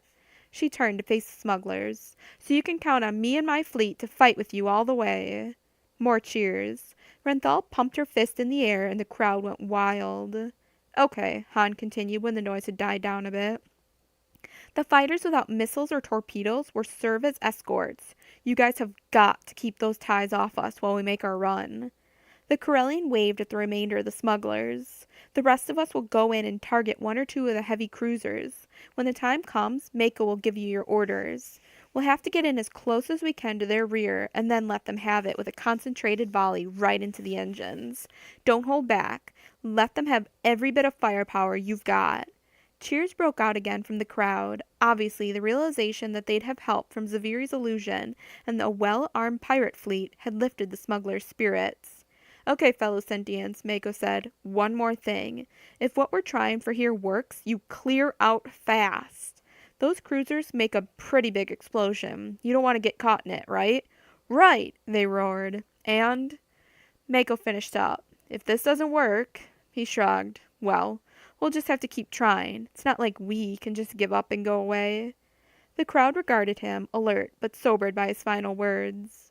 Han stepped back up to the podium. "Okay," he said, "that's the plan. We'll go over it until you've got it down pat. Any questions?" To Han's amazement, over the next several days, Zaviri and Sala became the best of friends. He and Mako were busy staging repeated battle drills for their pilots and crews on the Nar Shaddaa Defense Squadron, so he didn't have much time to hang out at Shug's space barn, but every time he did go there, he found Sala and Zaviri working together on creating the illusionist's masterpiece. "It'll only be good for about a 2 or 3 minute distraction, Solo," Zaviri warned. "They're going to see these ships swooping at them real close, and they're going to see data that corresponds to their visual sightings appear on their instrument panels. But I want these ships to appear close, so their reaction will be to turn all their vessels to bring their forward guns into play. That makes them vulnerable to your flank attack." Zaviri took a sip from a cup of stim tea Han had brewed for Shug, Sala, Chewie, Jarek, and the other technician volunteers who were working on making Zaviri's illusion a reality. "But these ships are going to appear such a threat because they're going to be close. Within a couple of minutes, when the imps realize that none of them's been hit by the blasts they're seeing emanate from those ships, they'll realize it's fake." Han nodded. "A minute or 3 is all we can ask for, Zaviri. We'll be really grateful for that diversion." "We've contacted the pirate captain the Hutts hired, Drea Renthal. Her flagship, Renthal's Fist, is going to be hiding behind Nar Shaddaa, that is, on the Nalhutta side of the moon, along with the rest of her fleet. When those capital-class ships come swinging around the moon, then turn to face your illusionary fleet, she and Mako are going to hit them hard. Jarek Solo wiped tiredly at his dirty face with an even filthier hand. Han, what's the strength of that Merc fleet? Are they going to be much help? Han nodded. Yeah, Jarek. Renthal's Fist is a Corellian corvette. She's heavily modified and heavily armed. Even has proton torpedo launchers in the front. Only problem is, they don't have many torpedoes. Renthal can't afford to miss. How many other ships? Zaviri wanted to know. Renthal also has a bulk freighter, Golden Dreams, that's been converted to carry fighters. Sorosub medium transport. Big ship. Not much shielding, though. She'll launch her Z-95 headhunters, then hang back, letting Renthal's Fist carry the attack. Then, there's the Too Late Now and the Mindstra. Too Late Now is a captured imp patrol craft. Renthal replaced one of the laser turrets with an ion cannon, so hopefully she can knock out some of those bulk cruisers. Mindstra is a Rendili Star Drive, light corvette. Nice ship, modified so she has concussion missiles and ion cannons to go with her laser turrets. That sounds like a pretty good force to me, Zaviri said. Of course, I barely know the difference between an ion cannon and a concussion missile. When I first started smuggling, I barely did too, Sala said with a laugh. But when the imp patrol starts shooting at you with them, you find yourself getting real knowledgeable real fast. The two women smiled at each other. Han still couldn't get over how quickly they'd become friends. To tell the truth, he was a bit jealous. In many ways, Sala and Zaviri seemed closer to each other than either woman had ever been to him. He wondered whether they'd ever talked to each other about him. Compared notes, maybe? The thought made his face redden. Jarek provided a welcome distraction. Hey, Han. Can I talk to you a minute? Han gulped the last of his stim tea and stood up. Sure, Jarek. Want to go into Shug's office so we can be out of the way? Yeah, the youth said. If we try to talk here, someone will run over us with an anti-grav lifter or something. The space barn was a hive of activity. Everywhere, smugglers were fixing up their ships, in some cases modifying them, trying to squeeze extra speed out of their engines, or adding an extra quad laser or missile launcher. Han and Jarek walked by Sala's rim runner and waved to Shug when he raised his face shield to wipe his sweating face. Han stopped to cup his hands around his mouth and shouted up at the master mechanic. Looks good, Shug. You and Sala are sure going to give those imps a rude surprise. Whenever they weren't working on helping Zaviri create her master illusion, Sala and Shug, with Rick Duel's help, had been modifying Rimrunner, installing a pair of camouflage concussion missile launchers in the stern. Sala's smuggling ship was a Corelli Space Jimsnor 4-class light freighter, and like virtually every smuggling ship in the business, was heavily modified. The ship looked rather like a flying wing, or, if you wanted to be insulting and gain a punch in the nose from Sala, a Minoc. Rimrunner was a fast, agile ship, and Sala was an excellent pilot. Han was counting heavily on her during the coming battle. He knew that Sala would be in a much better position to do serious damage to the Imperial ships than he would. The Brio was a decent little ship, but nowhere near as fast as the Millennium Falcon or the Rimrunner. She was more lightly armed, too. When Han and Jarek reached Shug's office, they had to clear several odds and ends of greasy equipment off the chairs before they could sit down. Once they were comfortable, Han sighed. Glad you wanted to have a talk, kid. This is the first time I've sat down all day, seems like. Organizing this battle's kept me and Mako hopping. Yeah, I've been busy too, Jarek said. When I wasn't busy helping the ladies of Erie, I've been helping Chewie with the Bria, or Shug with the Rimrunner. Shug tells me you're getting to be a pretty good mechanic, Jarek, Han said, and you're becoming a decent pilot and gunner. I'm going to be glad to have you flying with me as a gunner. Chewie's good, but 2 gunners are more than twice as good as 1. Han, that's what I wanted to talk to you about. Jarek's handsome young features were shadowed. I've never been in a battle before. He swallowed. Last night, I fell asleep while I was cleaning carbon scoring off the Bria, and I had this dream. Nightmare, really. Yeah? What about? I dreamed we were fighting the Imperials and... He swallowed. Han, we got blown up. I had a tie in my sights and I froze. I didn't shoot. And then I saw this streak of green from the laser blast coming straight at me and there was nothing I could do. I dreamed that I... died. Jarek's face worked. He shivered. Han, I'm scared. I don't know if I've got what it takes. What if I mess up and get us all killed the way I did in my dream? Jarek, Han said, if you weren't scared, I'd be worried about you. The first time I went into real combat as a TIE pilot, I was so scared I nearly upchucked in my helmet. Fortunately, I was already strapped in my cockpit in vacuum, so I knew if I did that I'd choke and die. So I managed to hold it back. Then someone shot at me, and without even thinking about it, I found myself shooting back. The training just took over. Really? Jarek looked as though he didn't know whether to find Han's story reassuring or not. But Han, everyone says you're brave. It's the first thing they say about you. He's got courage. Nobody ever told me I had courage. What if I'm a coward? How can I risk letting you all down? Han gave the youth a long, measuring look. Jarek, you're facing something we all have to face. We're not citizens here on Nar Shaddaa. We live outside the law, and that's dangerous by definition. Cowards don't make it here in Nar Shaddaa. They get eaten alive. Well, yeah, I can handle myself with a vibroblade or in a fistfight, Jarek allowed, but that's not the same thing as just being blown to atoms. Boom, in your history. Kid, I've watched you, and I can only tell you that I think you've got what it takes. Yeah, people do freeze sometimes in battle, but that's why Mako and I have been getting everyone out in their ships for all these battle drills. Han shrugged. We did the same thing when I was with the Imps. You drill, and the reason for that is that anyone can freeze when faced with real combat, even combat vets. But if you know the drill cold, chances are that even if your brain freezes, your hands and body won't. They'll go on autopilot, keep on doing what you've been drilled to do, even though your mind ain't giving them instructions for a few seconds. But then, if you drilled well and know your stuff cold, and kid, you know your stuff, I've watched you, then your brain's gonna click back in. The fear will still be there, but you'll be able to work past it, around it. It won't slow you down anymore. You'll just keep on doing what you gotta do, and you'll be alright. Jarek wet his lips. But what if I don't? Maybe you should get another gunner, Han. I'd rather die than let you down. If you want me to, I will, kid, Han said. But I'd rather have you. I know you. We work well together. We've drilled together. But it's your decision. Just let me know, okay? The youth nodded. Thanks. I'll think about it. Han gave him a pat on the shoulder as he walked by. Get some sleep, kid. We're all getting a little worn down. Jarek gave the Corellian a wan smile. Okay, Han. Lando Calrissian hated getting dirty, but he was growing accustomed to it. Readying the Millennium Falcon for serious combat was a grimy, greasy job, but somebody had to do it. Last week, Shug had helped him find and install a new gun turret on the Falcon's starboard side after the cockpit, just above the boarding ramp. But there was still a lot to do. Han, Chewie, and Sala would have helped him. He knew that. But they were either tied up helping Zaviri prepare her hollow illusion or fixing up their own ships. Lando gathered that Zaviri and Han were a thing of the past.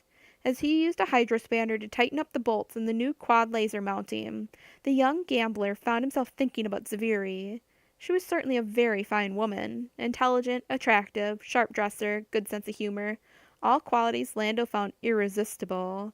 He wondered whether she'd have any interest in taking up with him where she and the Corellian had left off. It was obvious that she liked rogues and scoundrels, or she'd never have had a relationship with the Corellian. Maybe I should try growing a mustache, Lando thought. Might give me a rakish air. The corners of the gambler's mouth curved upward. Perhaps Zaviri would be interested in traveling with him when this was all over. Lando was considering going back to the Osean system. He had a couple of money-making schemes he wanted to try, and he needed to sharpen his already considerable sabacc skills.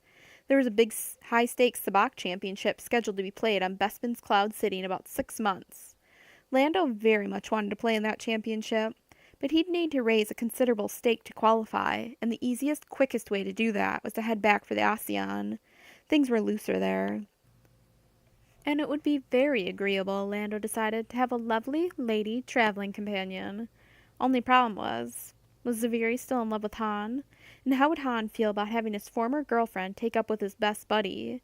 Well, Lando admitted, his best human buddy. Han's best friend was indubitably Chewbacca. Immersed in fantasies of himself and Zaviri wining and dining in the finest resorts of the Osean system, Lando managed to whack the knuckles of his other hand with the hydrospanner. Cursing, he started to suck the injured digits, but his hand was so dirtied he desisted. Master, Vufi Ra said, emerging from beneath the Falcon's belly. The little droid carried various tools in each of his 5-armed, tentacle-digited limbs. Its single red eye stared up at Lando. Master, what happened? Still wishing he could suck his injured knuckle, Lando gritted. Vufi-Ra, how many times have I told you not to call me Master? 562 times, Master, replied the little droid promptly. Lando snarled. I just whacked my knuckle, that's all, you little junk heap. I'll be all right. Let's get back to work. We'll have to have the Falcon space-worthy by tonight. Mako's calling for another drill. Very well, Vufi-Ra said. Hey, Vufi-Ra, Lando called. Already on his way back under the ship, the little droid paused. Yes, Master? Lando let the title slide this time. Are you sure you're going to be okay piloting the Falcon during this battle? It will strain my circuitry, Master, because, as you know, I am programmed not to cause harm to living, especially sentient, beings. However, since you will be the one doing the shooting, I believe I can manage to fly. Just don't order me to ram another vessel, then I will be unable to comply. I should hope not, Lando exclaimed. All right, little vacuum cleaner, back to work. Yes, Master. Han and Mako had told almost no one the actual time that Greelanx was planning to attack. Some of the smuggler high command knew that Han and Mako knew the timing of the operation, but they accepted the two ex-Imperials' decision that it would be better for most of the smugglers not to know. Lando, Shug, Sala, Rick Duel, Blue, and Jarek, all of them were aware that one of the times they went out on a drill, it would wind up being the real thing. The other smugglers did not know. Han and Mako had to be careful in drilling their troops. They didn't want the smugglers to get bored and lax, which might happen if they drilled too much. On the other hand, they knew that their smuggler squadron would need lots of practice. The key to having a fighting chance to defeat the Imperial fleet was for the smugglers to stick with the battle plan Mako and Han had devised. The smugglers of Nar Shaddaa were all rugged individualists, unused to doing anything as part of a large orchestrated group. It's like trying to herd row cats, Han told Zaviri wearily. They keep thinking they know better, and they want to question every blasted decision we make. What a pain in the rear. Yes, but the last time you called a formation drill, Zaviri pointed out, trying to encourage him, they got into position and made their runs in 1/3 of the time it took them to do it the first time. Yeah, Han agreed with a noticeable lack of enthusiasm. He sighed. But it's given me gray hairs, honey. She grinned and pretended to inspect his scalp. His hair was still very short from his visit to Admiral Greelanx. Nope, she announced after a minute. I don't see any. He grinned back at her tiredly. Well, I got gray hairs growing internally then. She patted his hand. Don't worry, Solo. We'll get through this. I hope so, he said. And Zaviri, honey? Yes? I want to thank you for coming here to help us. Without you, we wouldn't have a chance. She gave him a roguish smile. I wouldn't have missed it for anything. Just meeting Sala's made it all worthwhile. Yeah, I noticed you two have gotten real chummy, Han said warily. So, what do you two talk about while you're laughing and working together anyhow? She chuckled. You egotistical space bum, Solo. You think we're talking about you, don't you? Han shook his head. Me? Of course not. Oh, yes, you do, she laughed at his discomfiture. Admit it, Solo. Han steadfastly refused to admit it, but inwardly he was wondering when this was all over if he'd be able to take up with Sala where they left off. He'd seen Lando eyeing both Zaviri and Sala, and he knew Calrissian wouldn't hesitate to move in on her if he thought Sala was looking around. Did Sala really care about him, the way Zaviri and Bria had? He didn't know. They never talked about that kind of thing. They had fun, good times, and they worked well together. Any discussion of inner feelings or a future together had never come up. By, Han suspected, mutual consent. How did he feel about Sala anyway? Han wasn't sure. Most of the time he was too busy to give the subject any consideration. He knew for a fact he wasn't ready to do what Roa was doing. As he was sitting there in Shug's space barn, Chewie came over to him and growled a reminder. Han looked up. Oh, the briefing? I lost track of time. Quickly he and the Wookiee hastened back to the Chance Castle to the auditorium. Time for another run-through, so they could make sure each smuggler understood his, her, or its role in their strategy. 2 hours later, Han caught up with Shug Ninx as the smuggler filed out of the auditorium. The half-blood was walking with Sala's end. When Han caught up with them, Sala grabbed Han's arm and squeezed it, then gave him a kiss on the cheek. You were great, she said. You're always great, Han. I swear, you're a natural leader. The Corellian grinned, a little abashed. Who, me? They walked out, and Shug said, When's the next drill? Don't know, Han lied. Mako will call this one. Is the rim runner ready? The holo projectors in place? The traffic buoys ready? Ready, Shug confirmed. I tell you, Han, when this is all over, if I'm not dead, I'm gonna sleep for a week. Sala punched her friend's arm. Don't talk like that, it's bad luck. Did you find a rear gunner? Han asked. Yeah, Rick volunteered to handle those rear missile launchers, Sala said. He says he's a good gunner. He's right, Han said, but don't leave him alone in your ship. Loan him money or give him the security access codes to anything you value, okay? Sala grinned. Yeah, we've been warned about him. Light-fingered even with his own kind, right? That's putting it mildly, Han said. Did I tell you we've got some good news? No, what? Mako had been planning to command the resistance from Renthal's fist, but a couple of days ago we realized we'd got lucky.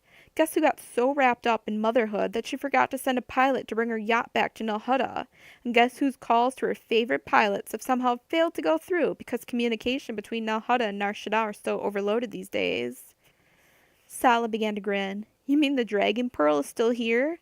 Yeah, and unlike her nephew Jabba, Gilead's conscientious about keeping her combat ready. She's got 6 headhunters, and we've checked 'em out, all in prime working order. We've got pilots for 'em, too, plus a gunnery crew for Mako, and we talked Blue into piloting. Her ship is too slow to help us out much, but she's a good pilot, too good to be wasted. That way Mako can concentrate on his tactical screens, keeping track of everything. Shug whistled softly. That yacht will be a big help. Not too great in armor, but nice weaponry and good shields. But if it gets shot up, Gilead's gonna have somebody's hide for a wall decoration, Sala mused. I guess we have to take the chance, though. We need every bit of firepower we have. Well, we're keeping it quiet about who's actually going to be aboard Dragon Pearl, Han said. And if Mako has to take a nice long vacation on Smuggler's Run while Gilead gets over it, he says he's prepared to do that. He grinned. Blue promised him she'd make his stay. Interesting. Shug shook his head and Sala snorted. I'll just bet she will. Clad in a pilot's pressurized flight suit, Roa stood on the permacrete of the landing pad, looking down at the beautiful blonde woman who stood before him, tears in her eyes. Take it easy, Lyle, he said. Don't worry, I'll be careful. Please, she said, clutching his forearms with her hands. Please come back to me, Roa. Life wouldn't be worth much without you. I promise I'll come back, the older smuggler vowed. The Lyle is a good ship. She'll take care of me, just like you would. That's why I named her that. He leaned over and gave her a kiss. Besides, this is just another drill, honey. You've come out here and kissed me goodbye 8 times now, and I've always been back within half an hour or so. This is just like that. She nodded, but a tear broke loose and slid down her cheek. I love you, Roa. And I love you, Lyle. I'm coming back, honey. I'm going to go straight, and we're going to get married. You'll see. It'll be all right. She nodded. Okay, you'd better go. Right. Don't want to be late for the drill. Grinning, Roa hoisted his stocky form up into the cockpit of the Lyle, a modified Redthorn-class scout ship, fast and maneuverable, but lightly armed with only forward-firing triple lasers. The little ship looked like a needle-pointed cylinder with a stubby delta wing. Almost as fast as a TIE fighter, the Lyle possessed an overwhelming advantage in a dogfight. She had shields. Roa looked down at his bride-to-be, standing on the permacrete, waving to him, and he grinned down at her, then gave her a thumbs-up sign. Then he checked his instruments, strapped himself in, and put on his helmet. In order to achieve maximum speed and power to his weaponry, he'd elected to forego diverting power to life support.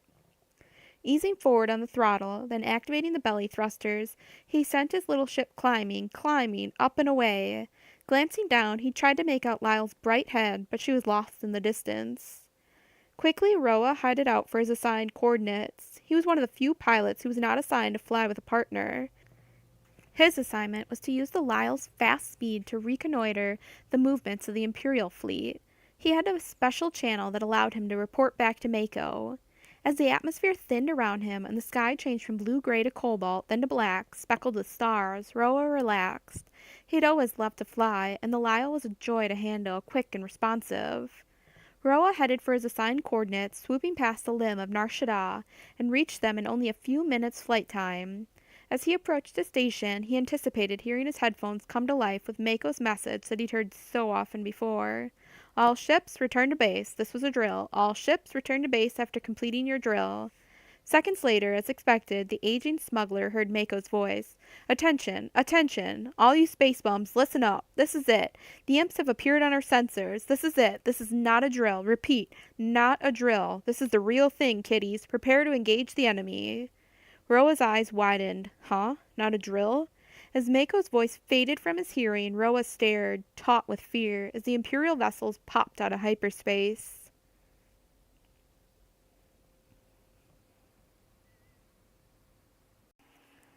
Chapter 14. The Battle of Nar Shaddaa. The first thing Admiral Winstel Greelang saw when Imperial Destiny emerged from its hyperspace microjump was a small scout ship turning tail and racing frantically away from him. The Admiral smiled dryly. I expect I'll see a lot of that today. The thought depressed him. It was going to be very difficult to manage to lose to this disorganized rabble. How in the galaxy was he going to manage it? Sir, the squadron has emerged from hyperspace, his second-in-command, Commander Jalon informed him. Habit took over, and Greelangs found himself issuing orders automatically. Order the squadron to deploy. Greelangs knew what was happening, and did not bother to watch. The 7 Capital-class ships arranged themselves into Greelangs' stipulated fighting wedge, with the Destiny as the point of the wedge. Then came 2 bulk cruisers, Arrestor and Liquidator, followed by the Peacekeeper and Pride of the Senate. The last 2 bulk cruisers, Enforcer and Inexorable, brought up the rear. The dreadnoughts launched their TIE fighters, which moved to surround the wedge. The 2 recon Carrack-class ships, Vigilance and Outpost, moved out in front of the squadron and launched their recon TIE fighters. The 16 skirmish ships, Guardian-class customs corvettes, were already in their Shell Taurus formation, ready to block any escape from the smuggler's moon. It all happened quickly and smoothly, without a hitch. Greelangs had drilled his commanders well on every point of his battle plan. Admiral, sir, the squadron has been deployed as ordered, announced Jalon, scant minutes later.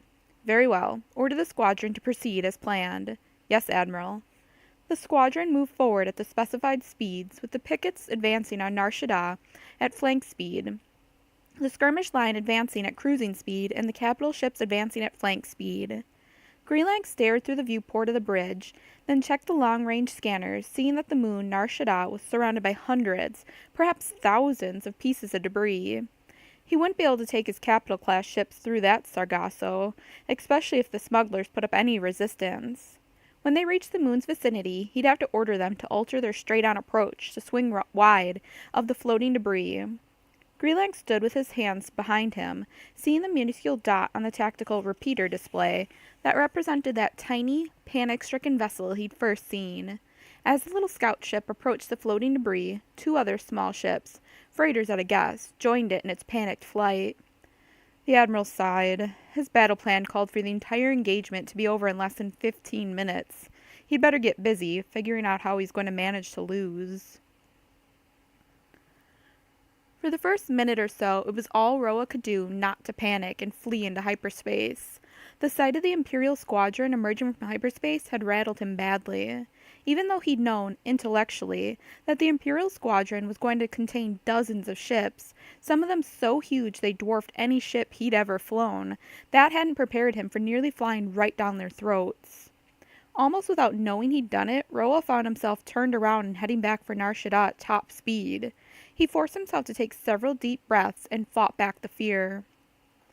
The drill came back to him as the Lyle streaked along. Report in. I have to report contact. I'm a scout ship, remember? He activated his comm on the special coded frequency they'd rigged. Defender Central, this is Lyle. Come in, Central. Mako's voice in his helmet. We read you, Lyle. Have you spotted them? Affirmative, Central. Roa checked his sensors in rear tactical display. They're deployed and advancing. Good. That's what we want, remember. Just keep leading them in. Cut your speed a little if you can do it without giving yourself away, Roa. I'm sending Elegant, Interlude, and Star Traveler out to help you lead at least one of those pickets to where we want it. I read you, Central. Roa slowed down a bit, making sure to do it gradually. He was startled at how quickly the Carrack-class vessels were approaching. Fast ships. He was glad Mako had assigned the 2 ships he had to help out. Both were speedy vessels, and Daneth Jale and Rena Strigo were experienced captains. He took a deep breath. The fear was still there, deep down somewhere, but it no longer threatened his thinking processes. Settling deep into his seat, Roa concentrated on the task at hand. On the bridge of the Dragon Pearl, Mako Spence watched the sensors and tactical readouts, hardly daring to blink. The Pearl was too large to actually hide amid the floating hulks and debris, the way some of the smaller vessels could, but he'd ordered Blue to position her so the Carrack-class ships wouldn't spot her until they had the imp vessels where they wanted them. Mako saw that one Carrack-class ship, the Outpost, had altered course to approach the other side of Nar Shaddaa, while the Vigilance continued toward the ambush. That made sense, since Greenlax couldn't know where the smugglers would engage him. Once the smuggler attack began, the outpost would probably just wait there, rather than engaging, ready to report on and possibly engage any smuggler ships attempting to escape the Imperial attack. The other Carrack class, the one whose ship ID broadcast identified her as the Vigilance, continued to move toward his position. Almost there, Mako thought, wiping his sweating palms on his trousers. Almost. Phelan in Nero was a Corellian, and his friends frequently told him he was hot-headed and impulsive. And Nero would counter this criticism by pointing out that his quickness to act was usually a virtue, often giving him the jump on the sweetest deal, the finest cargo, the best sabacc hand. Now, aboard his modified YT-1210 class light freighter, the Take That, Nero chafed at the waiting. Blasted, he thought. What's going on? It was frustrating, having to hide here in the shadow of a wrecked freighter, grappled to its side by a magnetic claw. And Nero checked his instruments again, and this time something caught his attention. Something really big was moving toward them. Close. Really close. It has to be one of them, Nero thought. He wished for a moment that he'd installed new sensors, modern ones with better ID capability. Aloud, he said to his gunner, a Rhodian named Gaddafi, "Hey, Gaddafi, I got something on the sensors. Get ready to shoot." "Okay, Captain," the Rhodian said, standing by. Some of the other smugglers had commented that they thought the Take That was too lightly armed to go against an Imperial ship, but Phelan Nero was convinced that his piloting skills, which were considerable, would more than make up for the fact that he had only a single laser mounted in a turret on the top of the ship. "I just wish—" The Rhodian's voice reached him, sounding wistful. "You wish what?" "That we'd had time to calibrate the sights on this laser, boss. I keep having to compensate for it. It's firing consistently to the right." Nero was not sympathetic. "That's easy to compensate for, Gaddafi. I score hits with that laser all the time." "Yes, I know, boss," the Rhodian said. "I don't do too bad either." Huh. Irritated, Nero fidgeted. When are we going to get our blasted orders? The something big, whatever it was, had moved almost past the Take That on Nero's sensors. Come on, what are you—" Nero's body went rigid as he heard a voice in his headphones. Mako Spince's voice, garbled by distance and intervening space debris, was but still recognizable. "First strike element, this is Defender Central. Prepare to—" Nero let out a whoop and realized he hadn't quite caught the last word. Engage, wasn't it? He was pretty sure. For a moment he thought of keying his comm and asking again. Say again, Central. But he didn't. The other guys would laugh at him, and he'd get left behind as they attacked. "Let's go," he yelled, and disengaged his magnetic grapple. Swooping out from behind the hunk of space junk, Nero saw that there were 2 other ships with him. Only 2? Where in the name of Zendor's minions were the others? Nero didn't have time to wonder, because almost immediately he found himself under attack. Some kind of TIE fighter.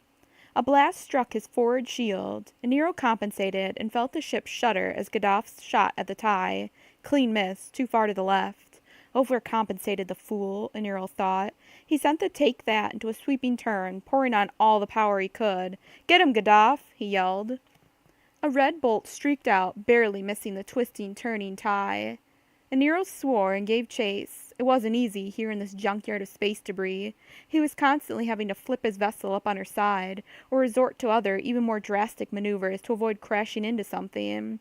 "Clear shot! Coming!" yelled Nero. "Be ready!" As he had promised, the next instant the TIE fighter and the Take That were in a straight line with nothing in between them.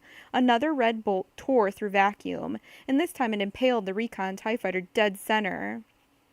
For a moment, the explosion flared out, yellow, then white, expanding. Then the TIE was gone, and there were only sparkles of blazing debris and ash drifting in vacuum.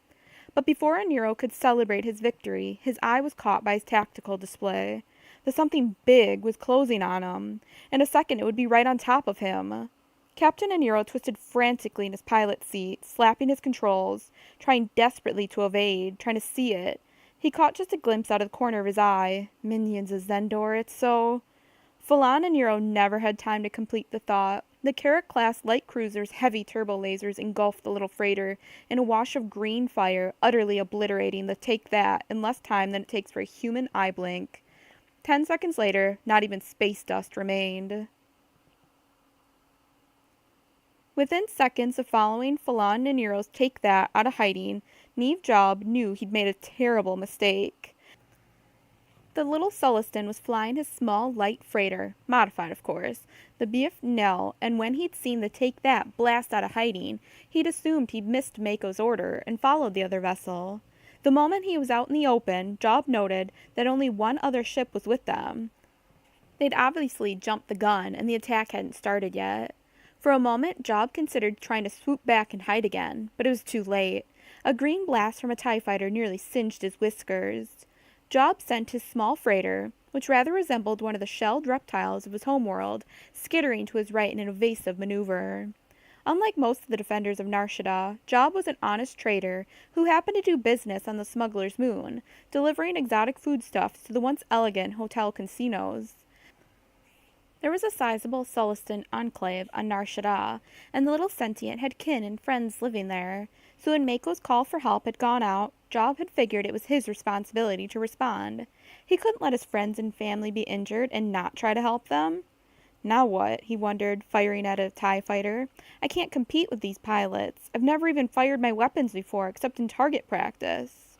But there was no turning back now. The Carrack-class light cruiser had entered the fray. Job's already huge eyes went even wider as he saw the Take That impaled in a green burst of turbo laser fire. Sickened, he watched as the Corellian ship was vaporized. If Job had thought he could outrun any of these ships, he might have tried. But he knew better. All he could try to do, he figured, was to stay alive and maybe get in a lucky shot.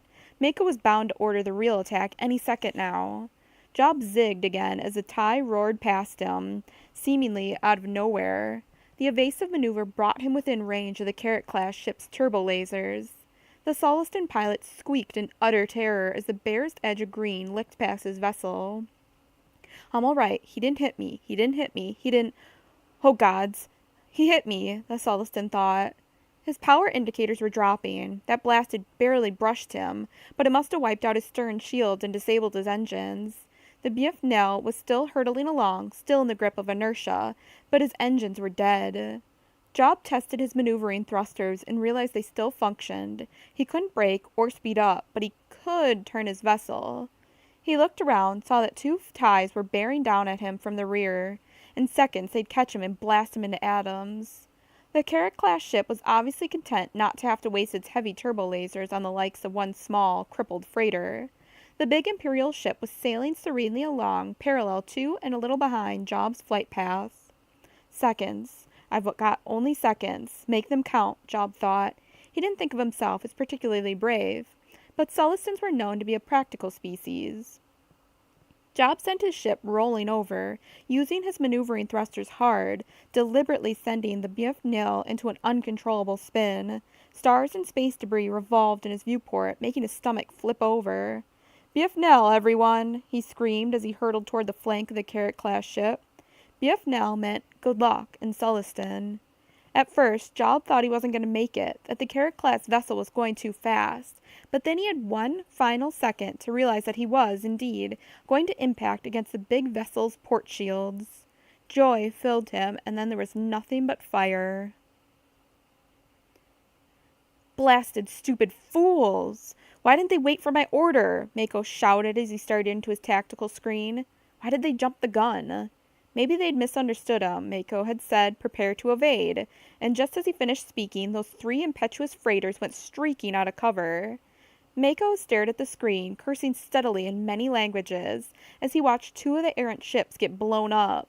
At least that second guy, whoever he was, had made his exit count for something, and even the fool that had started the whole mess had nailed a recon tie. Now the third vessel was streaking back toward him, with a TIE fighter in hot pursuit. Great, Mako yelled. Just lead him right to where we're hiding. If you live through this, I'm going to personally hunt you down and strangle you. Mako, he's going to buy it if we don't do something, Blue said tensely. I ought to let the fool pay for his mistake, Mako growled. but a last check on his tactical screens convinced him that the Carrot-class vessel was far enough into the debris to be unable to turn quickly and get out of range. Close enough, Mako thought. All right, he said to Blue and the gunnery crew. Let's go save his worthless hide. Snapping on his comm, Mako said, All right, commence attack.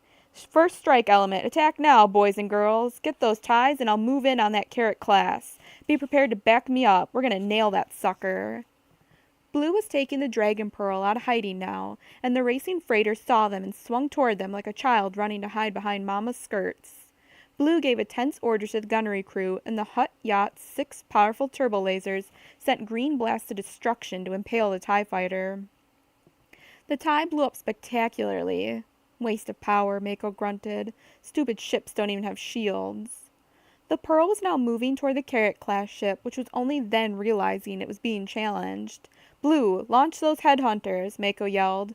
Already did it 2 minutes ago, she shouted back. Quick telling me my job. The Vigilance swung toward the yacht and the 2 vessels engaged. The Carrot-class, of course, had the advantage in the fight. It was armored, much more heavily than the yacht, had better shielding and more weaponry. It was also faster, but not by much. However, Mako's crew had 2 major advantages over the Vigilance. Blue was used to maneuvering through Nar Shaddaa's debris, while the Carrot-class vessel's pilot was not. The Hutt yacht was also smaller, thus far more agile. Blue pressed that advantage for all she was worth, darting in to shoot, then straining every rivet in the big ship to evade the returning fire. After being flung to the deck when the artificial gravity shorted out for a second from a hit, Mako got smart and strapped himself into his seat. He saw bursts of color reflected against the viewport from laser fire and turbo laser fire reflecting off shields, but he couldn't see the Vigilance from his command center. He had been worried that Vigilance might be one of the new, refitted models that were equipped with tractor beams, but apparently it was not. The Hutt yacht shuddered with the blasts. Over and over. We're losing the starboard shielding, Blue said tersely. Another hit there, and wham! The Pearl lurched horribly, like a wounded animal dragged down by a predator's claws. Blue swore. Fire! Hit him again! Jiliak's yacht shuddered as the turbo lasers fired again, then again. Mako was dying to get up and see for himself what was happening, but the ship was pitching so violently it would have been dangerous. All he needed was a broken arm. Or neck. Wham! Wham! Blast, Blue said. We've lost 3 turbo laser mounts. Wham! Make that 4. Blue, what in blazes is going on? Mako yelled over the next volley. Are we hurting them at all? Yeah, she grunted. We're hurting them. Fire, boys! Again! Unable to stand the suspense any longer, Mako unsnapped his harness and staggered across the heaving deck to see what was going on. His port shields are weakening, Blue told him. Our starboard shields are gone. She maneuvered the Hutt yacht so the relatively intact bow shielding was pointing toward the Vigilance. Engines are sluggish, Mako said, feeling the ship strain to move. Tell me about it, Blue snapped. The Pearl fired again, and then... Mako let out a whoop of glee as he saw, instead of the splash of turbo laser fire against the shield, a big charred mark appear on the Carrot-class ship's armored hide. His port shields are down. So are our starboard ones, Blue snarled. But baby, we've got him now. Disengage! Mako raced back to his comm center. All right, listen up. Too late now. Mainstra, Defense Central calling. Come in. Over. Mako was addressing 2 of the Merc vessels that he knew had been assigned to these coordinates. Too Late Now was a captured and modified Imperial patrol craft, and Mainstra was a captured Imperial light corvette. Both vessels now sported the blazing claw insignia that marked them as pirates. Mainstra, we read you, Mako, said a voice. Too Late Now, likewise. Listen up, guys. Good news. We just took down Vigilance's port shields. We're already moving in to finish them off, said the voice of Mainstra's captain. Mako, we saw the pounding you took. You better get out of here before more imps show up. We're only too happy to, Blue said, and with painful slowness the Dragon Pearl limped away. Mako glanced at her diagnostic sensors and cursed. No starboard shields, sublight engines crippled, hull damage, and we're leaking some atmosphere. Jiliak's going to be right irritated about this. The 2 pirate ships had arrived by now, and they and the freighters were ganging up on the injured Vigilance, drawing in like scavengers toward a staggering prey. Mako saw the Carrot-class ship take hit after hit, until finally the armor couldn't take any more, and a huge hole was blasted in her port side. The smugglers targeted her engines, then her bridge, and within minutes she was drifting helplessly in space. Life pods launched from the Carrack as some of the crew began abandoning ship. Mako grinned. You did good, guys. Okay, my ship's out of it, at least until we do some damage control, so I'm heading for Illusion Point ahead of schedule. You guys stick it out. Those skirmish ships should be arriving any minute. Admiral Greelanx stared at Commander Gilon, taken aback by his subordinate's report. You say that the Vigilance is out of the battle? Captain Eldon is dead? Yes, Admiral. I regret to say it, sir. What about his ties? All destroyed, sir. Greelanx was too disciplined to swear aloud, but he did so mentally. Order the skirmish ships to full speed. Order 2 squadrons of ties to accompany them. Instruct them to engage the enemy at will. Yes, sir. For a moment, Greelanx considered bringing the other Carrot class, the Outpost, into combat, but he decided against it. The Outpost might be needed for mopping up later. He didn't want to risk his only remaining recon vessel. We'll show these wretched criminals, Greelanx thought angrily, completely forgetting, for the moment, that he was supposed to lose this battle. Captain Suntor Fell stared at Admiral Greelanx's tiny hollow figure as it seemingly stood perched atop the Pride Ascendant's comboard, feeling as though someone had punched him in the stomach. Eldon is dead? Greelanx nodded shortly. Unfortunately, yes. I see, sir. Permission to speak, Admiral? Go ahead. Greelanx was anything but welcoming. Perhaps we should take these smugglers a bit more seriously, sir? They apparently are capable of mounting a coordinated attack, as opposed to simply shooting at random. Your comment is noted, Fell. Greelanx out. The tiny hollow figure popped out of existence. Suntor Fell stood for a moment, head bowed. Captain Darv Eldon had been one of his classmates in the academy. They had been close friends for nearly 10 years. His death was like a vibroblade wound. Fell swallowed, then straightened his shoulders. He would have time to grieve later. Right now, it was his duty to kill as many of these smugglers as he could. At first, Han Solo found it very strange to shoot at TIE fighters rather than fly them. As soon as Mako had ordered in the first strike element, Han, with Chewie and Jarek and the Bria's wing-mounted gun turrets, had gone after and engaged several TIEs. He'd nailed 2 so far and was cruising through the debris looking around for more. The Bria had one weakened rear shield, which put her engines in possible jeopardy should she take another big hit there, but was otherwise undamaged, due largely to Han's flying expertise. Han was one of the few smugglers who was flying without a partner. Mako wanted him free to keep watch over the fleet, to go where he was needed without encumbrances. Han recognized that Mako's decision was a testament to his own flying skill and was pleased.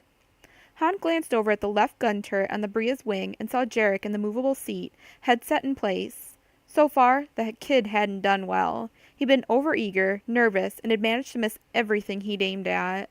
Han was beginning to think he shouldn't have encouraged him to come along for the ride. Chewie had done considerably better, hitting one TIE fighter and sending it wheeling away. Seconds later, it had crashed into a large piece of debris and exploded. Han himself had gotten another TIE with his bow-mounted twin lasers. Mako's voice came over his headphones. Listen up. Those skirmish ships are arriving and engaging at will. Everyone stay sharp. Han had just decided to go hunting for one of the skirmish ships when suddenly a TIE fighter swooped toward them, lasers blasting. Chewie, Jarek, Han yelled, look sharp. Automatically, he evaded the blasts and triggered a shot with his bow guns. A clean miss. Han swore. Another TIE was swooping toward them, eager to catch the Bria in a crossfire. Han snapped off a shot at it as he sent his ship swooping away and saw the TIE wobble. He'd hit it. The other TIE came in again, and this time Chewbacca was right there, firing. A sudden Wookiee howl of rage and frustration echoed in Han's headphones. He's been hit, was Han's first thought, and his breath caught in his chest. But when he looked to his right, he saw Chewie bouncing up and down in his movable seat, roaring, cursing, and waving his long, hairy arms, obviously furious, but unhurt. What's got into him? Han wondered. Then he looked again and saw what had happened. The Bria's gun control yoke, wires dangling, was clutched in Chewie's paw hands. In his enthusiasm to nail the TIE, Chewbacca had forgotten to ration his great Wookiee strength. He'd ripped the control yoke clean out of the gun mount. Now it was Han's turn to swear. Chewie, you big furry oaf, look what you did. Chewbacca snarled in Han's headphones that he was only too aware of what he'd done. Han had never heard his hairy friend use language like that before. Whump! A shot from the TIE had impacted on the Bria's amidships shield. Hey, Solo, concentrate on your flying or you're gonna be dead. Han shook his head, realizing that from now on he'd have to consider his right side as crippled and shielded as best he could. He spoke into his headset. Jarek, listen up, kid. Chewie broke off the blasted gun yoke in the right turret. It's all up to you to nail these ties. Jarek's voice was faint and shaky. Me? Yeah, you. Now look sharp. He's coming in again. Jarek crouched in his movable seat in the left gun turret, frozen with terror. My worst nightmare come true. I'm going to kill us all. He forced himself to straighten up and swiveled, looking for the tie.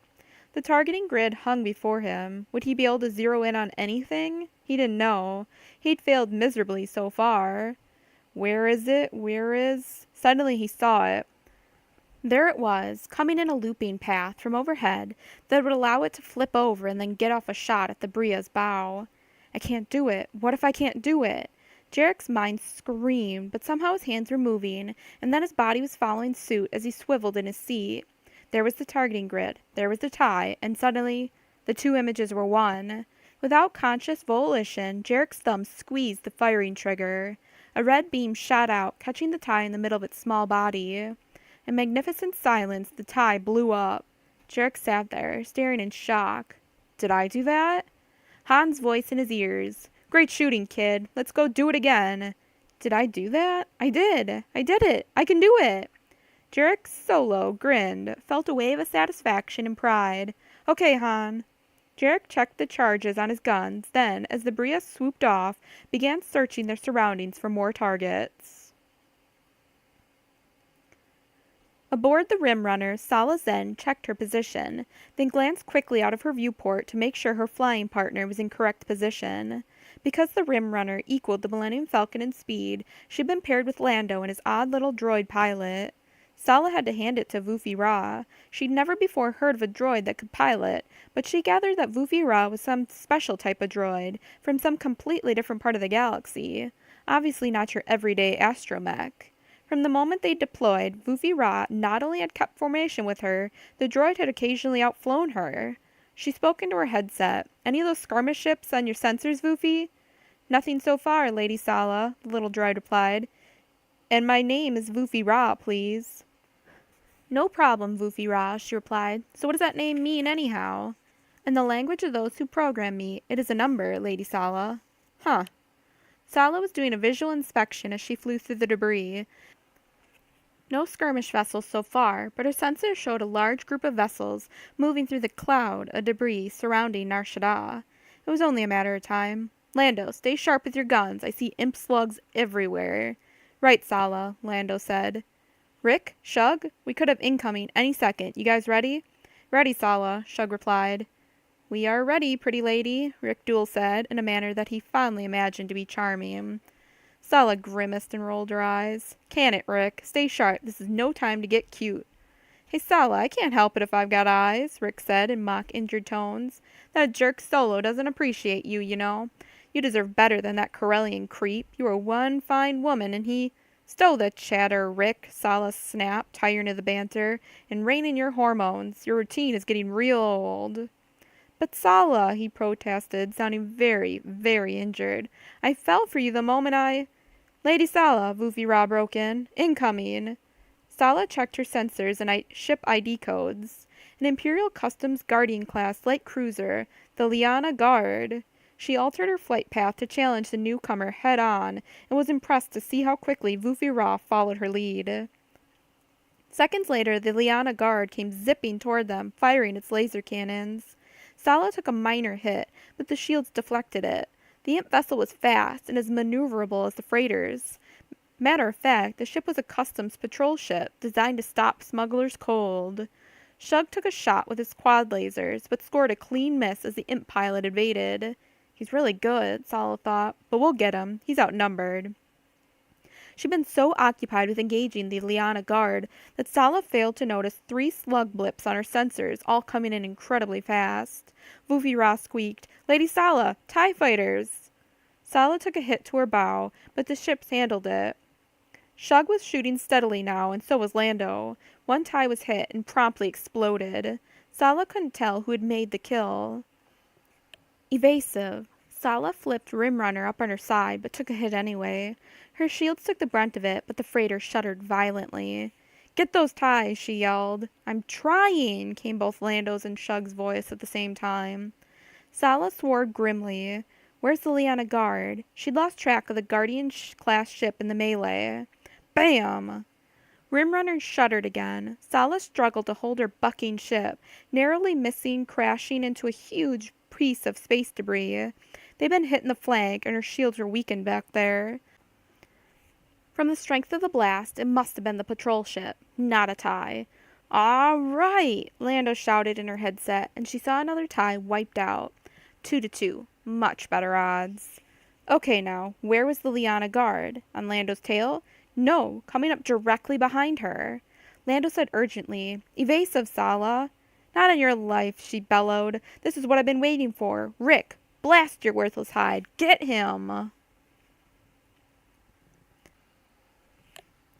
Captain Lodrell of the Imperial ship Liana Guard smiled grimly as his ship streaked toward the Minoc-shaped freighter's stern. "I've got you," he thought smugly, and opened his mouth to give the order to destroy the helpless vessel. But before he could speak, Lodrell noticed something strange about the rear of the Corelli spaceship. 2 camouflage gun ports had just slid open in the ship's stern.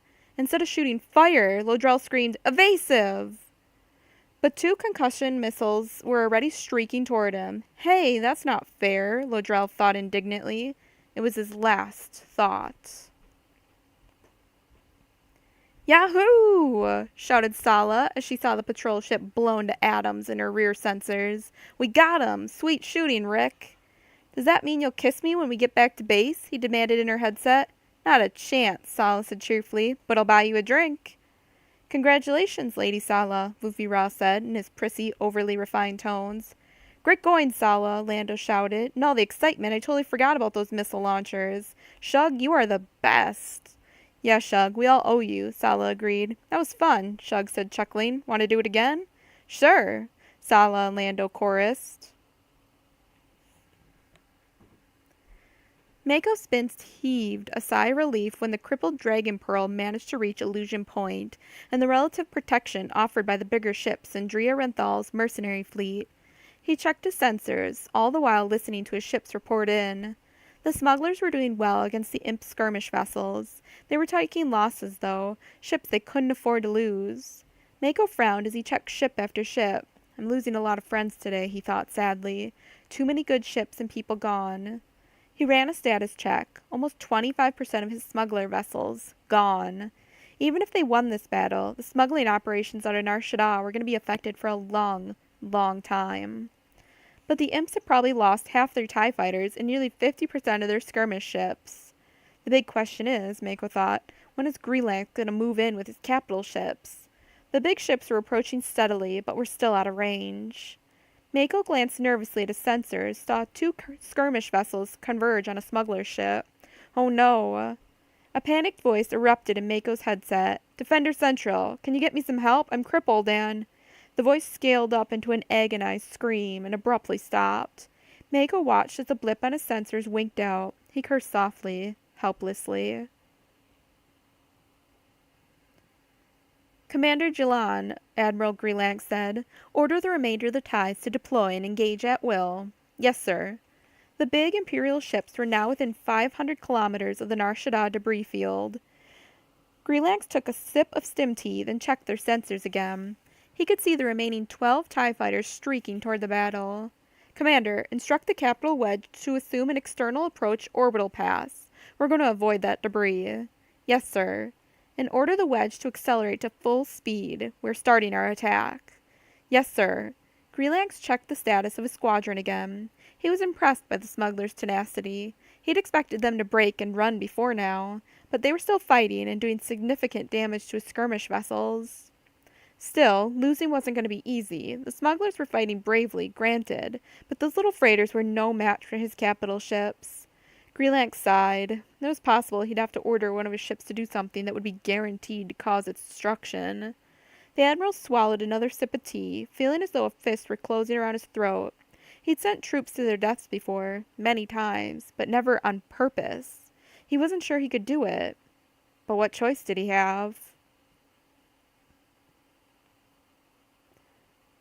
They're making their move, accelerating to attack speed, Mako realized as he stared into his sensors. He keyed his comm to a special private frequency. Han, Mako here. You read me? Yeah, Mako, came the voice of his friend, garbled but understandable. I read you. What's happening? Greelanx is starting his move with his capital ships. I'm going to order the retreat. Do me a favor, pal? Sure. You and Chewie play rear guard during the retreat. Hang back and ride herd on those space bombs, okay? Keep 'em on track, Han. Don't let 'em go too slow, but keep on their tails about going too fast. We want those imps following right on their heels. Will do, Han said. How we doing? Overall, not bad, but we've lost some friends. I know. I've seen wreckage, Han agreed, sounding bleak. Mako out. Mako keyed in another special frequency. Captain Renthal? Renthal here. I'm going to order the retreat now. Be ready. We are ready. I recall Mainstra. What about too late now? She's gone. Oh.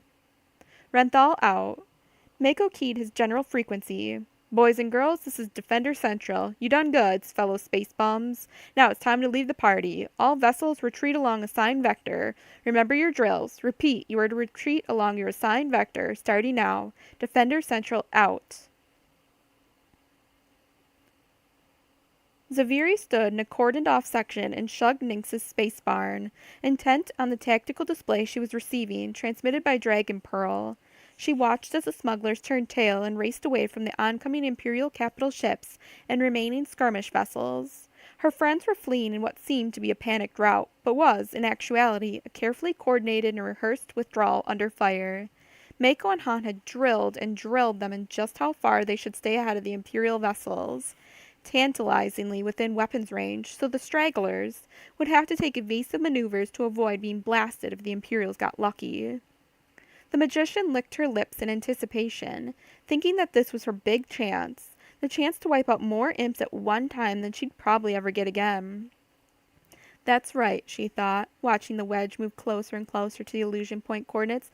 That's right, come along, chase them, yes, chase them right into the trap. Poised like a hunting Togorium, she stared fiercely into the tactical display until her eyes burned and she was forced to blink. When her vision cleared, there they were. The entire capital wedge was right in the middle of the IP coordinates. Zaviri grinned, a predatory smile that had nothing pleasant about it. She activated her comm, spoke on a special frequency. Mako, Zaviri here.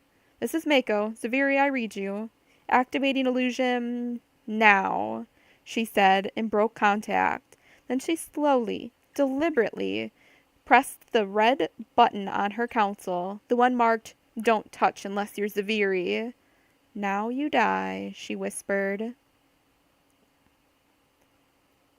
Imperial Destiny rounded the limb of Nar Shaddaa, swinging wide as ordered, in order to avoid the floating debris surrounding the smuggler's moon.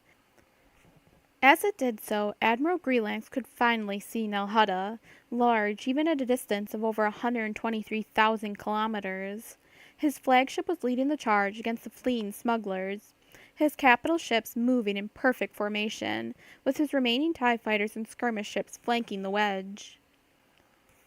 Greelanx stood on his bridge, watching them close on their prey, seeing the red and green trails of Imperial lasers and turbo lasers blasting at the motley assortment of freighters, wondering once again how he was going to manage to stage a realistic defeat and retreat.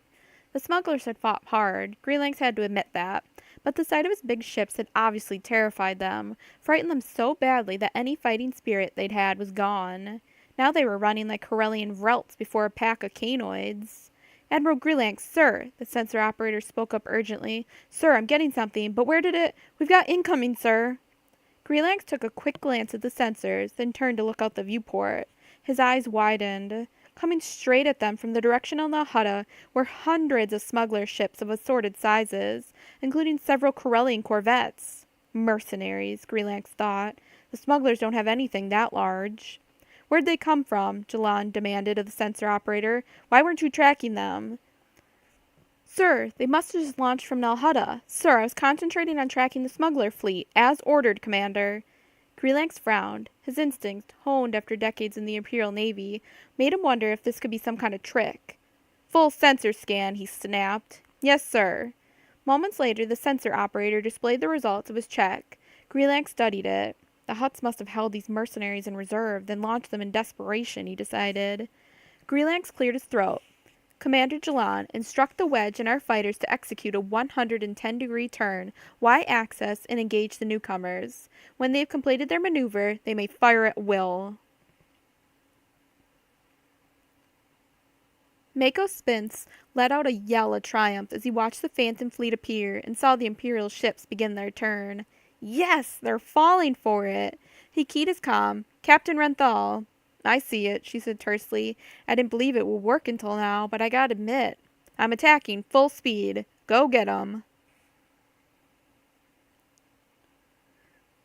As Mako had requested, Han Solo had stayed back behind the other smugglers as they wove their way out of the debris during the retreat. Once past the limb of Nar Shaddaa, Han had ordered them to swing wide and get out of the debris. That way Greenlanx would have a clear view of the fleeing smugglers and would continue his pursuit straight into their trap. When Han finally emerged from the shell of debris, he found himself actually trailing the Imperial fleet. He could see them ahead of him and considered trying to loop around them at top speed so he could take part in the attack that was planned at the IP coordinates. Ahead of him, he spotted a pair of vessels on his sensors and was surprised when he checked their vessel IDs and found that the wayward pair was Sala and Lando and Rimrunner and the Falcon. Han wondered if one of them had taken a bad hit and needed help. Activating his comm, he said, Defender Central, this is Han. Come in, Mako. Mako's voice was clearer now that Han was out of the debris field. Mako here, Han. The imps have almost reached the IP point. I've got Sala and Lando on my sensors, and we're all behind the imp fleet, Mako. Yeah, I asked them to take it easy, figuring you might need some help if you ran into any stray skirmish vessels, Mako said. Okay, so they're all right? Far as I know. Patch me through to 'em, will you? Sure. In order to keep the frequencies as clear as possible, all communications have been routed through Mako, except for designated pairs like Lando and Sala. Moments later, Han heard Lando's voice. Han, old buddy. Lando, I'm behind you, wondering how to get past the imp fleet so I can get back into the action. Sal and I were just wondering the same thing. I don't want to miss out on the chance to score some more hits on those imp skirmish ships. Sal and I got quite a few of them, Lando said proudly. 3 Guardian-class light cruisers, Sala interjected. Hey, congratulations. Master, Wufi Ra's precise tones were unmistakable. Would you like me to swing us around so we can fly back to the action with Captain Solo? Yeah, Wufi Ra, why don't you do that? Oh, and don't call me Master. Yes, Master. Han was now close enough to his friends that he could see them in the distance as they peeled off and swooped back to join him. Han chuckled. Where in the galaxy did you pick up that droid, Lando? Long story. Moments later, the 3 vessels were flying together. Han was fiercely glad to find out his friends were okay. It felt good, all of them flying together, united against the Imperials. Han keyed his comm again. So guys, how are we going to get past the fleet, back to the IP? Suddenly Chewie, who had abandoned his useless gun turret and come up to serve as co-pilot and demand the Bria's bow guns, growled urgently and gestured at the sensors. Han looked and saw the wedge of pursuing capital ships slow, then begin to execute a ponderous turn, all the while remaining in perfect formation. Go Zaviri, he shouted. Then he keyed his comm. Hey Lando, Sala, check your forward sensors. The Imperial ships were just out of visual range by now. Han found himself wishing fiercely he could catch up to them, do some more damage. They can see it, Lando said. Why can't we?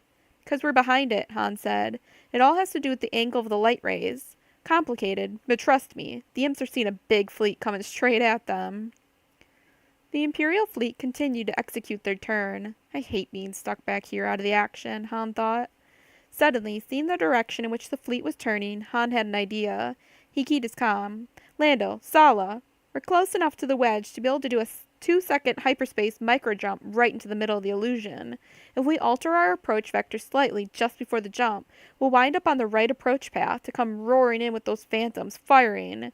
Let's give Zaviri's fleet some real teeth. Han, Sala protested. We're right in the middle of a gravity well in case you haven't noticed. We're close enough to where the two bodies balance each other out, Han insisted. We can do it, guys. Come on, follow me. He altered his flight vector slightly and was pleased to note that Rimrunner and the Falcon followed him. Okay, we're all set, Han said tersely. Now for the micro jump.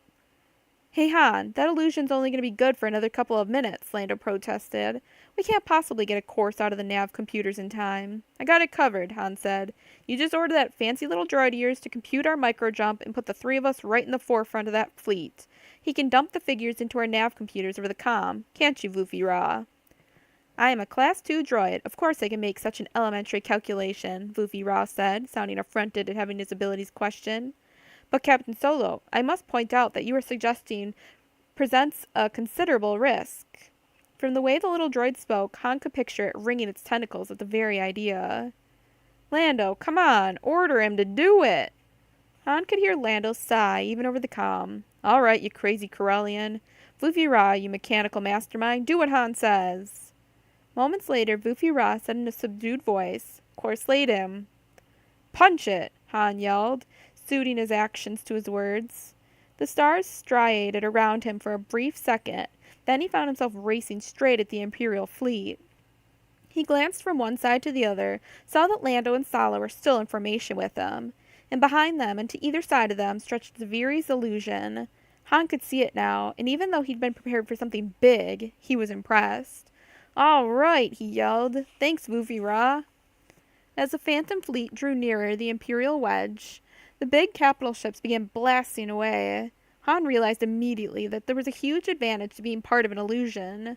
With this many ships to shoot at, chances were pretty good that none of the three solid vessels would be targeted. Nevertheless, he prepared quickly for evasive. Jarek, you ready, kid? He called. Ready, Han. Chewie, you ready with those twin lasers? Han chose a target, the leftmost dreadnought, which was the one closest to him. I'm going after that dreadnought dead ahead, he said over the comm. He glanced at the vessel ID. The Peacekeeper. We'll stay with you, Lando said. We can cover each other. Great. Han was having the time of his life. Ain't this fun, guys? Han, what are you planning to do? Sala inquired apprehensively. Oh, I just thought I might zip by the Peacekeeper's bridge and wave at the captain, Han said with cheery good humor. Just a friendly little visit. Han, Sala protested. I'd rather we all lived through this. Crazy Corellian, Lando muttered. Hey, Han said, what are you worrying about? It's me. Captain Reldo Dovlis, in command of the Imperial Dreadnought Peacekeeper, shook his head in disgust. Cease fire, he snapped. It's not real. It can't be. Our shots haven't taken out a single ship, and none of their shots have done us the slightest bit of harm. We're just wasting our fire and our time. His sensor operator looked up. Sensors still indicate that what we are seeing is real, sir. Sensors are lying, then, Dovlis snarled. He studied the tactical array and saw a number of ships heading for Peacekeeper's stern, coming fast. Vessels approaching from the rear, he said. Turn to bring our forward turbo laser battery to bear on them. Lock in weapons. Prepare to fire on my order. Slowly, the big ship began to swing around. Dovlis kept a sharp watch on the approaching vessels and was relieved to see that he'd have time to fire several salvos at them. From the size of them, that ought to... His pilot gave a strangled yelp, and the Peacekeeper shuddered. Red laser fire spattered against Peacekeeper's forward shield. A bare second later, a ship swooped by, so close to the bridge view screen that even Dovlis yelled and ducked. The ship, a small, battered Sorosub freighter, executed a perfect inside loop and came back for a second run. They're not all phantoms, Dovlis realized. Turn back, he shouted. Fire on that ship. Peacekeeper began turning back again. Now Dovlis could see the smuggler fleet again, and he gasped at how close they were. Two more beat-up freighters strafed the Peacekeeper.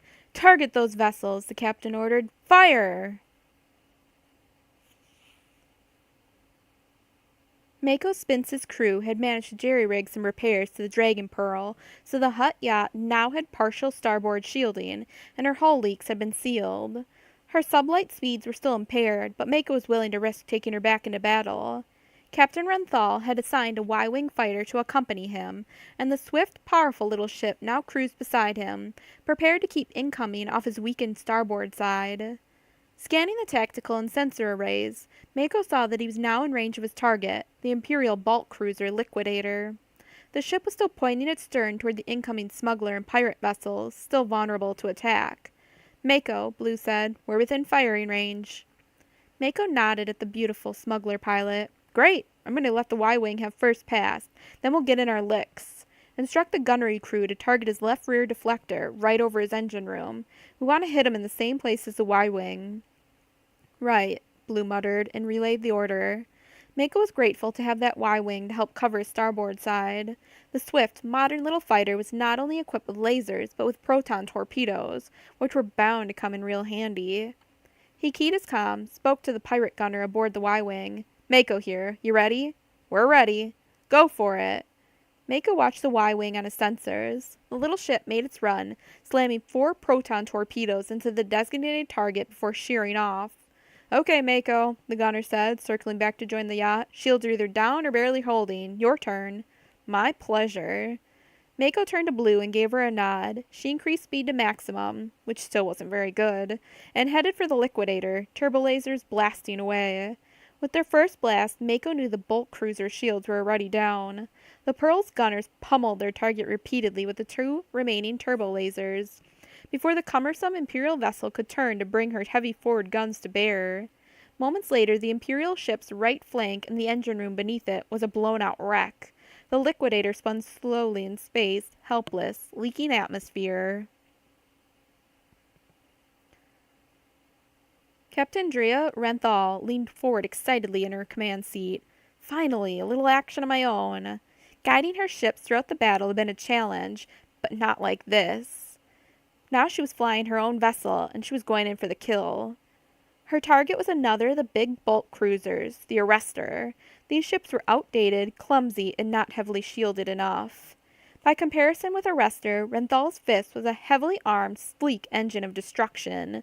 In addition to its 2 twin turbo lasers in top and bottom turrets, her Corellian corvette had 4 twin laser turrets on the sides for shooting fighters, and a pair of capital ship proton torpedo launchers in the front, beneath her bridge. Her supply of proton torpedoes was limited, as Han had predicted. Renthal had only 4. They were extremely hard to come by. But as she closed in on Arrestor, Renthal was determined to make every one of them count. As she neared firing range, she spoke to her gunnery crew. "Prepare to launch torpedo 1 and 2. Target her stern. I'd love to get a reactor overload going." "Yes, sir." Renthal smiled. She liked being called sir. As Renthal's fist swooped by, she shouted, "Fire!"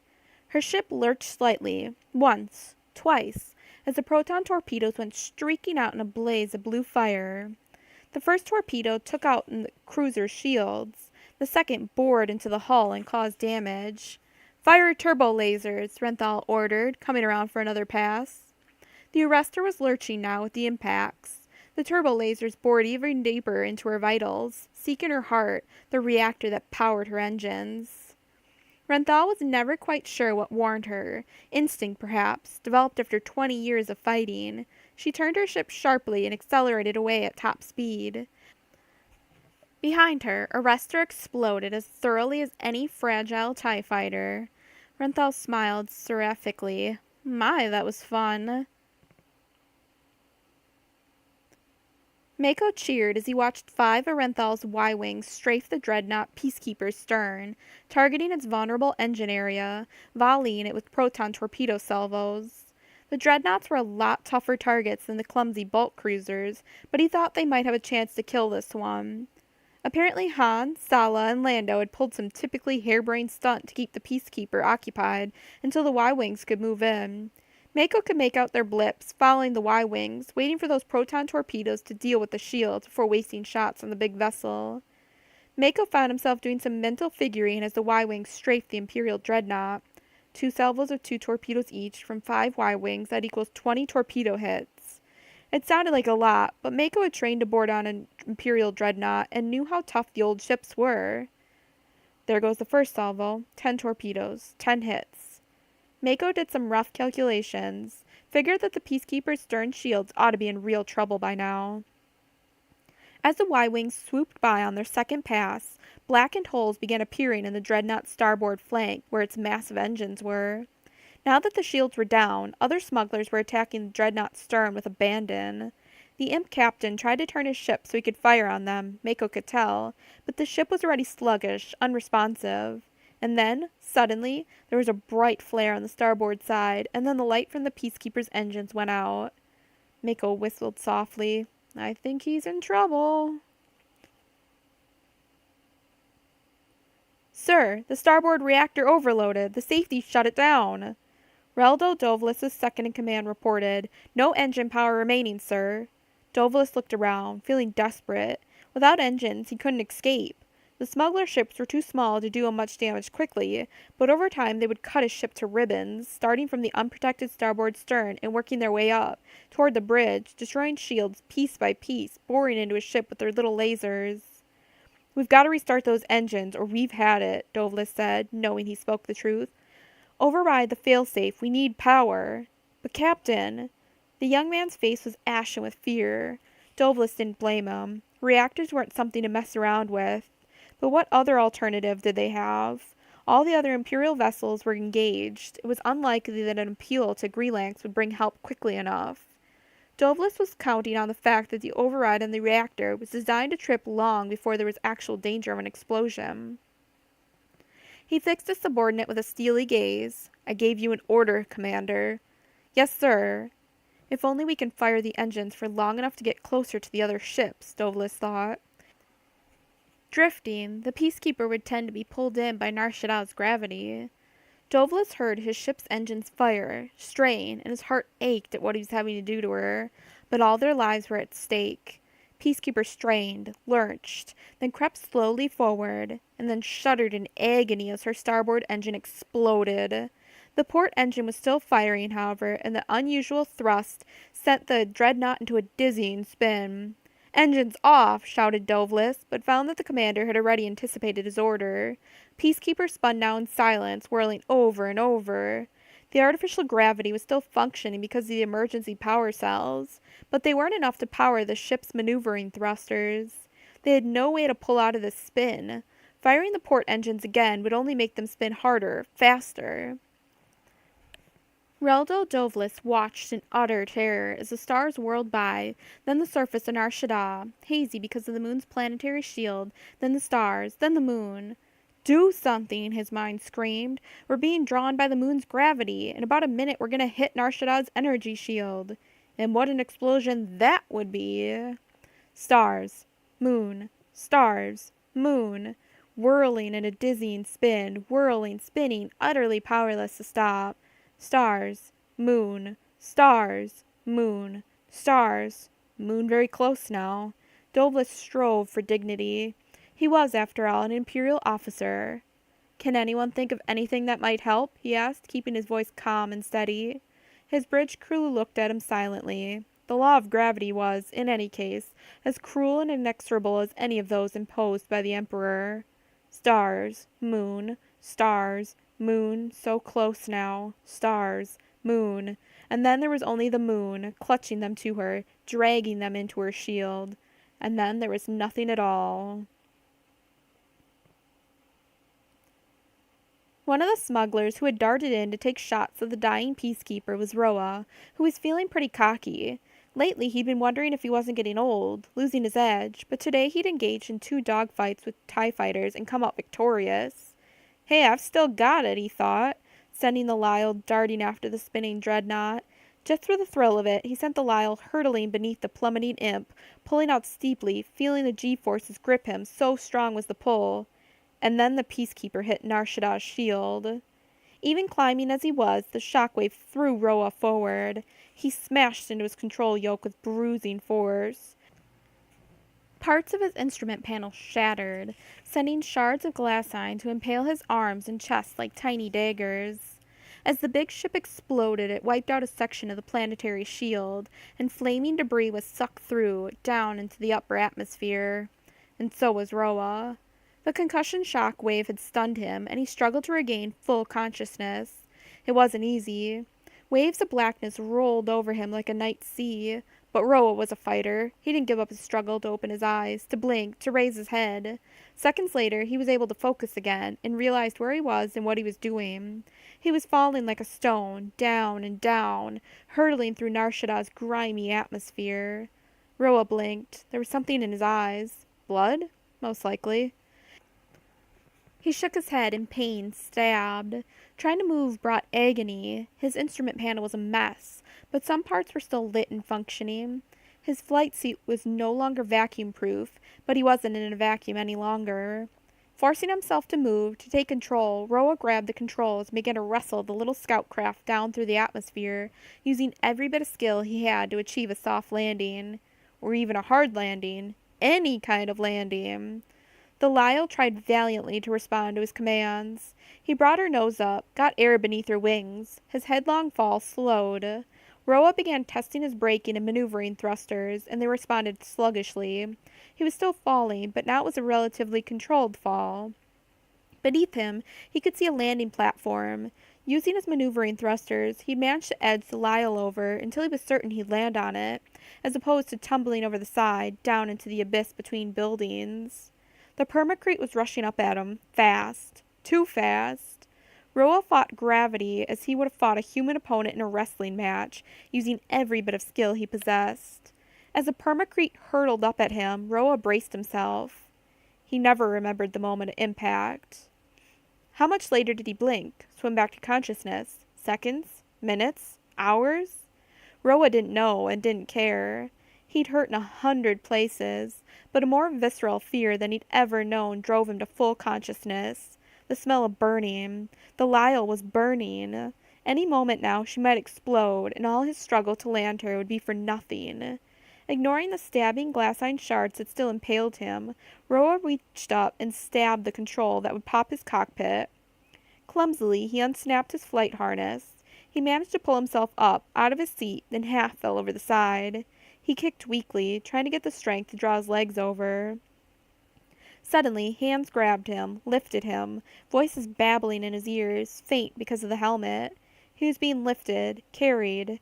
He heard steps on the permacrete. They were hurrying, running steps. He was being shaken, jounced almost as badly as when the explosion had hit him. Roa raised his head slightly, looking back at the Lyle, just in time to see his beloved little ship blow up. But I'm alive, he thought foggily. I'm alive, and I still have the real Lyle. And with that thought, he blacked out. For a man who had been granted his wish, Admiral Winstell Greelanx was remarkably unhappy. The Admiral stared at his tactical screens. His sensors saw the damage his squadron had taken, and was absolutely furious. How dare those smugglers? How dare they? One dreadnought utterly destroyed, a Carrot-class cruiser fit only for salvage, one bulk cruiser a helpless cripple, another that was now part of the debris and space dust floating around Nar Shaddaa. Greelanx fought back the urge to rally his troops and continue the battle. He still had a formidable force, especially against these smugglers. There was a decent chance, perhaps more than 50-50, that he'd be able to achieve victory and implement his orders. But he couldn't do that.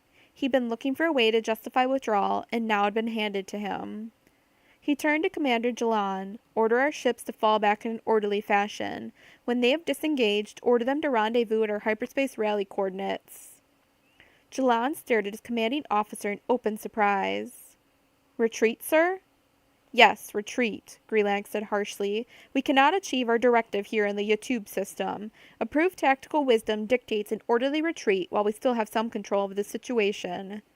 Usually Greelanx would no more justify his orders to a subordinate than he would step out an airlock without a spacesuit, but in his mind he was composing his official report, trying those phrases on for size. Jalan snapped to attention and saluted formally. Yes, sir. Retreat? Thought Captain Suntor Fel in blank astonishment. Retreat? We can still win. It wouldn't be easy, but it was doable. Fel was sure of it. He simply couldn't believe that Greelanx had so little backbone. Retreat in orderly fashion, Commander Jalan repeated. Those are the Admiral's orders. Fel outranked Jalan, and that gave him the courage to speak his mind more bluntly than he would have dared to the Admiral. But there are still unrecalled ties out there. We can't abandon them. The Admiral is expecting the squadron to make the jump to hyperspace at the rally coordinates within the time he specified, Jalan said stiffly. Fel's mouth tightened. Fel out, he said curtly, and the tiny holographic image of Jalan vanished. Suntar Fel turned to his second-in-command. "Broadcast an emergency recall to all TIE fighters to rendezvous with the Pride. I'll take as many as I can until the docking bays and shuttle bays are full. At the same time, you'll disengage and withdraw," Commander Tonvid. "What speed, sir?" "1/4 speed, Commander." "1/4 speed, sir?" "You heard me." "Yes, sir." Fel had ordered such a ridiculously low speed in order to give as many TIEs as possible the chance to get aboard his vessel. Technically, he was obeying his orders. Grelax had neglected to specify a speed, but he was disobeying them in spirit. Frankly, at the moment, Suntar Fel could have cared less about his orders. He wasn't going to abandon those TIE pilots.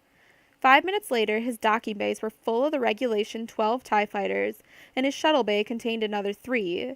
Sensors didn't indicate any other TIEs out there to be picked up, so Fel ordered Pride up to full speed to catch up to the rest of the squadron.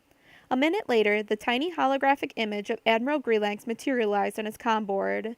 "Captain Fel!" Fel had no trouble staying cool. He was still too angry to be apprehensive. "Yes, Admiral?" "You deliberately disobeyed my order."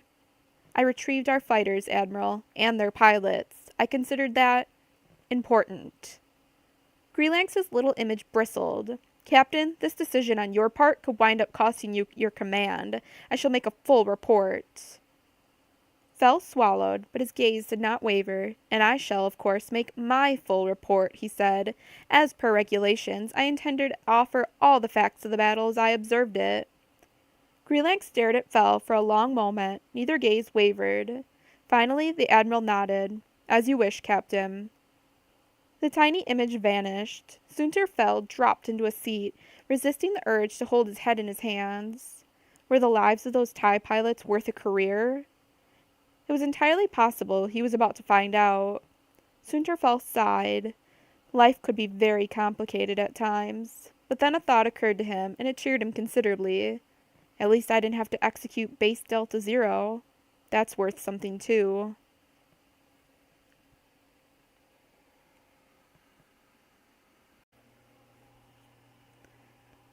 Chapter 15. Leave-takings. 24 hours after Han and Chewie had brought the Bria safely back to Nar Shaddaa, undamaged save for the gun mount and weakened stern shield over her engine housing, Han and Severi stood together on the wind-swept landing platform beside the Phantasm's landing ramp. Sala and Chewie had accompanied them most of the way, but had discreetly fallen back to allow them to say a private farewell. Now Han looked at Severi, who had once more assumed her colorful, stylish clothes, and shook his head. "I hate goodbyes," he said miserably. "I can never think of anything to say, and this is worse than usual." "How can I find words to thank you, Severi? Your illusion saved us. Without you, we wouldn't have been able to do it." She smiled at him, her dark eyes full of affection. "Hey, Solo. I wouldn't have missed it for all the credits in the galaxy. I just wished I'd been on the bridge of a few of those Imperial ships to see their reaction."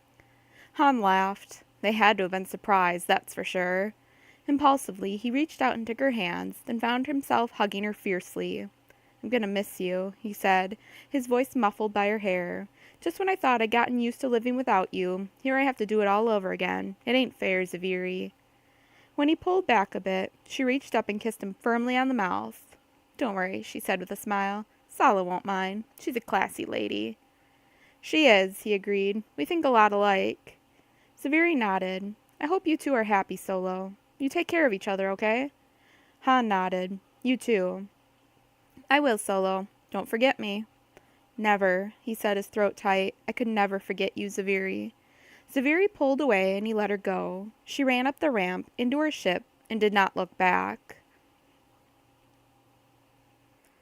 3 days after the Battle of Nar Shaddaa, as it was coming to be known, Han, Chewie, Sala, and Lando attended Roa's wedding. The aging smuggler was nearly healed, thanks to a prolonged dunk in a Bacta tank, and Lyle looked radiant in an elegant gown. It was generally known that the 4 smugglers had been instrumental in turning the tide of battle in Nar Shaddaa's favor. Han and his friends were the toast of the party. They wandered around, sipping drinks, scarfing appetizers, shaking hands, and being congratulated by all and sundry. Lando came up to Roa, threw an arm around the smuggler's shoulders, and said, "I understand that getting out of the smuggling business is one of the conditions to this wedding, Roa." "That's right." "Well, you're going to need honest employment then. Would you like to work for me?" Doing what? Lando laughed. Don't look so suspicious. Managing my used spaceship lot. I'm going on an extended trip back to the Centrality, and I need someone reliable to look after the business. Roa looked very thoughtful. Well, sure. I think I'd like that. Thanks, Lando. So, why are you heading out? Got something planned? Foofy Ra and I are heading back to the Centrality because I've got a hunch I could make a quick fortune running cargo to those backward planets.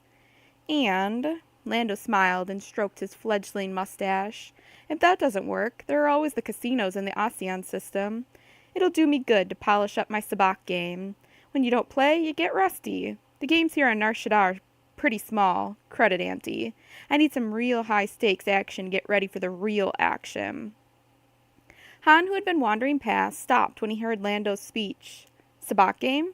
Real action? What's going on? Whose sabacc game needs polish? Lando laughed. Mine does. If I can raise a stake, I'm going to get myself into the big sabacc game that's being held on Bespin in 6 months. Auntie's 10,000 credits. 10,000 credits. Han whistled softly. That's a big game, all right. Lando smiled at his friend. Hey, you're a pretty decent sabacc player, Han. You ought to consider getting together your own stake. Han shook his head. No way. Why not? Too rich for my blood, Han said. If I could manage to scrounge up 10,000 credits, I'd put it toward a ship of my own. Yeah, but you might win enough to buy one, Lando pointed out. I'm not that lucky, Han said. Oh, come on, Han, Lando urged. You could raise the credits. He looked over at Chewbacca. Chewie would loan them to you, wouldn't you, Chewbacca? He's your best friend, right? Chewbacca gave an elegant growl, then shook his head emphatically. Han laughed. Not a good enough friend to risk 10,000 credits, Lando. Durga the Hutt crouched beside his parents' repulsor sled, grief-stricken, watching the Medroids and Grotto, the Hutt physician, work desperately to save Aruk, but even he could tell that their efforts were doomed to failure. Aruk had collapsed minutes ago, gasping in pain, retching, moaning, then jerking in frenzied spasms. Durga had never felt so helpless as he watched his parents struggle for life and breath. Aruk the Hutt had always been strong and stubborn. It took him 4 hours to die, 4 agonizing, pain-filled hours. Durga crouched by him the entire time, hoping that his parent would regain consciousness, but Aruk never did. It was a relief when the Basadi Lord's straining heart finally gave up the struggle, but even though he was glad that his parent was free of the terrible pain, Durga was devastated. He had lost his best friend, as well as his parent. He clutched Aruk's limp hand, seeing the rivulets of green slobber running out of the slack, dead mouth, and knew, without knowing how he knew, that this death was murder. Who had done this? Who else but Djilik stood to profit by Aruk's death? For days, Durga was too devastated to function, barely eating, dragging himself around like a lost spirit. He refused to let his parent's body be interred. Even though the physician's tests on the contents of Aruk's stomach indicated that there was no poison, that the Hutt Lord had died of natural causes, Durga was convinced that there had been foul play. He had Aruk's massive corpse frozen and resolved to hire a team of forensic specialists from Imperial Center to perform a thorough autopsy as soon as things settled down. The Basadi Khajiit was in an uproar. 2 factions emerged, the pro-Durga and the anti-Durga faction. Durga took steps to consolidate his power.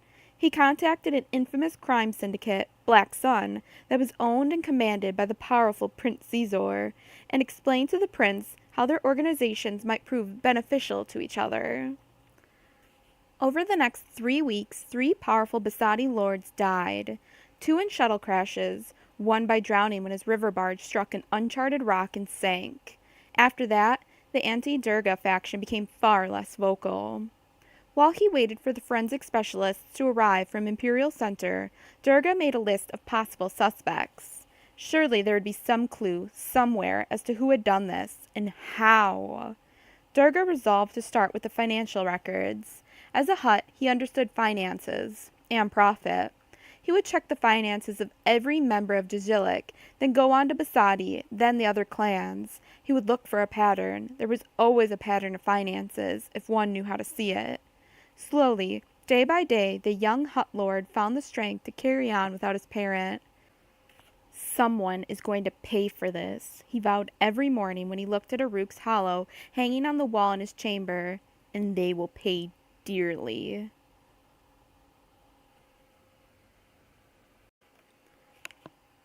Chapter 16.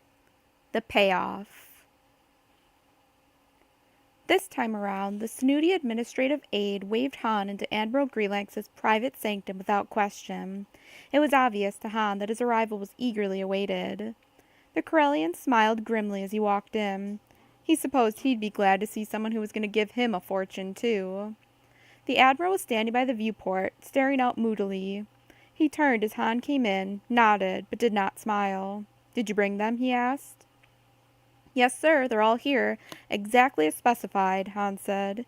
Carefully he pushed items away from the center of Greelanx's desk and then emptied the small pouch he carried into the cleared spot. Greelanx stared down at the sparkling fortune and assorted, untraceable gems, and his eyes lit up. "The Hutts are true to their word," he said, "but you won't mind if I—" He gestured with a magnifier. "Go right ahead," Han said. The Admiral spent the next few minutes examining several of the largest, most beautiful gems. Galenorian rainbow gems, Corsica stones, and crate dragon pearls of various sizes and hues. "I assume you found your shuttle at the rendezvous point," the Admiral said, "since you're here exactly on time." "Yes, sir. Everything was just like you said it would be, Admiral." Greelanx glanced up, still holding the magnifier up to his face. His right eye was enormous, as seen through the lens. "How are you planning to get off my ship?" he asked, as if only mildly curious. Han shrugged. "I have a partner who will pick me up." "Very well. Young man, these stones are exactly as specified. Please tell your Hutt masters that I am satisfied." Han nodded, but said, "They aren't my masters. I just work for them." "Whatever," Greelanx said. He hesitated, then said, "I didn't believe you could do it, you know, even with the battle plan." "I know," Han said, "but it was that or die. We were fighting for our lives. You were fighting for credits. Makes a big difference." That hollow illusion was a brilliant tactical stroke. Han smiled and executed a slight bow. "Thank you." Greelanx seemed taken aback. "You did it?" "No, I had an expert do it, but it was my idea." "Ah." The Admiral seemed to consider that for a moment, then said, with a trace of wistfulness, "You despise me, don't you, young man?" Han stared at him in surprise. "Not at all. I do lots of things I'm not tickled about for credits." "But there are some things you will not do." Han considered. "Yeah, that's true." "Well, Greelanx broke off as the door suddenly opened and his aide stood there, eyes wide and frightened. "Admiral! Sir!" "What is it?" Greelanx was annoyed. "Sir, I was just advised by the docking bay crew. He has just landed. An unscheduled inspection, apparently. He is on his way to speak with you at this moment." Greelanx took a deep breath, then waved the man out. "I suppose I should have anticipated this, under the circumstances," he muttered, racing over to the wall. Behind a certificate of merit, there was a wall lockup unit. Greelanx stood for a moment, letting the unit scan his retinas. The door swung open. The Admiral grabbed a double handful of jewels, raced over, dumped them in, then came back and brushed the last of the gems into his palm, dumped them in too. While all this was going on, Han was standing there, totally bemused by the Admiral's actions. "What's going on?" he asked. "No time," Greelanx said, shutting the lock up. "Here, you'll have to wait in here. You can't let him see you. If he did—" The Admiral bit his lip, yanked open the other door, the one leading to his secretary's office. The room was vacant, dark. "In here. Don't make a sound. Not a sound. Understand?" "No," Han said, totally confused. "I don't." Greelanx did not bother to reply. Grabbing Han's arm, he shoved him into the office, then shut the door. Han stood there in the dark office, wondering what in blazes was going on. Who was he? It sounded like Greelanx was expecting some kind of monster out of a kid's adventure tridy. Half tempted to storm back out and just say good riddance, Han tiptoed over to the door. The door seal, he discovered, hadn't quite caught. He was able to hear Greelanx moving around, and then came some small thumps and rustles. Putting his desk back to rights, Han realized. Then came a squeak, as Greelanx sat back down in his luxurious lizard-hide chair. Han could almost picture him, being elaborately casual. The door seal to the outer office hissed. Han heard a heavy, measured tread, and the whisper of something that might have been fabric. Was the newcomer wearing long robes? A cloak? Then came another sound that the Corellian recognized. Loud, stentorian breathing, respirations that were artificially stimulated because the wearer was unable to breathe on his own. A respirator mask. The visitor was wearing a respirator mask. Somehow the sound of those loud, hissing breaths was ominous. Hans swallowed and didn't make a sound. Greenlank said in a deliberately bright, pleasant tone that was supposed to sound casual, but instead sounded terrified. "Lord, what an unexpected pleasure! The outer rim is honored by your presence. I gather you wish to conduct an inspection. You must understand we have just recently been engaged in battle, so—" "Greelanx," said a deep, mechanically enhanced voice that made Hans' skin crawl. "You are as stupid as you are greedy. Did you imagine that the High Command would remain unaware of your treachery?" Now, Greelanx made no attempt to hide his fear. "Lord, please, you don't understand. I was His voice broke off in a choked cry. Hans' eyes widened, and he couldn't have opened that door into Greelanx's office for all the dragon pearls in the galaxy. Silence, except for that loud, harsh breathing. Silence for many seconds. Then, a heavy thump as something landed on the thick carpet. The voice said, "Ah, but I understand perfectly, Admiral." The heavy footsteps came again, past the door where Han was hiding, did not pause. Then came the sound of the door seal activating. Silence. Han waited a good 5 minutes before he dared to unseal the door and peer out. He wasn't particularly surprised to find Greelanx sprawled on the carpet. He checked for a pulse, found none, which also wasn't surprising. What was surprising was that there wasn't a mark on the body. When Han hadn't heard a blaster, he'd assumed the visitor had used a vibroblade. An expert assassin could use one to kill with little blood and no struggle, but Greelanx didn't have a mark on him.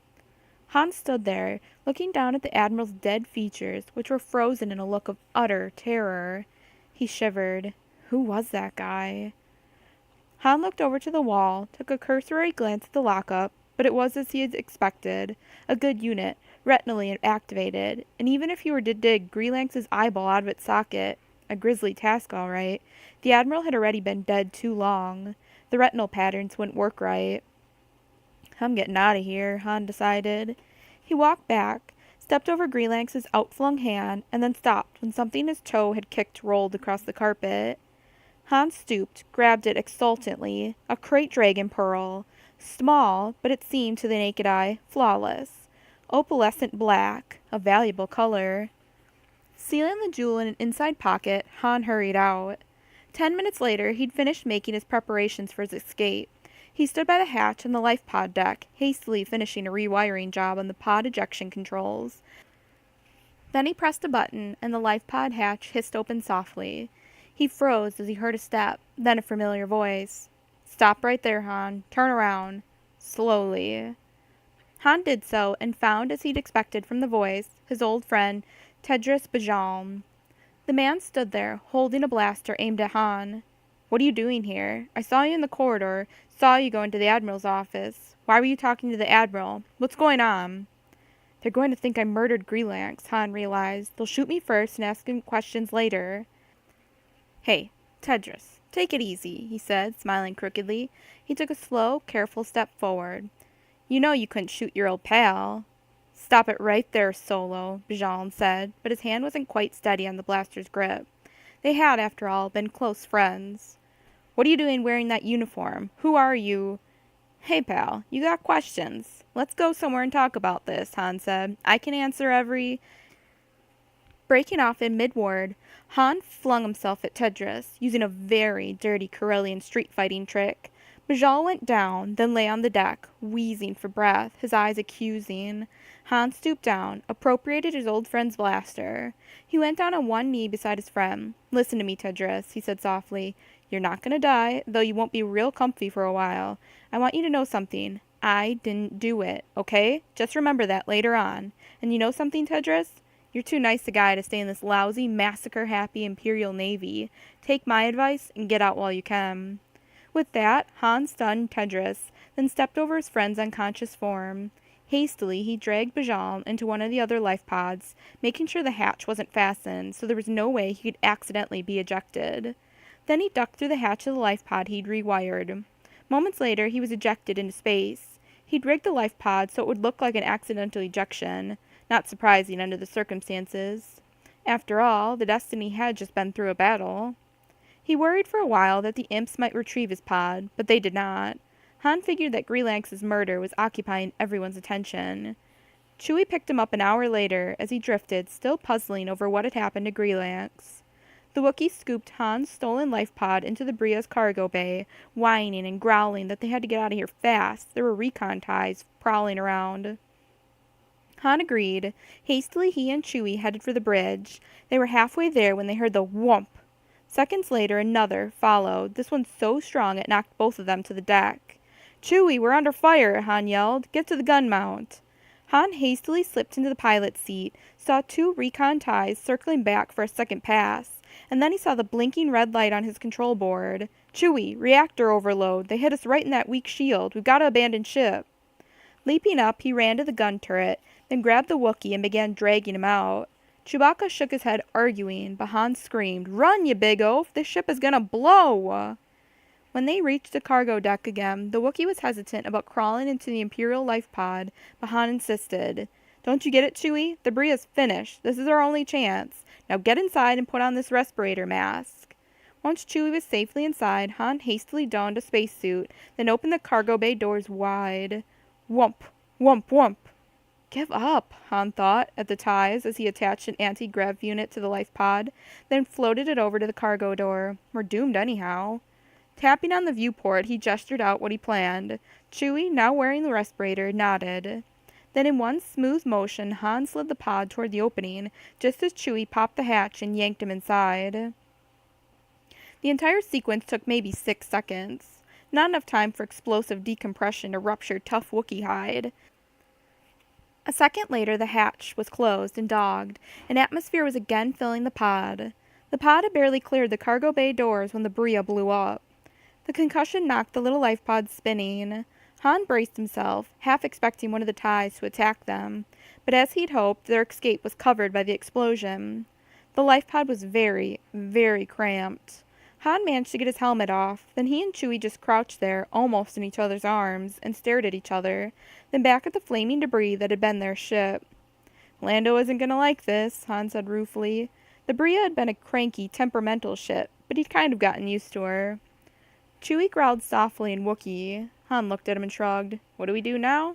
Your guess is as good as mine, pal. This is an inhabited system, so the life pod controls ought to soft land us somewhere near where we can get a transport." Chewie whined. "Oh, you mean what we will do for a ship?" Han sighed. "That's a real good question, pal." "He's dead," Terenza thought in disbelief, looking at the message from the Hutta. "It worked. I can't believe Aruk's finally gone." For just a moment, he felt a tiny prickle of guilt, but it swiftly drowned in excitement. With Aruk out of the way and Dajilik's credits pouring in, nothing could stop him from taking over complete control of the entire Yalesian operation. Durga was back on Nal Hutta with his hands full trying to control Bazadi. Kibik was, as everyone knew, an idiot. Terenza pictured his collection and then pictured it as it would soon be. He would build a separate building to house it, and he would bring his mate here. No more lonely days and nights. They would slosh in the mud wallows together, rich beyond their wildest dreams. Terenza spent several minutes putting on a suitably lugubrious expression. Then the Talanda Till went off to find Kibik and inform him that his uncle was dead. Moff Sarn Shield sat alone in his palatial home on Tess, wondering just what had gone wrong. The attack on Nal Hutta had obviously been a huge mistake. Greelanx had failed, and now the Admiral was dead under suspicious circumstances. Shield was alone in his house, save for the droids. All his living servants were gone, he knew not where. Bria? She was gone too, had disappeared days ago. She hadn't even said goodbye. Yesterday, the Emperor had summoned Shield back to Imperial Center to face a board of inquiry about the ill-fated attack on the YouTube system.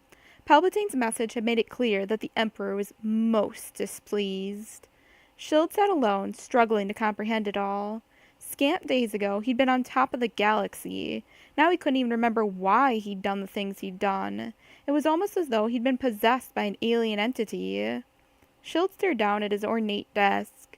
Before him lay a blaster, side by side with a vial of poison. Schild took a deep breath. He had no illusions anymore. Traveling to Imperial Center would only prolong the inevitable. Anything would be better than facing Palpatine's wrath. But which should he use, the blaster or the poison? Schild considered for a while, but couldn't make up his mind. Finally, in desperation, he fell back on a childhood memory. Moving his finger from one means of death and escape to the other, he began to chant aloud, Wanga, Winga, Chingy, Woos, which of these do I choose?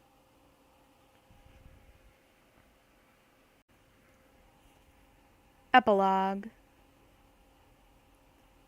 It was strange being back on Corellia after all these years away, Han thought, 6 months later. The streets were both familiar and strange, comforting and threatening. Bad things had happened to him on his home world. Lots of bad things. But maybe, just maybe, his luck was about to change. As he walked down the street, Han patted his pocket, which held the little dragon pearl and a small gold statuette with ruby eyes. It was a pallador, an extinct Corellian animal. Years ago, Han had cached the statuette, which he'd stolen from Terenz's collection, in a safe place on his homeworld. Now he planned to fence both the statuette and the dragon pearl. He figured that, together, they were worth about 10,000 credits. The big sabacc game on Bespin would be held in 10 days. Han was relieved to find that Galadon Okanar's shop was still there. Okanar paid top dollar, though, like all fences, he liked to haggle. 10,000 credits, Han thought. Never thought I'd be desperate enough to risk it all on one high-stakes sabacc game, especially if I'm playing against a Sharpie like Lando. But he had to have a ship of his own, and he could think of no other way to get the credits to buy one. Han paused outside Okanar's door to take a deep breath. Here goes nothing. Then, clutching his hopes and dreams in a sweaty hand, he opened the door and walked in.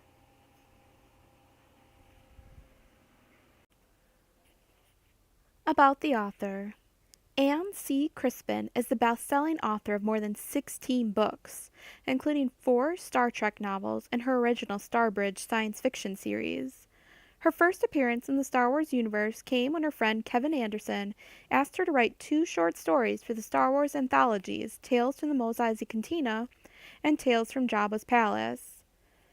Anne has been a full-time writer since 1983 and currently serves as Eastern Regional Director of the Science Fiction and Fantasy Writers of America. She is a frequent guest at science fiction conventions where she often teaches writing workshops.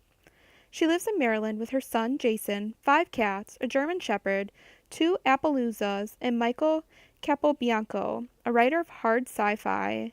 In her spare time, what's that? She enjoys horseback riding, sailing, camping, and reading books she didn't write. Her forthcoming works include the 7th novel in her Starbridge series, Voice of Chaos, co-authored with Rue Emerson, and The Exiles of Bokhuran, a fantasy trilogy from Avon Books. This has been Star Wars, The Hutt Gambit, The Han Solo Trilogy, Book 2, by A.C. Crispin.